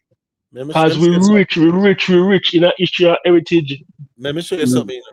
Because just remember, I just say other day, them create Emancipation Park, When I said just the other day, in 2000. Yeah. Right? Emancipation Park, I just the other day. Right? And then put up the black man and the black woman. It was a controversial thing as well, because they're naked. Right? It was a big controversy. But my point is this now. There's a place in St. Elizabeth, right? There was a time when there was a slave ship. I think it was going to Cuba or something like that, right? And they actually, or they were on their way to Jamaica, whichever one, and a storm hit them, right? And them actually threw off over 200 slaves in the water. So there's a monument. I mean, I tell you, say, I want, if you don't know it, you go walk past it. Something of that nature, if a part of history too, that there should be a better monument there, so man. Not one little piece of monument that the like stone on the ground there, so. That's one little thing, Those type of historical things, what is now? Port Royal, I must say earlier this year or last year, when the I'm getting a feedback for you. 1 second, I'm getting a feedback for your device. When the minister said that they're gonna designate entertainment zones, right? J-Views, we did see some bulldozers in a Port Royal say them put entertainment zone out there, and then we say they never get no permit, and we say mangrove destroy an ecosystem destroy one bag of sitting.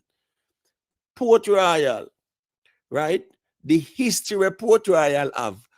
Port Royal should be attracting even a lot of tourists, Port Royal is not even preserved like that, Listen to me, Port Royal is more significant than even like Spanish Town and say Kingston per se, in terms of its historical significance. Because remember say are the richest place on earth at one point in time. The amount of loot and money. Because remember private years them brother. Remember them where Britain used to authorize them man for rob the Spanish ships them where I go Spain, Remember those Spanish ships were coming from Hispaniola there, so I come from South America them. You get me I say? The whole of America. I rob them and they rob them ship there with the gold and carry it to Port Royal, brother. Even if you probably would have heard the term, the Port Royal would have probably almost known as the modern day Sodom and Gomorrah. Well, here you go. I think that extreme. Let me tell you why I think it extreme. When we talk about like Sodom and Gomorrah, sometimes it is based on evil lifestyle and them sitting there, them kind of folly lifestyle. But with Port Royal still, because it was privateers and pirates, right? And they were robbing on behalf of the crown too, but where them get some of the loot too. You understand me? I say a privateers them. So Port Royal was the base. So when the man then go tear down the Spanish ship them, right? You get what me I say? And Port Royal and carry the loot come first, and then the crown get where them get and them keep where them keep. So it was a city whereas a lot of wealth was there. Cause whole heap of robbery. Remember say Spain I robbed the whole of South America, Remember say in South America, a one other European country got into South America, and that's Portugal, because the Portuguese got Brazil, That's why Brazil official language is Portuguese. Apart from the Portuguese, Spain control the whole of South and Central America, brother. Plus in the Caribbean. So all them gold them and them something there. Once them go back to Spain with it, Britain just say, yeah man, we're gonna rob them, We are going out, can't blanche. Rob them and take away the loot. That's the reason why it was a rich place. Big up yourself, James Bond. My point is the history of Port Royal. It's not even preserved over there. The thing water down, not preserved over there. Sir, sir, me not prejudice against the color skin, but sir, mostly people from a fair complexion, I would say white man, are persons who have interest in terms of exploration, like from overseas, American and European. And them, this is swimming at Port Royal and I discover things, I mean, I see no mere Jamaican that do the extensive search of artifacts and them something that, and I highlight it. As a man probably from overseas, you see jump and put on him scuba gear, and him, have him equipment, in diving equipment, and I highlight it, and I show you the person and we will live there. Nobody not show me much. What's this, the funny thing is, and I mean, these are things where, what's this now?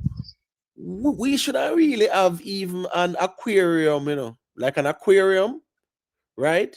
Yeah, man, an aquarium, man. We can have an aquarium, man, and different types of fishes and them something there. Those type of attractions should be in consideration in Jamaica. But when it come out to history, like a place like Port Royal that have so much history, as a rightfully says, Spanish Town, oh my gosh. The places them run down, the historical places are not being preserved.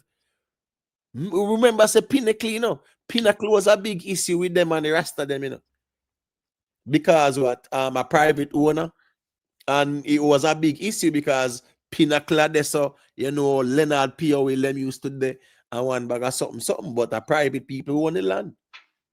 You get what me I say? You have a place in a Portmore called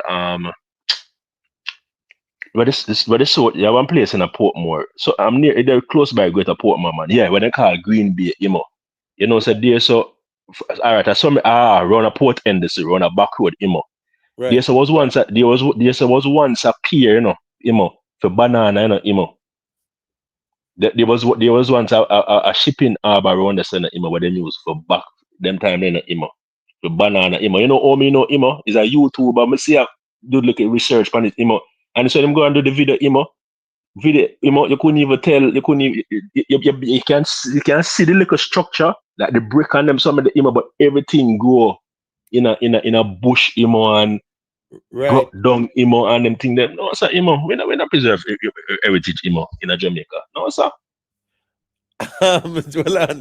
Jerome Pierce to say we do have an aquarium. It's located at Emancipation Park. I'm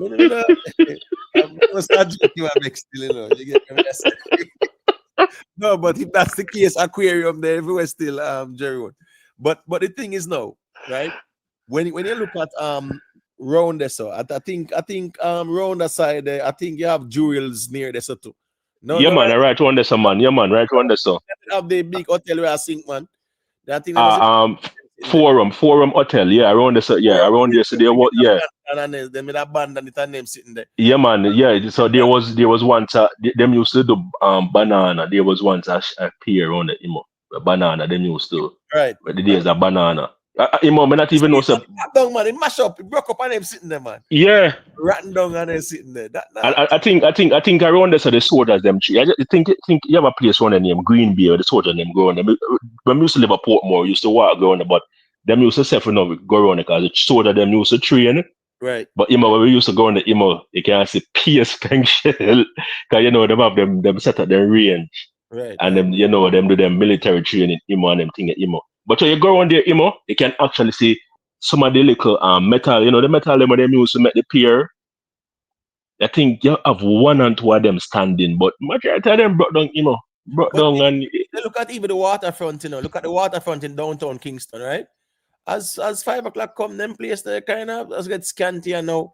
And we talk about your waterfront of your capital city, and it's abandoned at night. When them they ever try for your capital. Listen to me. Where in the world you have a capital city waterfront, ocean front, capital city, and that dead at evening time? I mean, there are couple places now. I try bring it back alive, but down at the waterfront, they're so dead, brother. You know, one thing we remember, there's is the seventh natural harbor in the world. Kingston Harbor is the seventh natural harbor, Right. in the world, based upon the whole aspect that it's like, it was made for be what it is, And as I said, as you touch hours and night, this is a ghost town. No matter if people don't really go down there so like that, No, sir. Not again at all. Well, only when New Year's Eve down there full up. Cause you know it got the fireworks go on. Big up yourself, lady, be official. These are nice, you know it got big up kid, big up, people can get a couple more likes now. Likes them maga bad. But my point is though, when you look at the history, the way how we are preserving the history, even that type of tourism there. Jamaica, me soon get the mic be. I'm getting a little feedback here. Yeah, me soon get the mic. Cause once it open, I get a feedback there. I'm saying Jamaica, right? Yeah. Look at the tourism industry. The tourism industry is being dominated by the corporations that build them on the North Coast and the West Coast and whatever, right? We don't have we don't have, all right. It's like how people come to America for even go tour upon a bus stop, drive power and bus stops, the double deck bus in New York City. Them come for even go tour New York City. People come for go see the Washington Monument and the White House. We talk about visitors. People just visit just for go see them something there. When it comes down to Mexico and Peru and them place there, where you used to have the Aztecs and the Incas, them and whatever. Yeah, them have them sites, heritage site, where one bag of tourists are go. Meaning they are attracting tourism based on their historical places where them have. Jamaica, I don't see. All right, what's this now? Duns River Falls, all right, at the seaside, yes, and it's an attraction. But we have so much historical places that we have not turned them into attractions. As for that, come zero in Look on Trenchtown, Trenchtown. Yes, you said Trenchtown is the mecca of where would have produced the greatest musicians in Jamaica and who would have led in terms of global stardom, Bob Marley, so many others, And you I just said, those places are rich in the history of reggae music, This alone, you could, when you set up down there, so, you'd have bus load up, either that people just come to Jamaica for just go down there, so, Because people that say, oh, this is where Bob Marley born, and you just want to be part of it, That is non-existent, In terms of heritage, tourism, cultural, we tell you, that's why we keep on a bleed just some aspect of tourism, just the beach and the sun we sell. But when really actually, the music itself can sell, and people that just jump on a plane and come to Jamaica, come look at these places, because they know that the music that they are listening to, and the album them a buy, they would come to Jamaica, and be a part of the heritage, and them see how things was done back then, We not do it. right? And not until a man from abroad, with him capital come, and that's why we're gonna jump and gravitate towards it. Right. When you look at something there, when you look at Bob Marley, them, you see them have them own a museum. I would expect there to be a Jimmy Cliff museum to, I hope his estate consider that. I make sure say, yeah, the Jimmy Cliff stuff them. Yeah, man, because Bob Marley Museum does attract people, people come to go look on if they go to the Bob Marley Museum, right? It's an attraction thing. It's not a government thing, but it's a historical place, right? And that's so when him start, make it in a life. Now that's them man. Now Chris Blackwell they do rent him there so. Now Chris Blackwell they rent him there so. Yeah. Right. I see that him end up live there one bag of sitting and whatever still. And it's a museum now. When you look at, as we say, with a lot of historical sites that we have, they are not preserved and Nobody no really care about that. All right, here go on still. Big up yourself, Colonel LV. I see where you're asking, where is Pearl Harbor? The Pearl Harbor would be in Hawaii. You know, that was where the Japanese attack the Americans December 7th, 1941, you know, and that brought America into World War II, and the rest was history. You know, it was crazy. That war with against Japanese, there was the Battle of Midway, the Battle of Guadalcanal. 100,000 dead Japanese soldiers, 60,000 dead American soldiers. Just one little island, you know, where they big like Jamaica, you know. 200,000 man are dead pan that, you know, because the Japanese them a fight to the death. But yeah, down them places them time there after Pearl Harbor, some serious bloodshed going. That's the reason why America make sure drop the 2 atomic over there. One over Hiroshima, one in Nagasaki, because going to Japan, no sir, let me tell you what the Japanese surprised the Americans with. The man ain't never afraid for dead, brother. Them man that some samurai code. Them man they call it Bushido or something like that, where them fight to the death, brother. Them not surrender. It is dishonorable to surrender. So yeah, the Japanese them that fight to the death. So a whole heap of man dead over the side, them man after Pearl Harbor. You see it. But when you look at our historical places, as me say, I don't think they are all right. Look on even Nelson Mandela Park Apple Tree. Oh my gosh. That run down to the ground, man. Oh, you remember back in the days, like say 1989, 1990. You get what me I say? Them time there. Nelson Mandela Park never nice place, man. Them time the you know, you go and you just want to seat and you know chit chat and eat some peanut, take a couple picture and them sitting there too. God them time there. Ooh, if you take all picture, a big deal that man. Remember that, you know, man. Remember that's why you have all man like all Brian's photo studio, them, you know. Remember a photo studio was a big deal, you know, brother. Imo, you remember the waterfalls, Imo? Yeah. Oh gosh, Imo, when I look at you, you know, Imo, when my mother used to carry me, go, they say, Imo, me no want to live for waterfall, you know. And the waterfall is pretty and light up, you know, Imo, the whole after tree light up in the waterfall in Mandela Park, you know, Imo. Oh gosh, man, Imo, man. Not even the clock in the middle of apple tree, them kind of take care. It can't now work. Me know, say them not. I say, brother, them see that historical things where them sitting there for maintain, you know, brother, and up to date, you know. I don't know, joke thing, you know. Because that is a very significant it's historical relic. And that's something where if you just allow for water down. You look downtown. Look on downtown. Look about historical buildings where them they know water down, run down, big time. You get what I say? Big time, run down, cross. Even the park downtown. Run down. Look on even St. William Grand Park downtown. Oh my gosh. Crazy down the one bag of mad people and the rank and you know, I'm just saying like just crazy. Oh, and those places were our historical places too.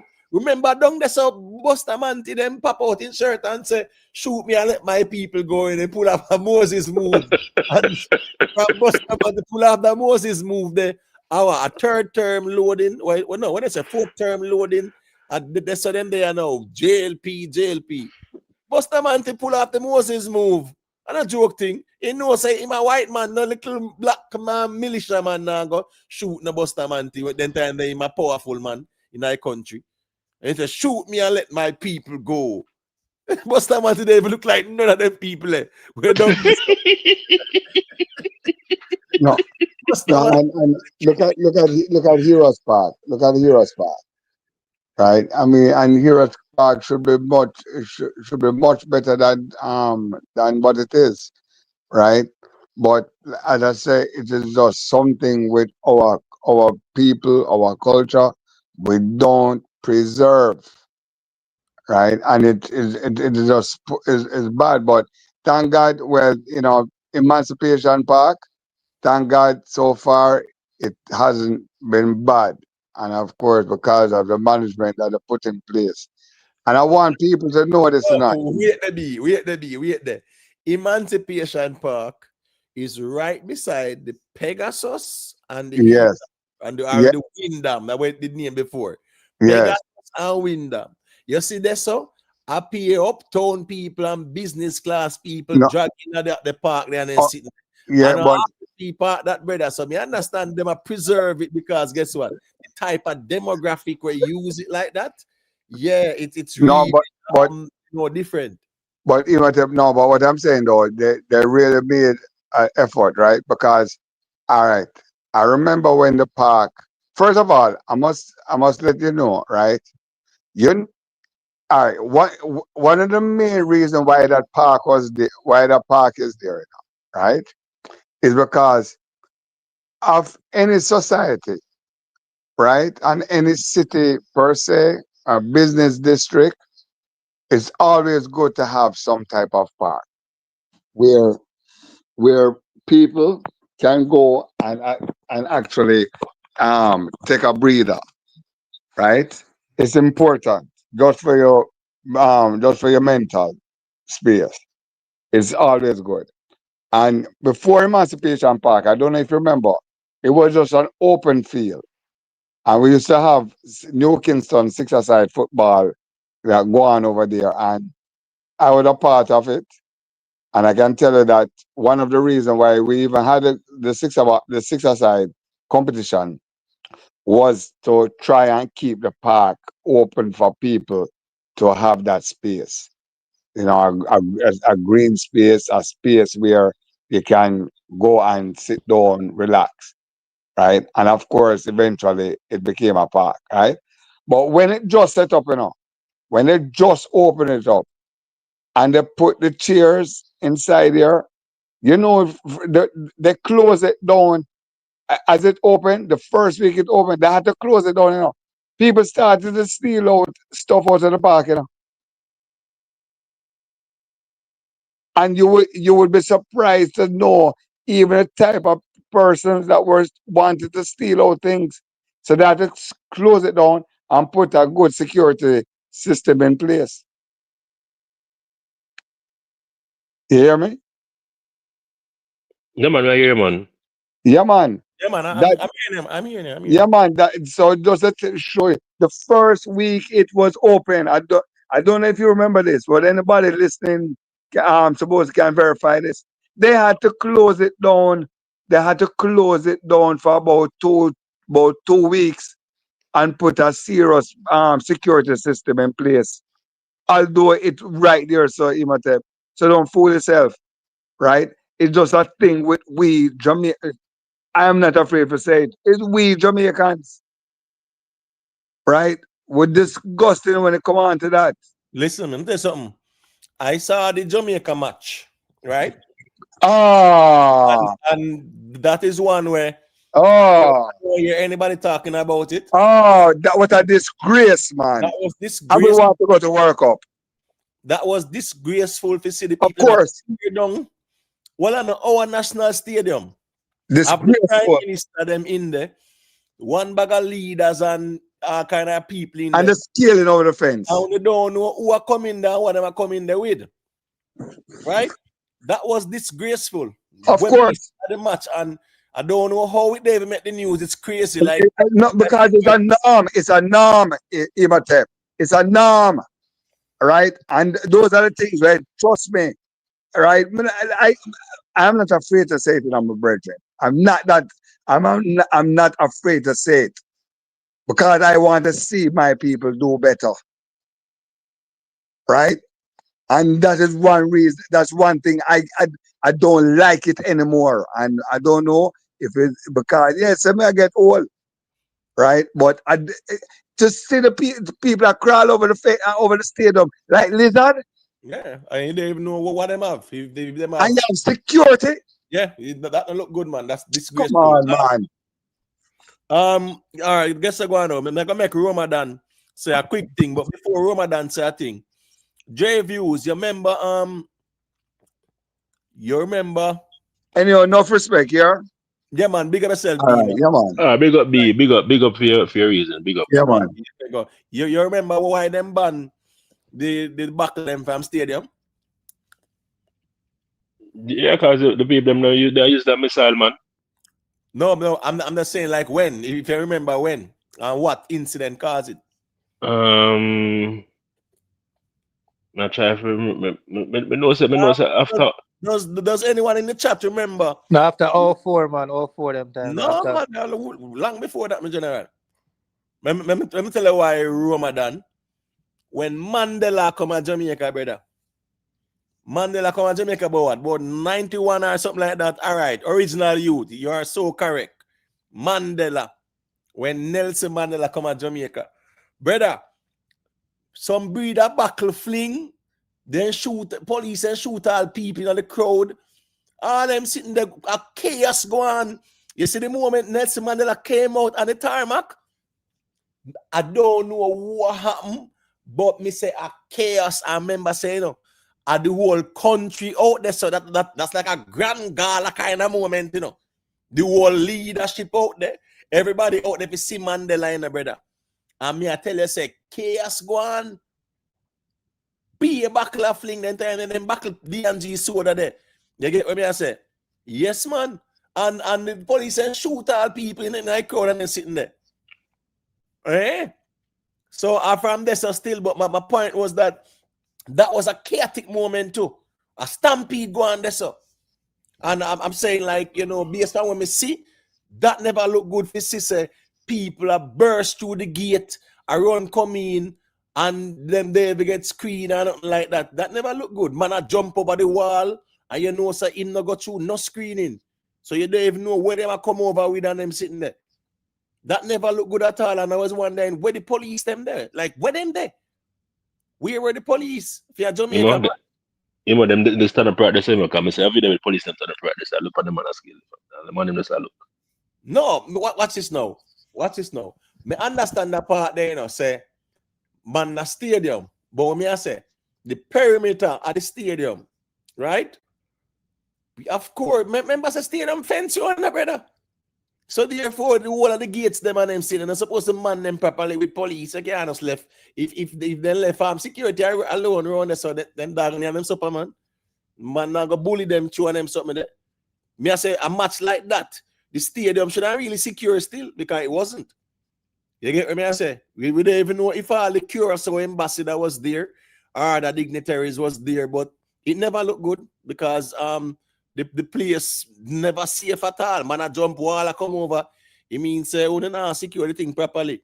All right, Ramadan. I don't know if you want to say a little thing about Jimmy Cliff because that was the reason about, you know. Anyway, the reason kind of flow that little way they still see it. yeah, man, respect goes out to the family of the Jimmy Cliff. Great musician. And do a lot for the culture. I'm going to say a lot of people to highlight still. But him do a lot of great work for the culture. And for the buckle thing, they still, after Mandela, then they kind of cut it out. But to me, still after the Ninja Man and Cartel thing, I think all 4 of them more strict, like a straight plastic cup and anything. Like all 3 a whole heap of buckle fling. After that, there's no more buckle.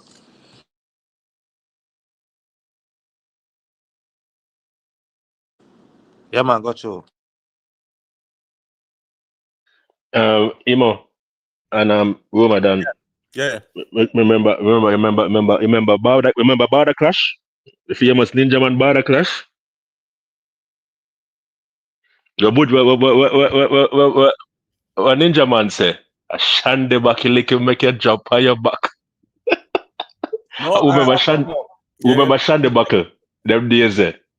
Yeah, man. Remember the song named Border Clash, but me never. And tell me I look a picture still, is it? Come born in 1982, you know. Born 82. So yeah. Yeah. Yeah, man, but as a Ramadan say, you know, man. I remember them time they doing Sting, you know, man. Remember them time they, you know. When man used to go at Sting, you know, and remember them days there. Me a little bit them time, but me used to remember the footage and because I remember you can see the things that were rain on the stage, you know, a real buckle, you know, a Shandy, you know, me may remember Shandy, the little beer buckle, and the buckle the lick, you know, but when the buckle lick here, you know, I don't on the back of the lick broke, you know, him, because the back of it is small and compact.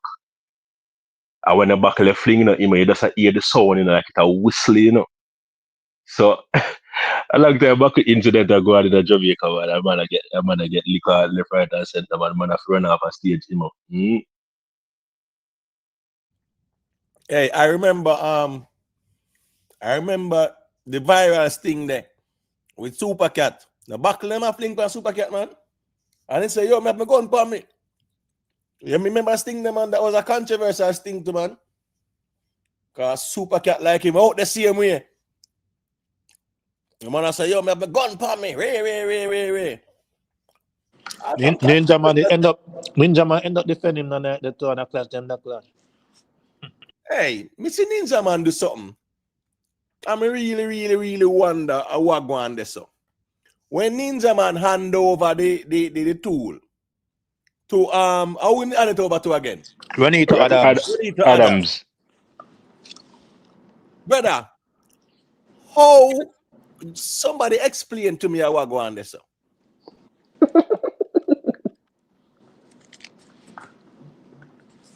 Big Lou go on, man, and claim to say my game when I ain't gun them or some bullshit like that, man.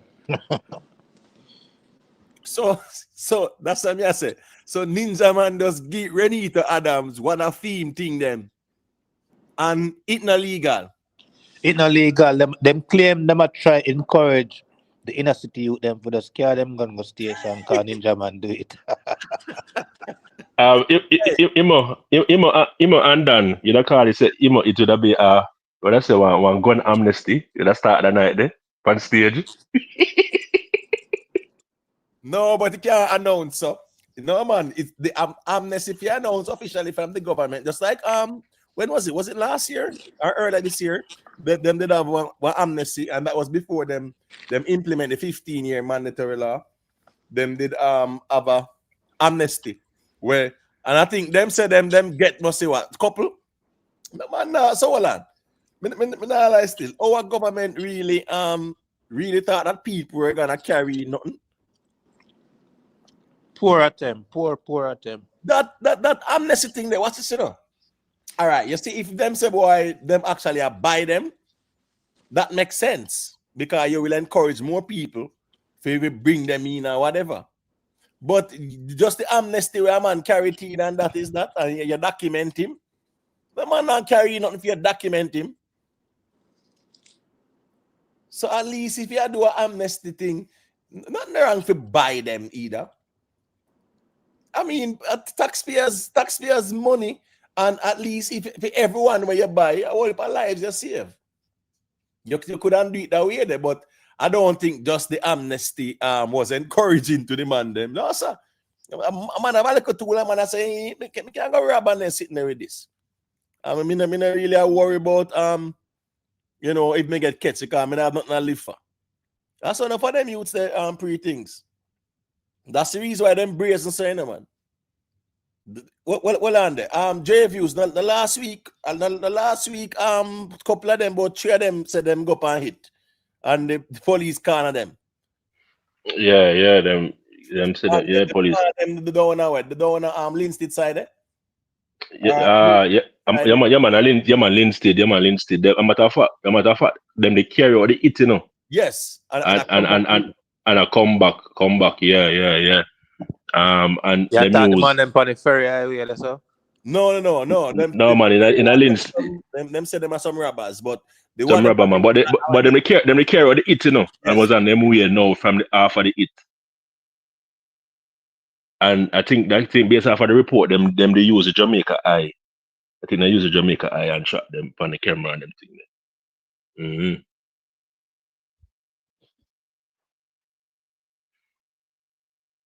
And stuff like that though. But yeah, as I said, him demand them braze him, the man day and night anytime. From them a bad man. See, from them a bad man, Dre. From a bad man, them still, you know. And them I go deal with them sitting there. Yeah, man. Make the law deal with that, brother. Yeah, but there was even one few days ago, where them they go roll up a bar in a Kingston, you know. them the hold up a bar in a Kingston and I think the CCTV at the bar they capture everything, so the man them not have on no mask, the man them not have on no mask, the man them rob the place brawling, I mean they can't see the man them face clear and at night, and it even show the man them come out of the getaway car, the man them enter the establishment, three of them brawling, no mask, nothing, tool in there and Yeah, and the next morning, I them the police they call up on Mandela Highway,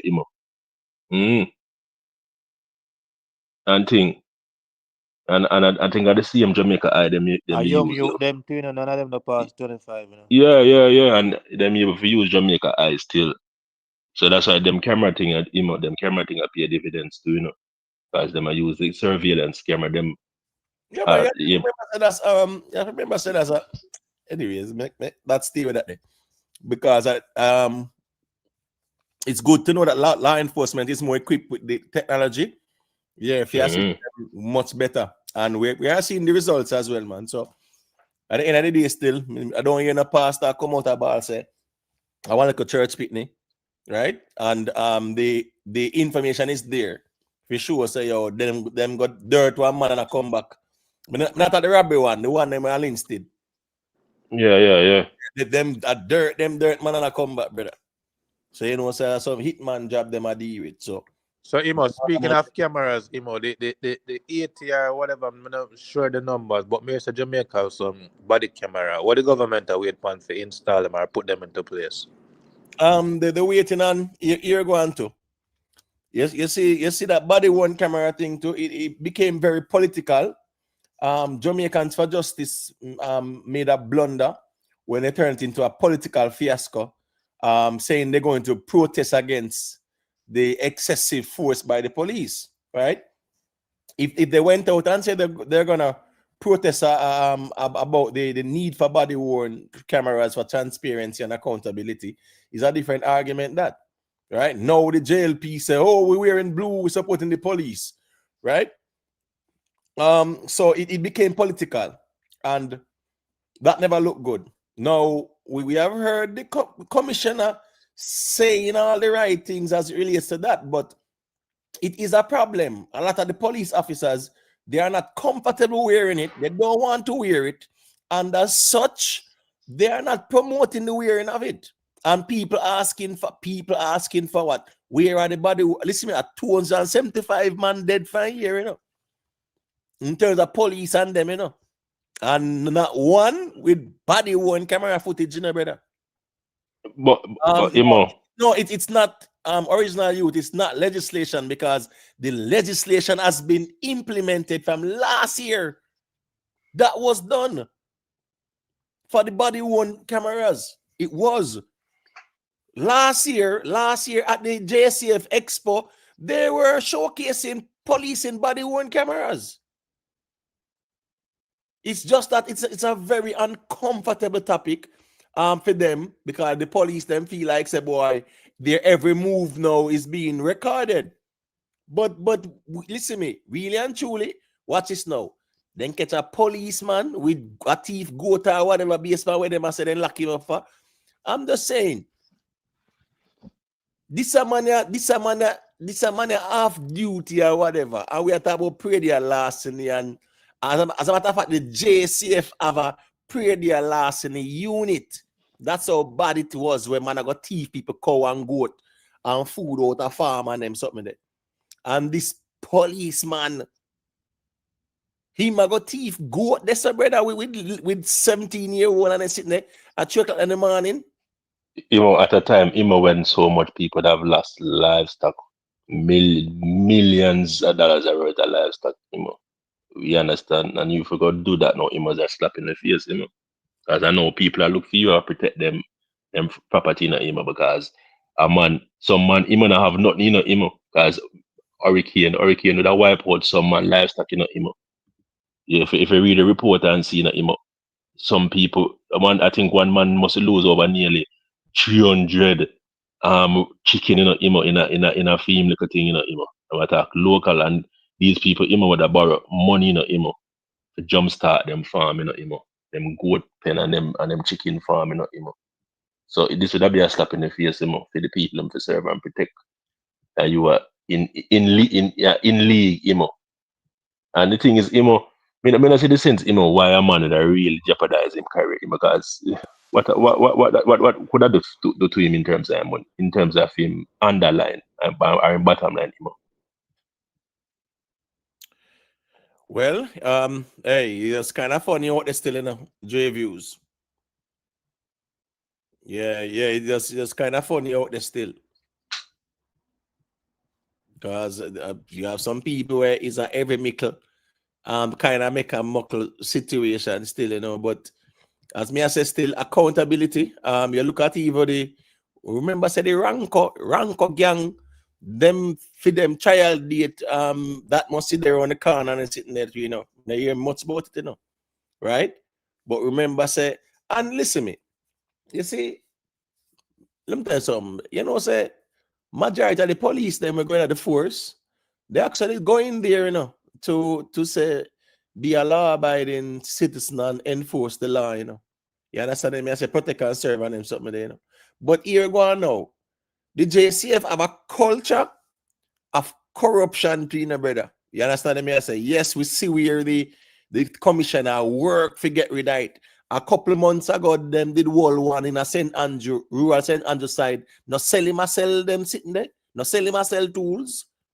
Him a police, and him a run a business where him a sell it.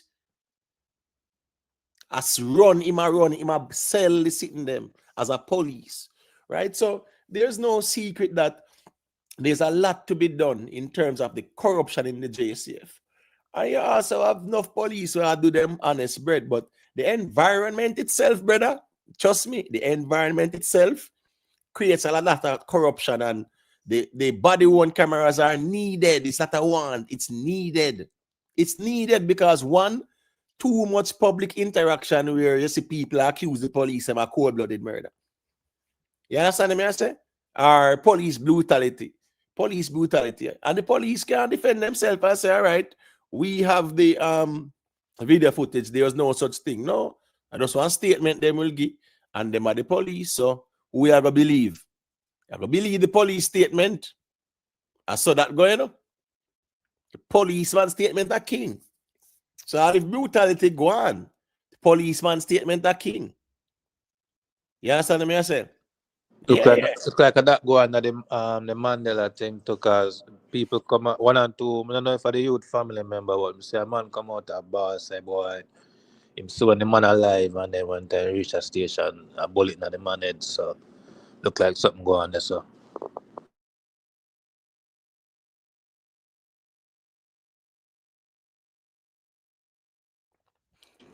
You know what's a Ramadan? Yeah. I want to see the video for that,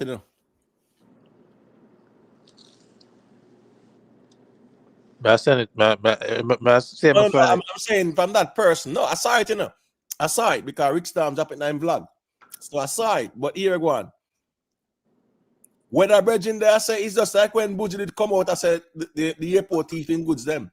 Him just say it and me not see no evidence. You get what me I say? Yeah.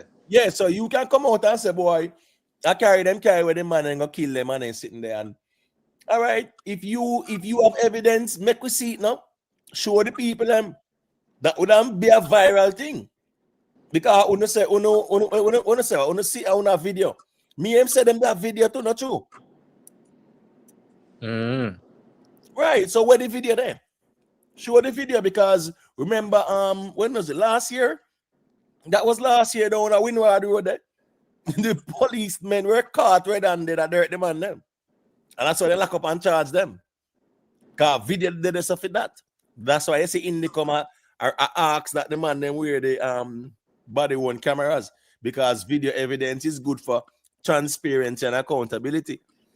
For some weird reason, the JCF is not compatible with it. And what is now? The PNP, them done got tie themselves in a politics against the police with JFJ when they say them aside with JFJ and one bag of sitting. So the PNP was considered to be anti-police.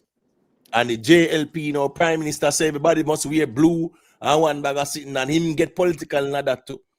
I don't even think he should have gotten as the prime minister. I can understand if Mr. Chang. So all right, cool, yeah man, we are gonna support them. But I think when the prime minister got into it, he should say get political big time too. You understand what I say? Yeah, politics are playing everything right now. To me, I observe and I say everything the man and drop in politics. Right. All right. Big up in a what you call it seems so Imhotep for the first time in 30 years, Jamaica go under 700 murders in 2025. Here go on still. That's very good. No, that's very good, man. As me say, you know, listen me. 275 man get dirt by the police and so far. And here go. Me not see no pastor come out and sign Pitney and then go church and then sitting there. Right? And the police them give them account. And the police them even give details. Say, listen, me man, this man didn't even wanted to, you know. This man didn't even out pan bail, you know, for a murder, you know. And see him there again, you know. This man that just come my road, come from prison, you know, and see him again, you know. So I'm just saying, you have whole heap of the man them too. Nah, left it badness and a joke thing. They gone back in a badness and come from prison, then gone back in a badness. But Imo, if you also follow Imo, some of these persons out of the 200 that had, you know, Imo, them dirt are what they call it, reputed leader, you know, Imo, for the gang them, you know, Imo. These are like the foot, the person them, you know, the right hand, left hand, right foot, left foot for them gang, you know, Imo. So you realize that, Imo, by targeting these individuals, you know, them are cripple these gang, you know, if you realize the amount of gang them, you know, where them really a target. Because I think if you follow the stats, you know, one time gone, you know, there are almost 300 gang in Jamaica, you know, you just imagine, you know, 300 gang in a one liquor island. Well, guess I go on. Tell you something, brother. Tell you something. Because the government label them as gangs so that the anti-gang legislation applies to them. What about these areas, right? You know very well. Down at certain places, right? Certain areas, you know, you have a strong man who run off the area. It's not like it's a gang. It's a community. I have a strong man. I have some other foot soldiers. I know it go. A bad people place. They call him area leader, Imo. Right. Area leader or area done or whatever. Remember back then with the politics, a brigadista them, you know. Remember say Mike and Manley send him and then go to Cuba to go train. Figure be like some call them again, militia. Militia, yeah. I say so we call them brigadista. And at them man they come be political enforcers. Then Siaga did that train up some man too. So I think fit that thing. And these were the men who became what? The community leaders, them are the done them. And that's how everything break out and fester out, brother. It start from the politics side. True, right? true. And the need by the parties them to have the strong men and the enforcers them. You see the Bob Marley movie. Remember say when name? The Bunny Flash and them man, then UK them did they? Must see a cool out or whatever. Mm-hmm. The bad man them any name again, man. The Bunny Flash. That was Bob Marley time, and when Bob Marley left take for himself and think to man. See a George Flash. What was the name? But I did some bad man them time, them man. I try remember the name them man. The name them for me Flash. The name them for me in my memory. I did some bad man them. But my point is right. Politics created the garrisons. Within the garrison is the area leader. Whatever the area leader say, the people follow. If the area leader say a PNP in there, the whole place officer PNP. And if him say JLP, the place officer JLP. I have sometimes is the highest bidder as well too. I have seen in some constituencies where area leader get buyout and in the switch from PNP to JLP or vice versa. You get what I say? All right, respect Desmarks, aka Rutical. Claude Massop, right? Claude Massop. Yeah, Claude, yeah. I'm just saying, A lot of these men were brigadistas, where, as we say, PNP sending them to Cuba to go train, right? And then them come back a yard and turn down and enforcers, and they are supported by the political parties. The hypocrisy in Jamaica is this: every election time, you all of them done there have connection with the politician them. Cause them I get the money, and them I get one piece of road work, and them get the money to share with the people, them and them something there. All these dons are known. So me understand the anti-gang legislation where a man go say 300 gangs and this and that. When in reality it's not 300 gangs, and they know the man them too. Because when politics time come, they know them. They know the whole I done them. These men not hide. I think a couple years ago, we did a little reading, and I not even call him name, the strong one down at Tivoli. During the PMP time, if you remember, he was the one that built the bus park, the White Elephant bus park down downtown, him contract it and build it, And at the time, I think he was awarded, with his construction company, where I'm using front, where you front it, you put out a business, but the literal and truly is not a business, so he was awarded almost 18 contract, by the said government at the time, the PMP. Although he was aligned to the GLP. So you're right. They were getting government contracts left, right, and center. Yeah, man, the most part there at 300 million, I said they spend billet, Yeah, a film company built it. Run down and abandoned. No bus Yeah. there, go down there again and then sit. No, but now what? Go down there. So first thing first, what's this now? You put a bus park there, so and people have to walk to some of the most decrepit and dangerous places to reach down there. So. Because here go on now, for walk come down the side, brother, you have to come near the chain line side, and sometimes you can go to the Coronation Market side, brother. Them places not safe more time, and up here rob and thief there. They not see on the video downtown. The two man just hold the woman and rob her, everybody walk past like nothing and go on. And here go on now. Them see what go on and them know what go on, But you know what? Everybody and mind them on a business.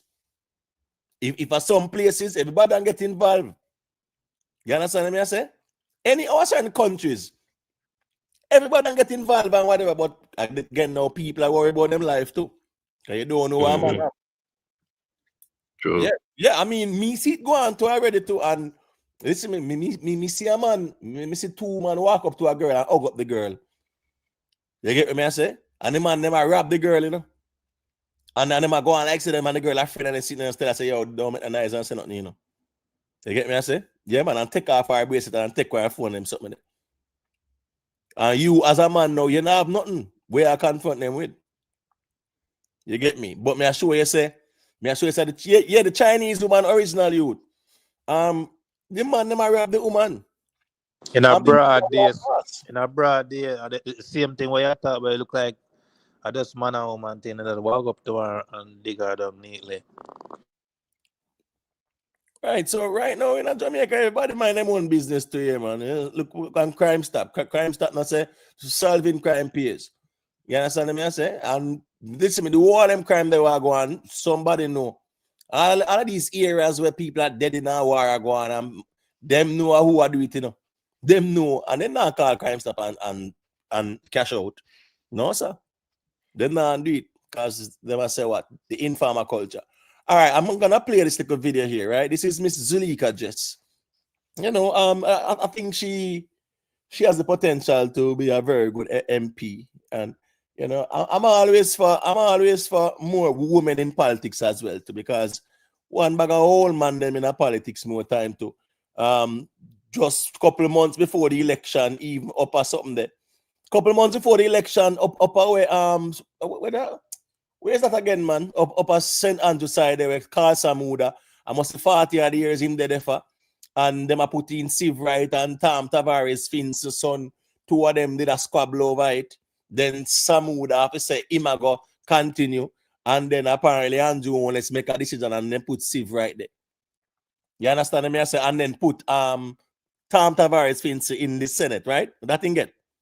So Steve Wright win and my MP and Tavares Finch in the Senate. That's how it go. Yeah. Big up TG Media.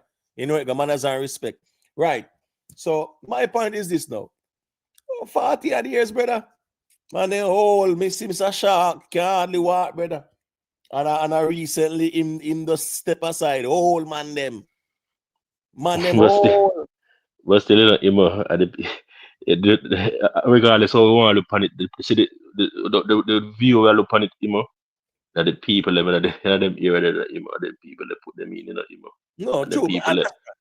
I understand how politics work, I understand that, because what is now. You see in those areas, the people them love when them MP take care of them. So who take care of them I always want. You understand what I say? So I just saw that. I understand the part there. What I say is that sometimes the man them stay in a power for so long. You understand what I say? Yeah, it's just sometimes me kind of glad to see a lot of the younger faces are getting a politics as well. Just like you have the bridge in New York there. You know, I'm very young, and him is a me, I know.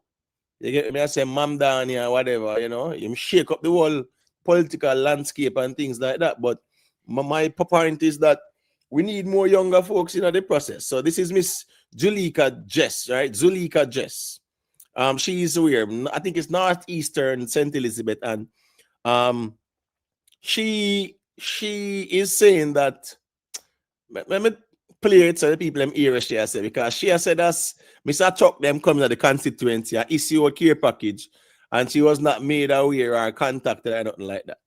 So Mr. Chuck pushed back at her by saying that it wasn't care package being distributed to constituents, but to members of the, I think it's members of the judiciary down there or something like that still. But let me just play this. I want to hear what she has said. Constituency office for Northeastern St. Elizabeth, only to be informed that right next door, if I turn my head to the left, I will see where apparently the Minister of Justice is here in the constituency. I hear that some handing over is taking place and some care packages apparently are being handed out. I really don't know because I have not been officially informed. Why do I raise this? I raise this because it appears as though there is a pattern. Because on Saturday, the Minister of Local Government also came into the constituency. There was no prior notice given to me as a Member of Parliament. I was only informed that 60 care packages were given to the JLP Council for the Santa Cruz Division. The PNP councillors for the remaining 3 divisions did not know anything about the visit, and as Member of Parliament, I also was not informed about the visit. And I raise it because it raises serious questions. At the end of the day, we have to remember that we are the people's representatives, and we constantly say that we're not being partisan in how we approach the whole issue having to do with aid and relief distribution. But the truth is, actions speak louder than words, and the actions leave much to be desired.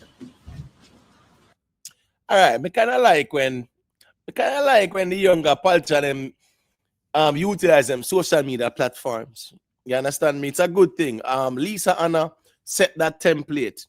Yeah, I think Lisa Anna definitely, while she was member of Parliament for Southeast St. Anne, she utilized her social media platform very well.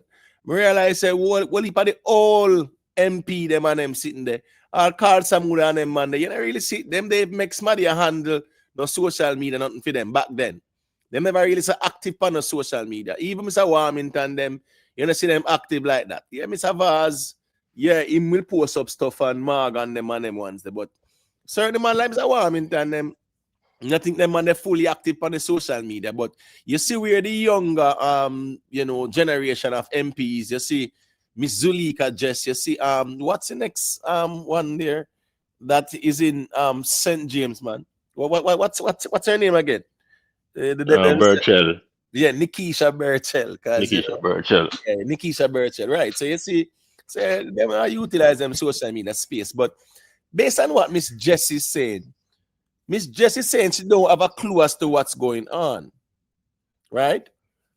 She hears something, and based on what she hear, and she admits she don't have a clue, she is insinuating, say, politics are play because Mr. Chuck came to the constituency, issuing out care packages to constituents, and her as the member of parliament and the one responsible for the constituency was not notified nor was made a part of the group. No, Mr. Chuck pushed back at her and said, no, I wasn't there issuing out anything to constituents. I brought 60 care packages for the I think it's some people within the Ministry of Justice or whatever. They work out at the court or something like that. So it wasn't anything being issued to constituents. No, Miss Jess is an attorney still, you know. And if somebody tell her, I would expect her to go investigate and find out what's going on. And watch this now, you know, J Views and Ramadan. Miss Jess, the writer, so Miss Jess, I say, they are right over there, so I don't know what's going on over there. I only hear say, things are being issued out. Then Miss Jess, you know, go over there and go ask her, go and turn on your camera and say, I would like to know what's going on over here. You know, yeah. Because she had the video. Let me play it again. Remember, you know, she's right there, you know, that's what I say, you know. I am currently at the constituency office for Northeastern St. Elizabeth, only to be informed that right next door, if I turn my head to the left, I will see where apparently the Minister of Justice is here. Right, so she said, if I turn my head right to the left, you will see the Minister Chuck. So Miss Jess, you know, go over them and go see what going on and find out for yourself what going on. You are say you don't know what's going on and you are told. Come on, Miss Jess, man. No, man, we can't agree with this, man. No, make it look so bad, Miss Jess, man. Because if you are right there and you are curious as to what is going on, nothing stops her from going over there to find out. But she do the video for say, them a bypass her and them a bring things for the constituents and them a play parties and politics. But Imo, you mentioned a good point in the opening, Imo. Say that they utilize social media. But wouldn't you admit, Imo, that they use social media as an easy way, Imo? You use social media as a shortcut, Imo, to interact, to find out the truth. But as I say, Imo, she's a member of parliament, Imo. So she have the powers, Imo, to go and find out what is taking place in behalf of the people, Imo. And what she did, she found the easiest way by jumping on social media. You understand, Imo? And let me tell you something, Imo. You said the hypocrisy with PNP. A couple of days ago, Imo, I'm not hearing everybody. You PNP talk about transparency. Them have them website where them are tell people to donate, and I'm not, and them see man tell the government say them want to know how much money them are collecting, and I don't hear one somebody that's a PNP how much money they are collecting after these relief efforts and after these funding. You understand? And they are not directing people, Imo, for people to support the government relief effort, Imo. Them are for them own. It's like they are running a parallel government in Imo. So when sometimes you hear these people talk, Imo, it does have to just chuckle, but that is clear politics, Imo. Clear politics. But with Miss Jess, and please remember to leave a like on the stream, Stunner Squad Entertainment, big up yourself. Original Youth. You can't say Miss Jess don't want to fast. This is our constituency, and the Minister of Justice is there doing something right in her presence. She says she turn her neck. I thought she would have turned the camera and show us. See there, he's there. But she said to my left, whatever, if I turn my head, he's right in the frame of the camera. So the Justice Minister in your constituency, and you not see the need for say, me have to find out, it is my duty to inquire what is going on, so as to be clear as to what's going on. You say you don't know what's going on, you admit that, and you hear say something not go on, and you choose not to know what's going on. Let me just play this again. In the constituency, I hear that some handing over is taking place and some care packages apparently are being handed out. I really don't know because I have not been officially informed. Why do I raise this? I raise this because it appears as though there is a pattern. Because on Saturday, the Minister of Local Government also came into the constituency. There was no prior notice given to me as the Member of Parliament. All right, so with Mr. Mackenzie now, let me tell you something. Both parties are playing politics. That's the reality of things. Whenever we see the JLP MPs and ministers going into a lot of areas, we don't see no coordination. We see George Wright and Dewey and Vaz a squabble, who are hijack what. We see Vaz said George Wright hijack things. We see George Wright as a Vaz only give to PNP. So it's a lot of politics involved, no doubt about it. When you look at all the MPs, them, me never see Miss Juliet Oldness. Me not see Miss Juliet Oldness and fear caretaker walk through the community and look and see what go on. No. Yeah, man, Imo. Juliet Oldness down there with that chocolate that thing I give it, Imo. No, well, I know. I'm saying I don't see Miss Juliet Oldness and fear caretaker walking through her constituency, assessing the damage and them something there to display that bipartisan approach. I don't see that. I don't see Andrew Oldness. Well, Kingston never too bad, but at least listen me, Mr. Mark go and walk through Film Place, and him never walk with the JLP caretaker. All that who walk through them place and a survey the damage, we not see them with the opposition councillors and the caretaker, or if you are the caretaker, him and the MP are walk through and them something there. We don't see that, you know. Yeah, but Imo, you have to look on things in a context, not Imo. You see, yes, all right. So Imo, you have one set of people, Imo, who look on the ground and see the damages and moving in a form of laxity, and these people not worrying about lenses, Because you really and truly, if you look and see who is behind the lenses talking, is really the opposition that play politics, You have to understand. All right, I look at it, This is Zuleika Jess constituency, where she was supposed to be the one in charge, but yet you, as the person, but a lack thereof. I'm not saying they're not reaching everybody, but what happens? The person who is in charge of another ministry come in your area, come and do the work, So what it basically do? It highlight more of the downfall or the impact, what I want to say now, the lack thereof of you. You understand? Because if you are there in your space, where you are in charge, and other somebody coming in your jurisdiction, come help. Whether this or that, it is showing that you are the one is not stepping up your game. All right. So and one other, and if you have realized, who is the one behind the lens crying? Is this the PMP MPs them in a feed them era, who right. are crying like a baby, who are ball, and other people after I reach out and I help them, No, but what's it now? Politics are play all over the place, right? First thing first, Miss Jess don't have a clue what's going on. She hear something, say care packages are issue out and whatever, and she has not been notified. They are right there, a stone throw away, right beside her, and she has chosen not to go over there and find out to know what is going on. The next problem me have is, out of respect to, right, Mr. Chuck is not giving it to any constituents. Me get that. But at least she could have been invited and notified as well too.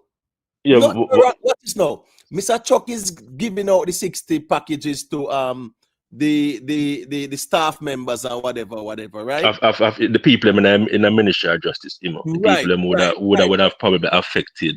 Yes, but what you going on? It's been done in her constituency. That are one. So nothing wrong for invite her. Nothing wrong for invite her either. That's the truth as well, Nothing is wrong with inviting her there because it's in her constituency. But and then now she is misinformed as well because she never go find out. Because them never reach out to her, she not go reach out to them. So politics are play still because truth be told, she could have been invited to the handing over of the things. But Imo, but Imo, all right. Let's use the devil's advocate. You don't know, remember, we can't say on the side that she wasn't invited, Imo, because if it goes far, that she is actually maybe a stone throw away from the actual give of Chuck handing over relief effort to people in the justice ministry, or would she know to be actually in the same vicinity, Imo? You understand? So basically, no man, she can't get called on them something that too, man. No man, well I know. Let's but Imo, it won't be coward then somebody does call her Imo. She that probably even know. All right, so what's going on? She might hear say people are gathered because Mr. Chuck them are come and give the staff members them some care packages. Cool. What I am saying is Mr. Chuck will be in her constituency giving out care packages to staff members in her constituency, right? Nothing wrong to invite her. That's all me I say. Nothing is wrong with offering the invitation to say we will be issuing out some packages, but no, politics them a play too. Politics are play there so. Yes, and Miss Jess is misinformed to say that care packages are give out to constituents. But me get the part there. But she could have been invited as well. What is wrong with inviting her? Seriously though. Imo, I understand the reason, but I don't really see policy. As I said, Imo, if he see the need that persons in the ministry would have been affected, Imo, and he would have, would have able to utilize, able to have resources under the ministry, Imo, in terms of able to aid and help those persons. Because I'm seeing it in the Observer, Imo, where a lot of persons, on the front line, firefighters, police, teachers, nurse, them lost them home, They would have lost them home, and people would have been expecting these people to still perform their duty, So you can just imagine, some of these people, what work at some of these courthouses. I remember, we hear court is still in session, their cases now on trial, the court, So some of these people would have to still attend these sessions, in them sad state. So yes, I understand. Say he could have probably invite her, but I don't think he would have maybe see the need, because probably if he may tell her to, who knows, she may decline it, and maybe rather to come now. And I say to you, if you notice, is one set of people going behind the lenses and crying, and that's and me say it over, the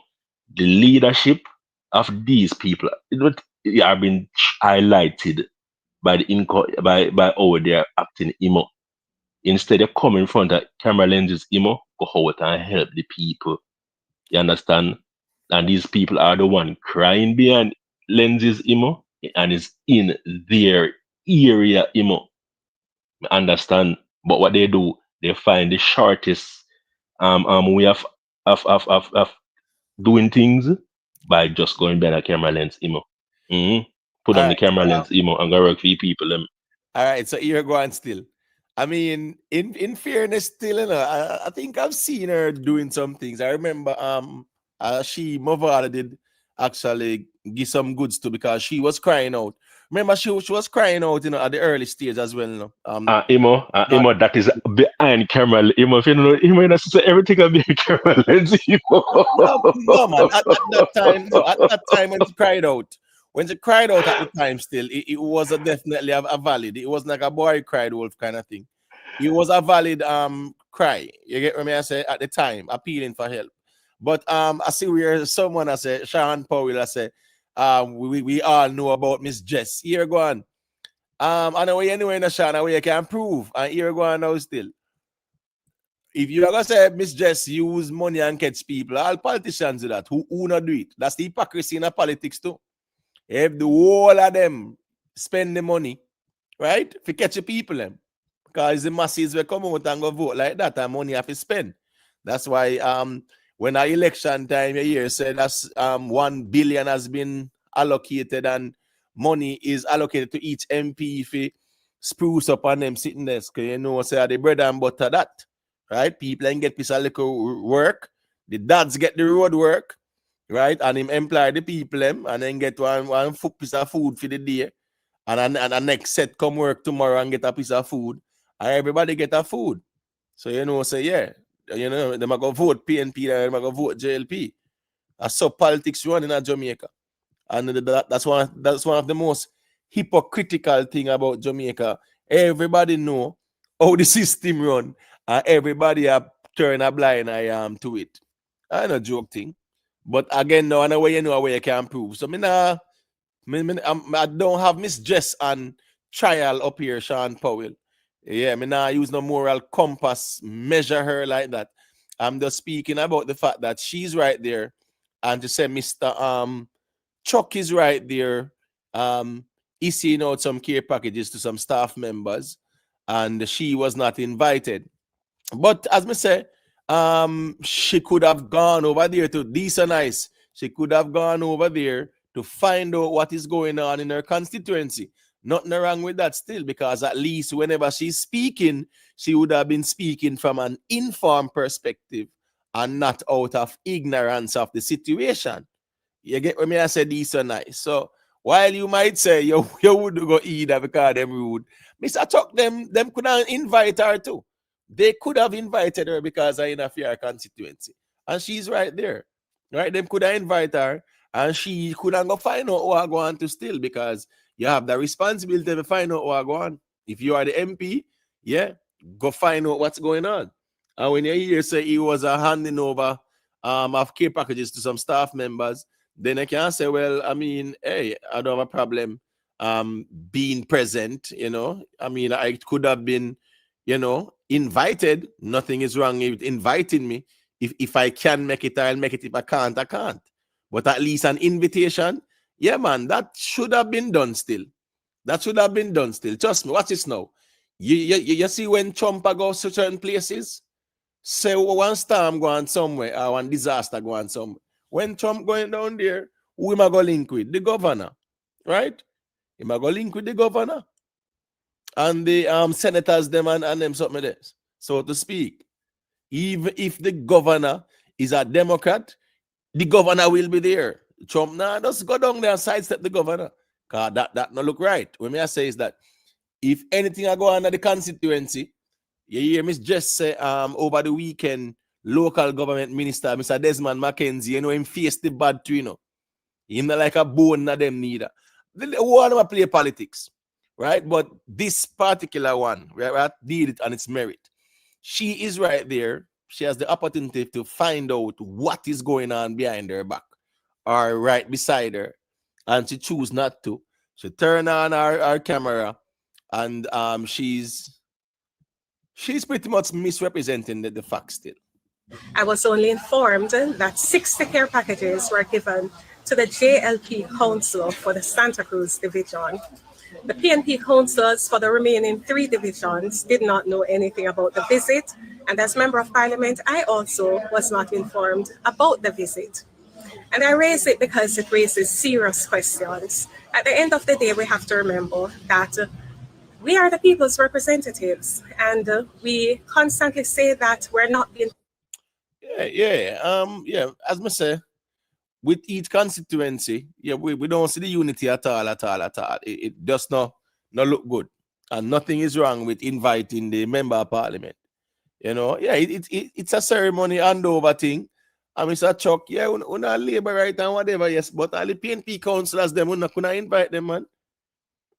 You get me I say? But she's the MP, and it's going on in her constituency as well and things like that. But, you know, I just saw that go still. You see it. But here go on, J Views Ramadan, you know, 12:53 a.m. Tomorrow is the next day, you know. Well, today is another day. So, you know, I'm going to see it up that one here still, you see it. So I don't want to say I like a closing argument still. You don't know, I give a closing still, you know. By the way, people, like up the video, like up a video, people, like up a video, like up the video. Let me tell you something, Imo. You see, you know the politics, Imo, but I'm tell you, say, Imo, if you notice, I one set of people, Imo, behind the camera lens are complaining, Imo. And, you know, yes, we know, say, it is hard, Imo, but stop finding the easier way by going behind the camera lens because, people don't want to see, people, I'm telling you, people want to see, I'm not saying them not working, but the camera lens is for your highlight camera lens, and the talking, just go out and do the work, Um, good topic on the Jimmy Cliff, good topic, and you don't know, I like these reasoning, and you don't know want to continue. People like up the video, want to come out, like up the video, and things. So bless up, Ramadan, bless up. Yeah, man. Before I go, I want to play this there. I really want to play this. I was supposed to play it, because this is very interesting to Dre views. This is very interesting. So let me play it. Cause I know Mr. Crawford. Mr. Crawford is a man like this way. Yeah, sometimes he makes some good moves, and sometimes he makes some wrong moves still. But I think right here, so is a solid.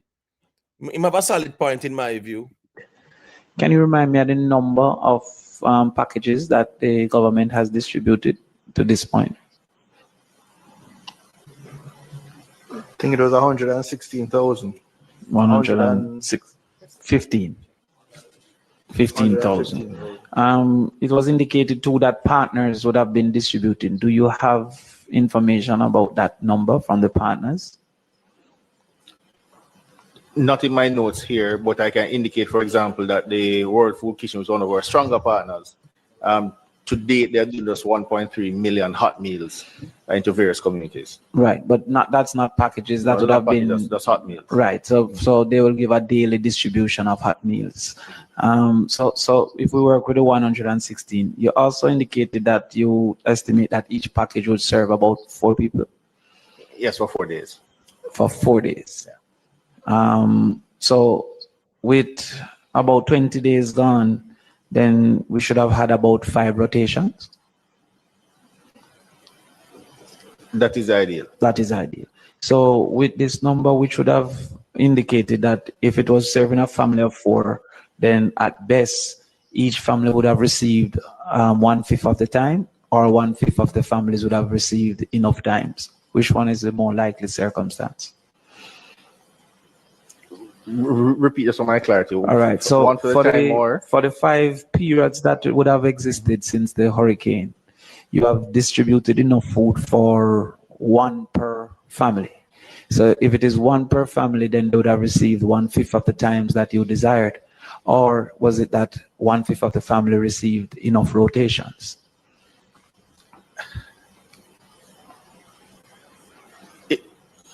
The reality of it might be a mix of the two. Sorry? Because we have been back into locations to issue products. So in that case, therefore, there would be some persons that would have been in a rotation, indicating that there might be quite a bit of persons that have not been touched by government. The possibility could exist. How quickly could we get that information so that we can cauterize and immediately solve that situation?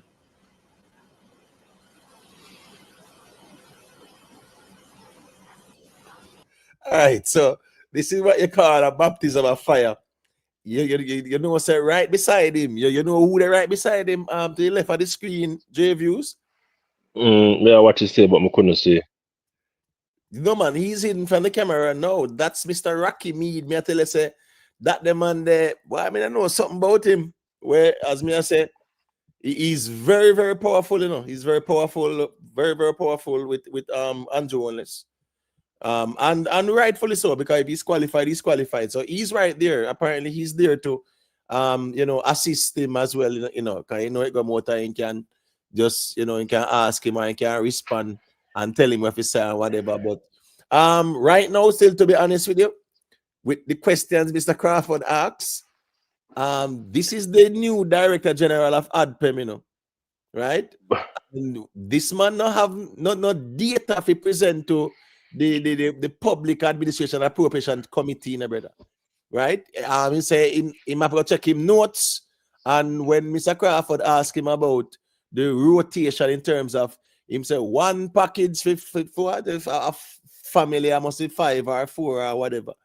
And when them check the amount, 115,000, based on the amount of families and people, some people in a rotation and things like that. Him not have no data like that to present.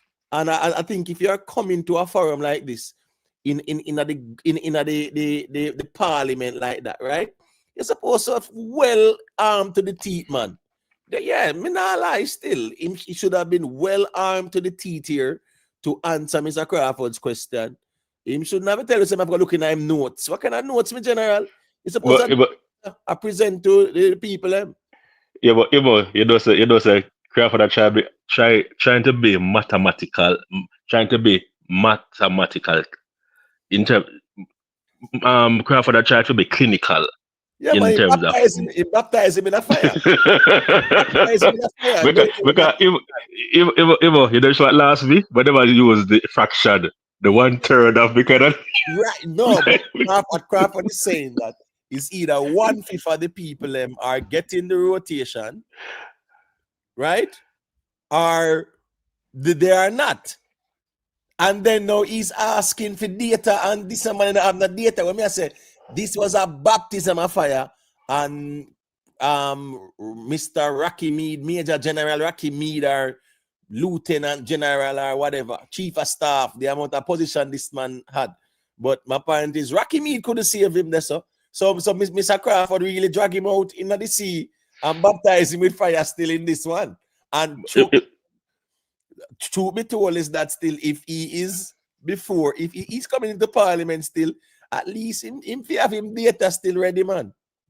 Because those were questions where one would expect them to ask the amount of things. Well, I know, remember, when Crawford asked him if he can tell him how much, the man said when the platform name again, man? World Central Kitchen. Yeah. Distributed over $1 million. We are saying care package, we are talking about in general. We're not talking about food. I know food. Yeah, man, but remember him asks about the packages by private donors, but remember saying you won't able if you can track those, unless a person would have come seeking coordination under ADPEM and other agencies, Yeah, but J-Views, remember saying yeah. That's the thing about ADPEM. ADPEM coordinates with every agency. I mean, I talk about like a TikToker or one artist where might pass through with one chuck and them something there.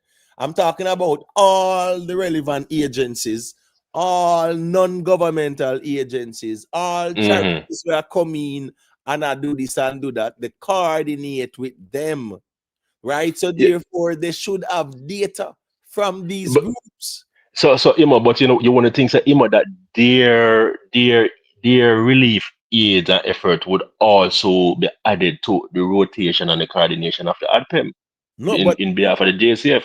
But remember when the man asked in behalf of the military. No, but remember, the man asked how much care packages are, then say about 16,000, 15,000. Right? So what I'm saying is now, ADPEM are supposed to receive data even in real time, brother. When one truckload how much one truckload with 100 care packages go at St. Elizabeth Northeastern, real time data that, brother. All right. Once it is delivered, real time data reach them back. So where is the data center where I manage and coordinate all them somewhere? All right, Imo. Come empty-handed, J-Views. The G come empty-handed. Imo. Practicalities, Remember, I remember the whole conspiracy, that people that say you have to use TRN and government ID for receive these care packages, How realistic is, can you tell if somebody get 2 times, 3 times, if there is nothing to prove, by, just the mere fact that to present an ID, I remember, in most of these circumstances, where they are doing these airlifting, they are just going in remote areas, and the people, them would just come up. It be yes, them have the coordination, them have things in place, but there's nothing in terms of check and balance, and in terms of documentation, you But can the thing tell, say, is, what yo, this person get this one man, time because you're not using a database, no, of but any what you say, no, biometric or name, So really and truly, some people going to get multiple time and some may just get one time. right? So And it's Jay, hard to track. yeah, man, that will happen. And me not talk about tracking that part. That's to who get. We're talking about if 10 truck leave out, figure out 10 parishes, and them leave out with say 400 care package each. We know it's 4,000 that. Not true. You know, 10 Mm-hmm. truck. So therefore, when them drop off, say in real time, yeah, man, 4,000 was drop off in the day. Yeah. He's saying that is 115,000. And look how much is more than that people affected. So what Crawford point is this is more than 115,000 people affected. You guys have distributed 115,000 care packages. So that means some people not get, and also you say it can last you 4 or 5 days. All right, so how much rotations them get? That Crawford asks. And here we go now, based on the number of packages where him say, some people out of the rotation for two. And some people not in a rotation, whichever way. So what I am saying is, when these packages from the NGOs them and the charity them have them data how much package them are deal with, them document that too. So AdPem should be coordinated and be supplied with that too as well. And say our partners, I mean, World Center Kitchen distribute food. A care packages, Mr. Crawford, I say how much coordinate and them something they still.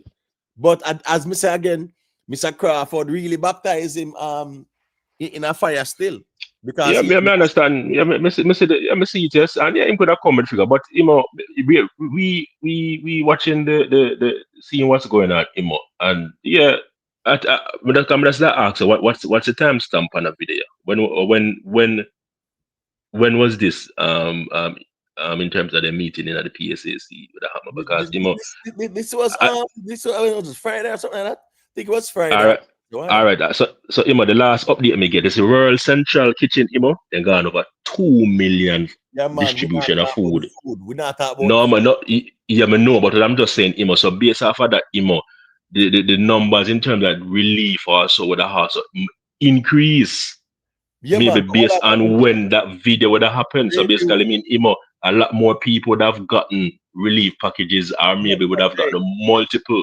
Yeah, man, but Jay, here is man. We are talking about when at the time. Remember, we're speaking about this particular time Mm-hmm. when the conversations were being had. We not dispute the fact that a lot has changed within the past 3-4 days. When we are saying at this point in time, when the conversation was being had, right, 115,000 care packages would never have been enough for everybody. That's the truth of the matter. And then now we're talking about over 3 weeks. Over 3 weeks, brother. And some people don't really get nothing from the government. I'm not talking about if they get nothing from the artists, them and other people. But the government have a responsibility as well to make sure say everybody who is affected get one little care package. That are true too, That's the state responsibility of its citizens. So when I say 115,000 would not have been enough. So based on the numbers that Mr. Crawford crunch up, yeah, clearly some people not get nothing yet. And these people should have still been in rotation. Well, but I kind of think maybe the AdPem, because based off of what I'm listening, persons who would have marooned would have actually received relief. A matter of fact, I think at the last time I heard that almost every areas would have marooned would have gotten airlift consistently, whether multiple times or whatever rotation, in these areas. And as I said, you can't really put a time, you can't really put a fingerprint on who's getting because and as I can see, people right now, I think the consensus right now, people just want to know things to build them house because they are just looking short sighted, because one man get 3 bag already and he claims say, yo, him can start a mini mart, and I realize say, yo, that's soon run off, that's soon done. Where people are start a complain, say, oh, they don't want no more food. You understand? But I understand them plight, Yes, we need building supply. We need material for renovate, and start building a house. But not looking at the old fact that, that if me getting food every week is a good thing, Because guess what?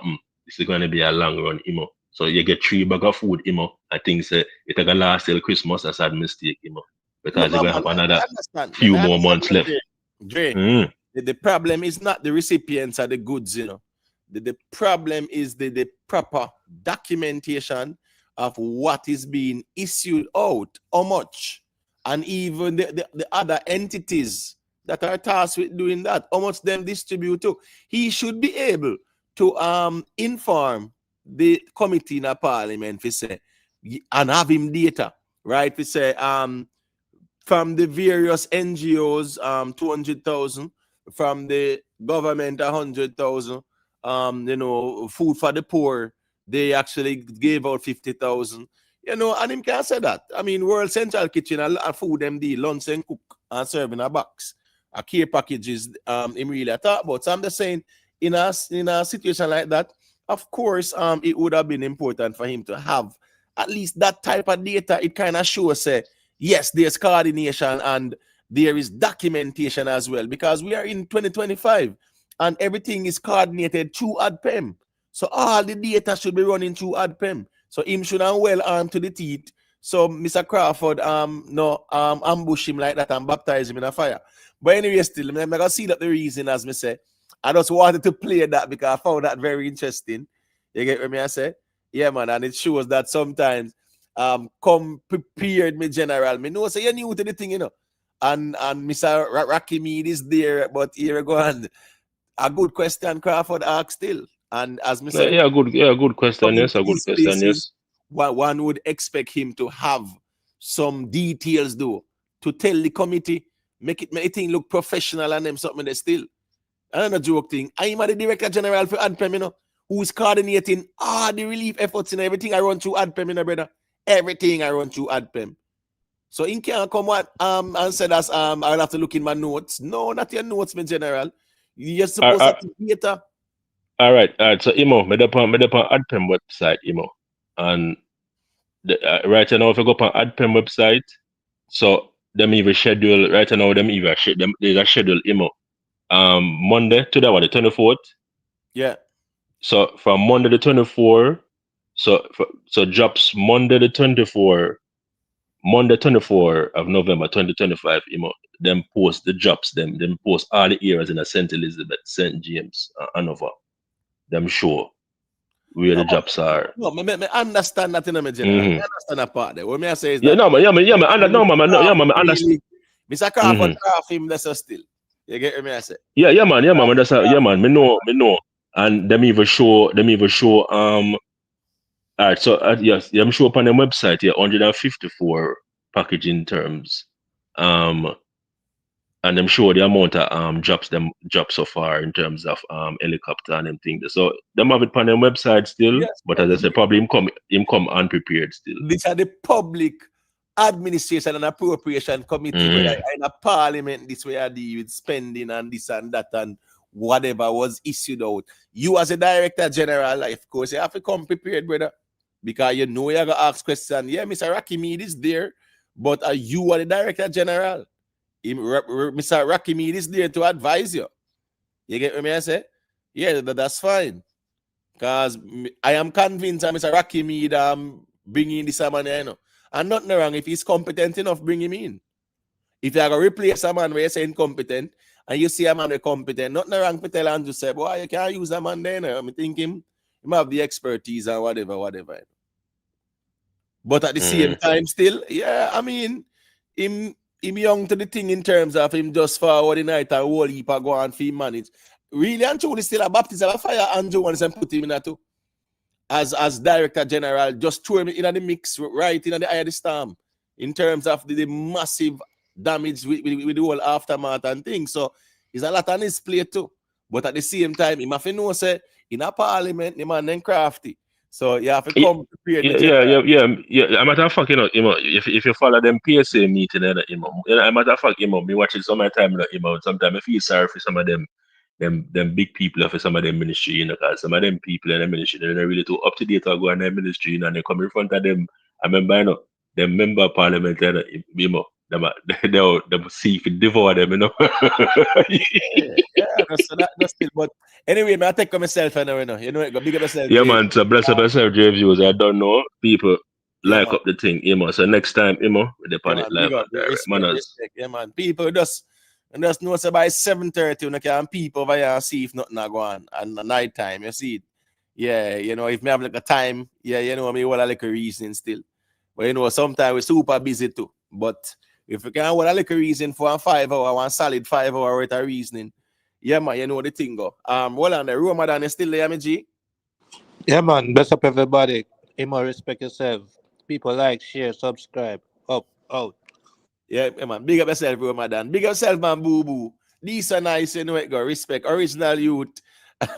Original youth. You say J views and defend the G. Man, say, as me say, Mr. Crawford baptize him in a fire still. But I saw that go, man. Him can learn from it too. It got Colonel LV, big up yourself. Now, George Smith, big up. All the ones and ones them. Kid, it go.